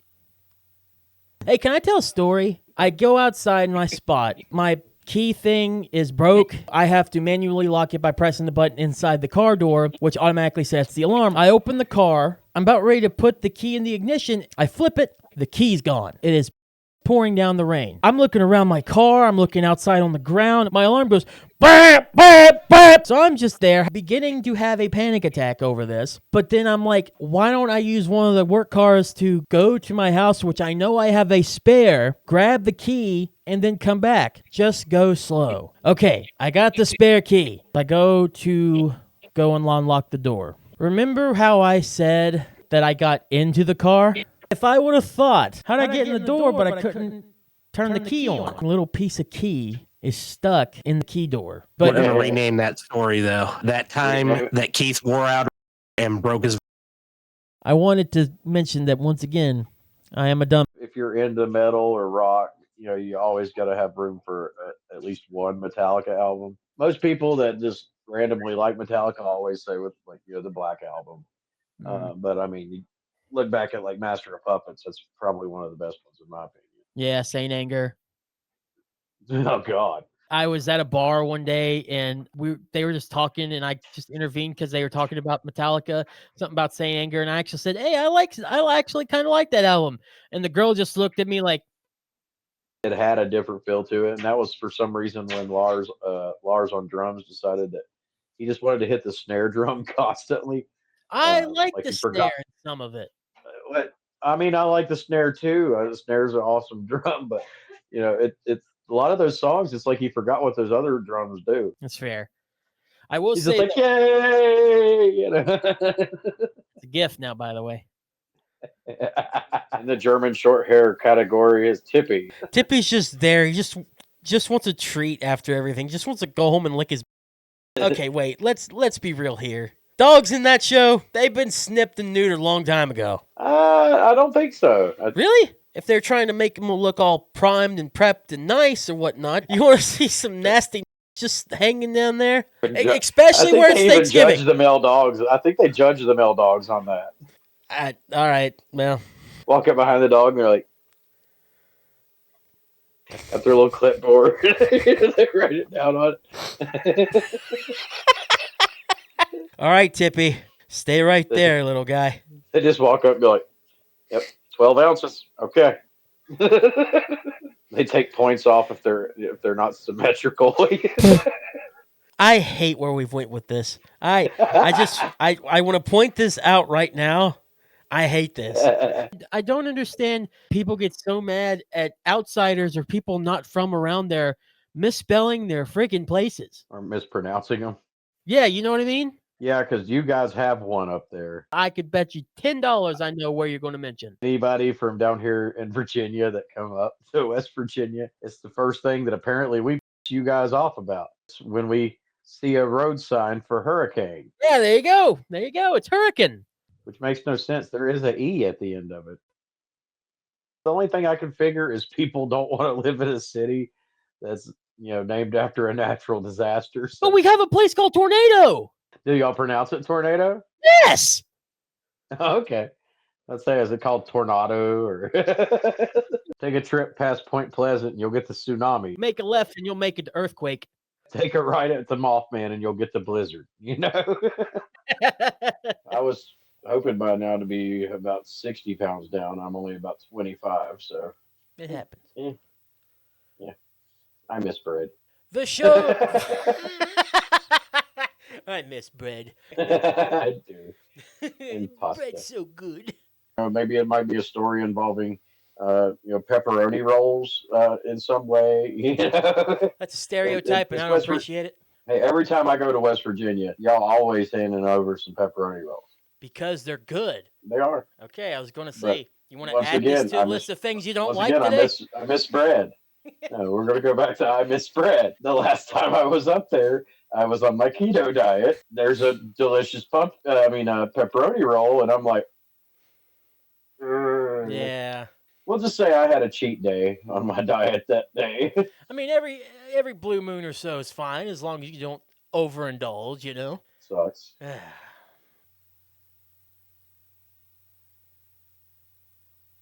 don't want to talk about it. I don't want to talk about it.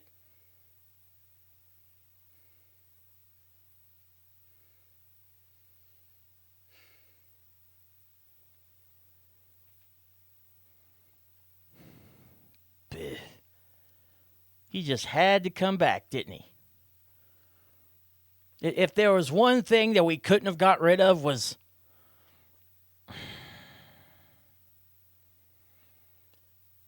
Anyway. Of course, though, when he came back, he had to do something memorable.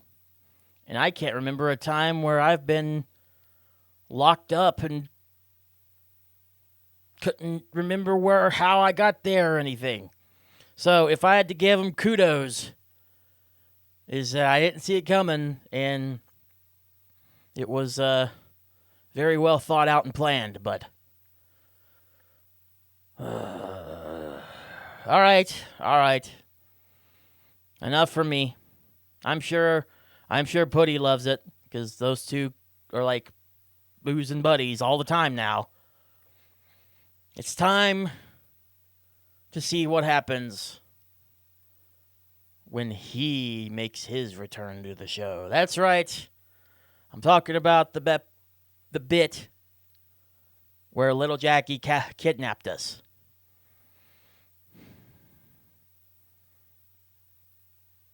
Great. Really wanted to think of some way how we can help, how you and I can help. And yeah, we do this podcast, and we have some silly podcasts. Don't get me wrong. We have Oh, yeah. we have a great time. We love to mess around and whatnot. But I wanted to think of some particular way to give back in some way, to help. And I think I thought of it. I think I thought of the way to. Hey, can you hear me? Yeah. It got really dark. At least I can hear you. Why'd your screen go dark? Check your phone real quick. Yeah. It's just dark. Yeah. What? Hey! Oh. Who turned out the lights?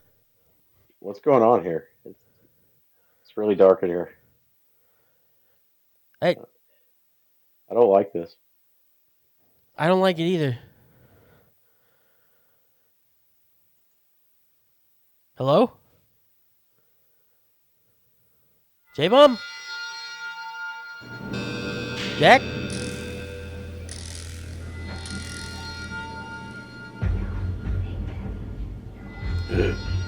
Surprise, mother.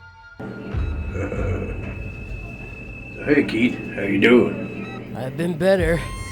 How'd you even manage this? I stayed away from you. So, let me get this straight. You do this podcast now, and you edit out all the bad words? Well, yeah, we're trying to hit more people and everything, That's so great. we're just trying So, to... might as well give you some work to do then. You shithead mother. Oh, you never change. So, Every time we try to do well, you're doing worse. Quit. I Stop. just don't know what all kinds of words I can call you. Dipshit. I hate you, Lil Jackie. Do you really think you're going to get away with this?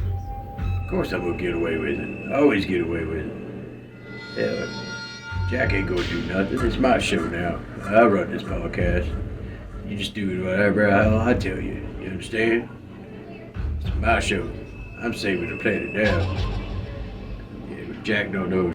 He's just a dick, just like you. Wait a minute. He's behind me, isn't he? Get him, Jack. Get him. Get him. Yeah. Grab him by the face. Get him. Throw him. Throw him. Yeah!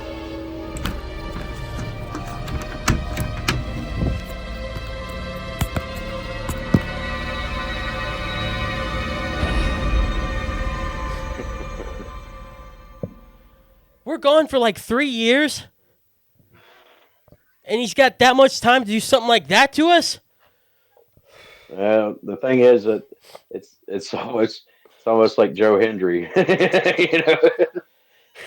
But we've been saying his name for weeks now. I guess he's been plotting and planning. All right. Enough for them. Enough of him. Enough of that. The less I think about that, the better. I can't stand him. Even to this day, Lil Jackie just... But it's all right. It's all right. Because soon he's not just going to be our problem. He's going to be our third co-host problem as well.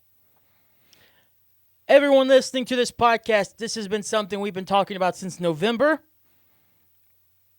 And we've had a lot of time to think, Jack and I have. And it has come down to this. We wanted to announce the episode, or we wanted to announce, the third co-host, and have them right soon as we start 2026, right there off the gate.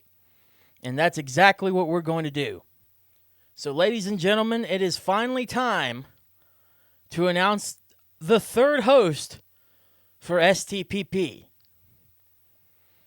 I present to you the three choices. Video-wise, you can probably see their faces as of right now next to the KJX3 logo on the side there. Audio-wise, we have, as I mentioned previously, Chopper, Corey Chop, Druid, Dwayne Bleeding, or Jedi, Zach Grady.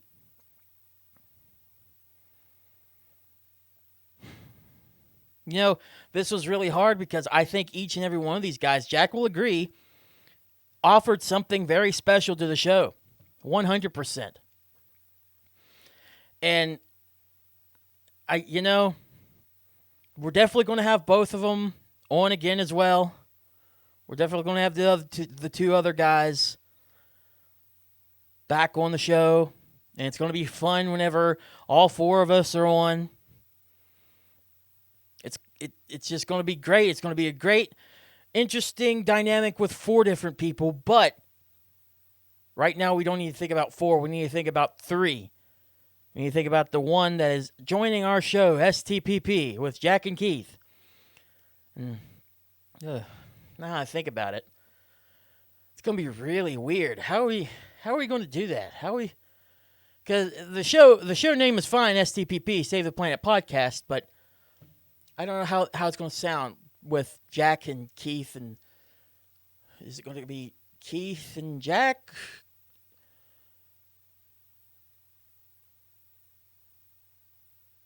STPP, Save the Planet Podcast with Dwayne, Jack, and Keith. I like it. The third co-host, starting 2026, is Druid, Dwayne Bleeding. Thank you again, Corey. Thank you again, Zach, for coming on the show. We will definitely have you again.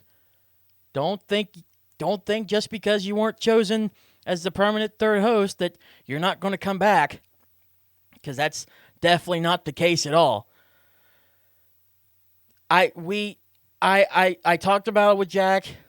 He agrees with me. There's a chemistry, I thought, in that episode from the get-go that I really enjoyed, and I think is just going, not to say that Jedi or Chop didn't either, but there was just a certain thing with Druid that I really enjoyed, and he did too. So I'm telling you now, whenever we get us and Chopper or us and Jedi on the show, all four of us, heck, we could do 5-person episode, and I think that'd be very interesting. But that dynamic's going to be really fun, but I look forward to see what Dwayne can add on to the show going forward into 2026. I'm excited. I'm excited as a pig in right now, honestly. I had to curse one time. I hadn't cursed all day. Are you kidding me? All episode. This is the new content, and I haven't said anything bad. Come on. So that's it. That's pretty much the episode, ladies and gentlemen. I apologize for not having any more new stuff to present, but I did try to set up as well as I was going to, being this sort of also last minute. So with that being said, because of the last minuteness, because of the holidays of this past month not being the best and whatnot, this week there is no STA. No STA coming out on New Year's Eve, New Year's Day. I just don't want to do that. No STA this week. However, STPP Uncensored will be out. So, like, the 2 cuss words that I said freely here will be available, I guess. But the other bits, will be there, completely uncensored, as I mentioned. And the only way to check that out is on our Patreon page. Yeah, that's right. For $1 a month, you can come listen to STPP Uncensored, Video MO with Keith, with me. That's me. You also get a shout out on the show. So shout out to Brandy for being a $1 tier member. And of course, shout out to Donna for being the $5 tier member. And yes, if you want to spend $5, you get access to the after show where we spend another 20, 30 minutes just talking about stuff that happened either on the show, coming up on the show. It's really becoming more of a, hey, let's tell you what's going to happen next week type deal. That might be the case going forward with SDA until I get a better idea of what we want to do to formally make that show its own thing. But for now, it is really going to be just more of us talking BS and getting you excited for what's to come next week on the show. Because this is it. This is STPP. This is the main show. This is what I do everything for, is to get ready on here for this show, for all you all to listen to, no matter what. And I want to apologize ahead of time because I'm still behind on some Patreon uploads. I still need to get the uncensored version of the Jedi episode. I apologize. There's just a lot of editing with that. And I don't have the file on my particular work PC that my work laptop that I use more now than anything, more than my main laptop. Still have a couple episodes of video mode to get up, so I'm working on it. Trust me, I finally uploaded a couple of the STPP Uncensored over the last week or so. So I am working on it. Just give me time, and those will be up. But there is still plenty of content already up there. Plus, you can just join the $1 tier, and you'll still have access to a central hub of where you can find the old school STPPs. You can also find OMO that's linked right to there, so you can listen for free on there. Or just go wherever there's podcasts that Spreaker has us allowed, like Spotify, Apple Podcasts, whatever. Listen to us, and of course, we're on YouTube for the video version of STPP. It's just the censored version.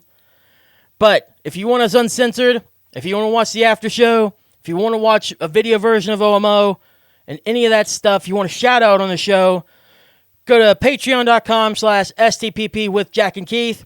That is patreon.com/STPPWJA.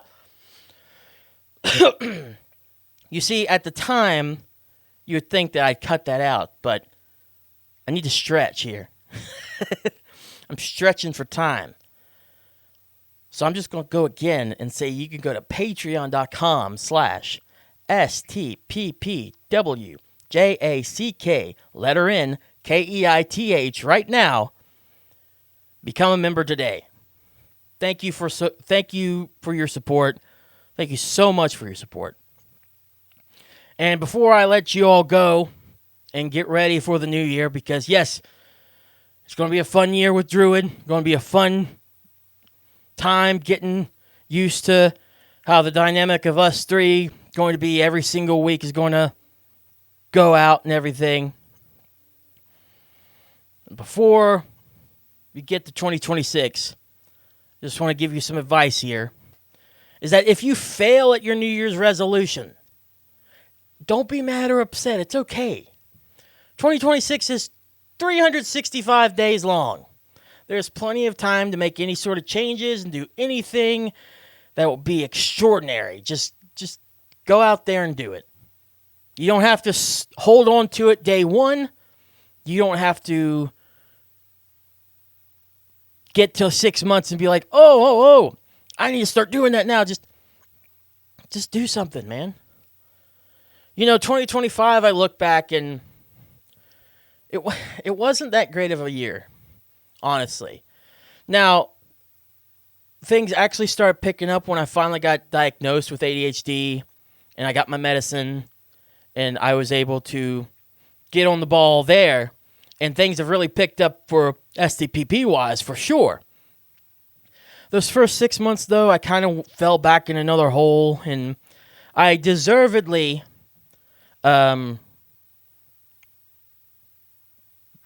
should be criticized and made fun of or whatever for that time, if that ever was a thing, and I'll live with that crap that I've did, and I'm making it sound so much more serious. It's just stupid. I'm just an idiot, and I also don't need to drink anymore. So you see where that goes.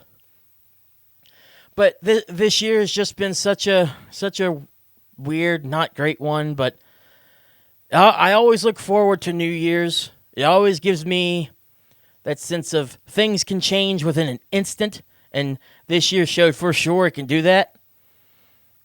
And I look forward to I look forward to bringing you all more STPP, more OMO, getting KJX3 back off the ground, some side things I'm working with people on that you might have heard before if you're a follower of me or just a friend or a family member or whatnot. You'll know, and it'll be cool to see us working together again.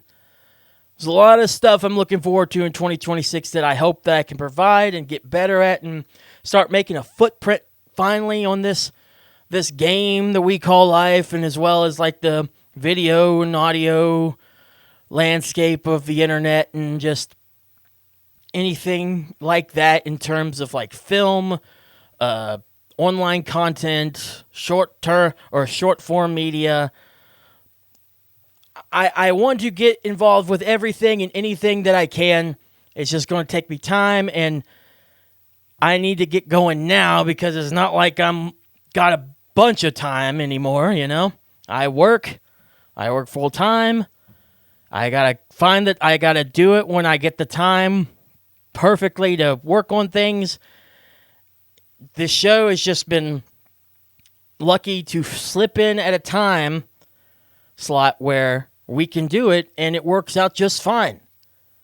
And I'm very fortunate that Jack is willing to, like I mentioned earlier, is willing to work with me, and we can get this show on the ground again. And it's cool. It's really cool. And once again, having Druid here as well to work with us is going to be good stuff coming for 2026. I have a feeling. So, thank you all so much for joining me here. Tell Jack to get his ass back here because I can't do this stuff by myself. I said I'd never do a show with Jack. And to be fair, this show hasn't been without him. Like, obviously from the past clips. So, he's still here. He's still here. He just got the week off. It's fine. It's fine.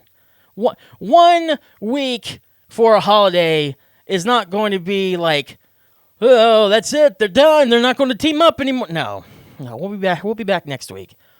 New episodes starting the beginning of January. Thank you all so much for the 2025 that we've had with you. Before we go, let us end with, I uploaded this highlight video on YouTube, and I wanted to share it with you all before we end the show. Thank you to my uncle, Sean Martin Skinner, who we've had on the show multiple times before. Hope to have him again this year. For letting us use his band's song Stand Tall for our intro, and letting us use this song that he wrote from a couple of his bands he's been in as the music to this highlight video. This is back to back. So enjoy the highlight video here at the end. I'm Keith. Jack's somewhere. Hi. Lil Jackie. Are you kidding me?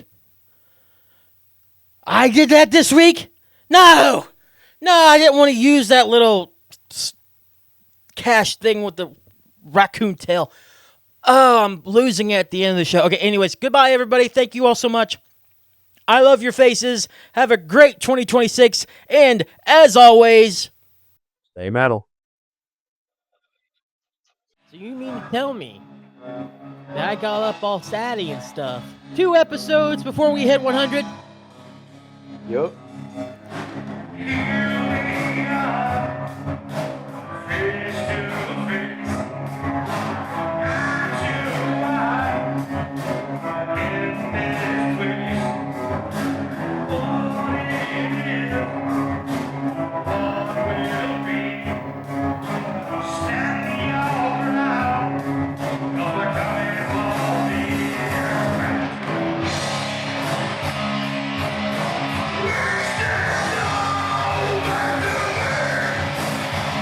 time I do this, Doc does this.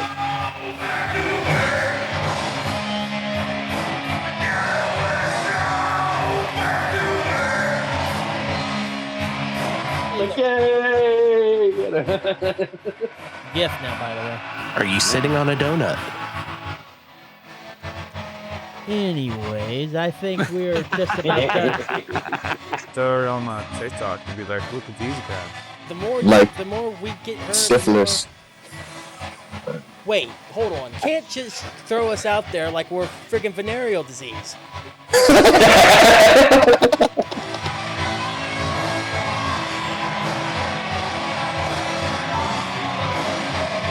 And I really hope that this episode in particular helped even just one person out there reach someone that might have needed it more than they might know. And I just hope that we could help in our own way, in our own goofy sort of, Jack and Keith Save the Planet podcast type way. We could help and make this world a little less. Perfect word for it.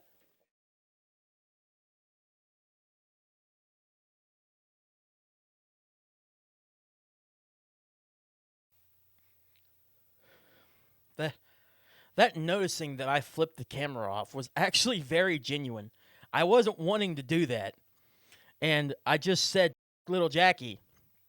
And my initial thought, anytime I say that, is to flip him off. To flip the bird to that character. It was just innate. Lil Jackie. See? Did it again!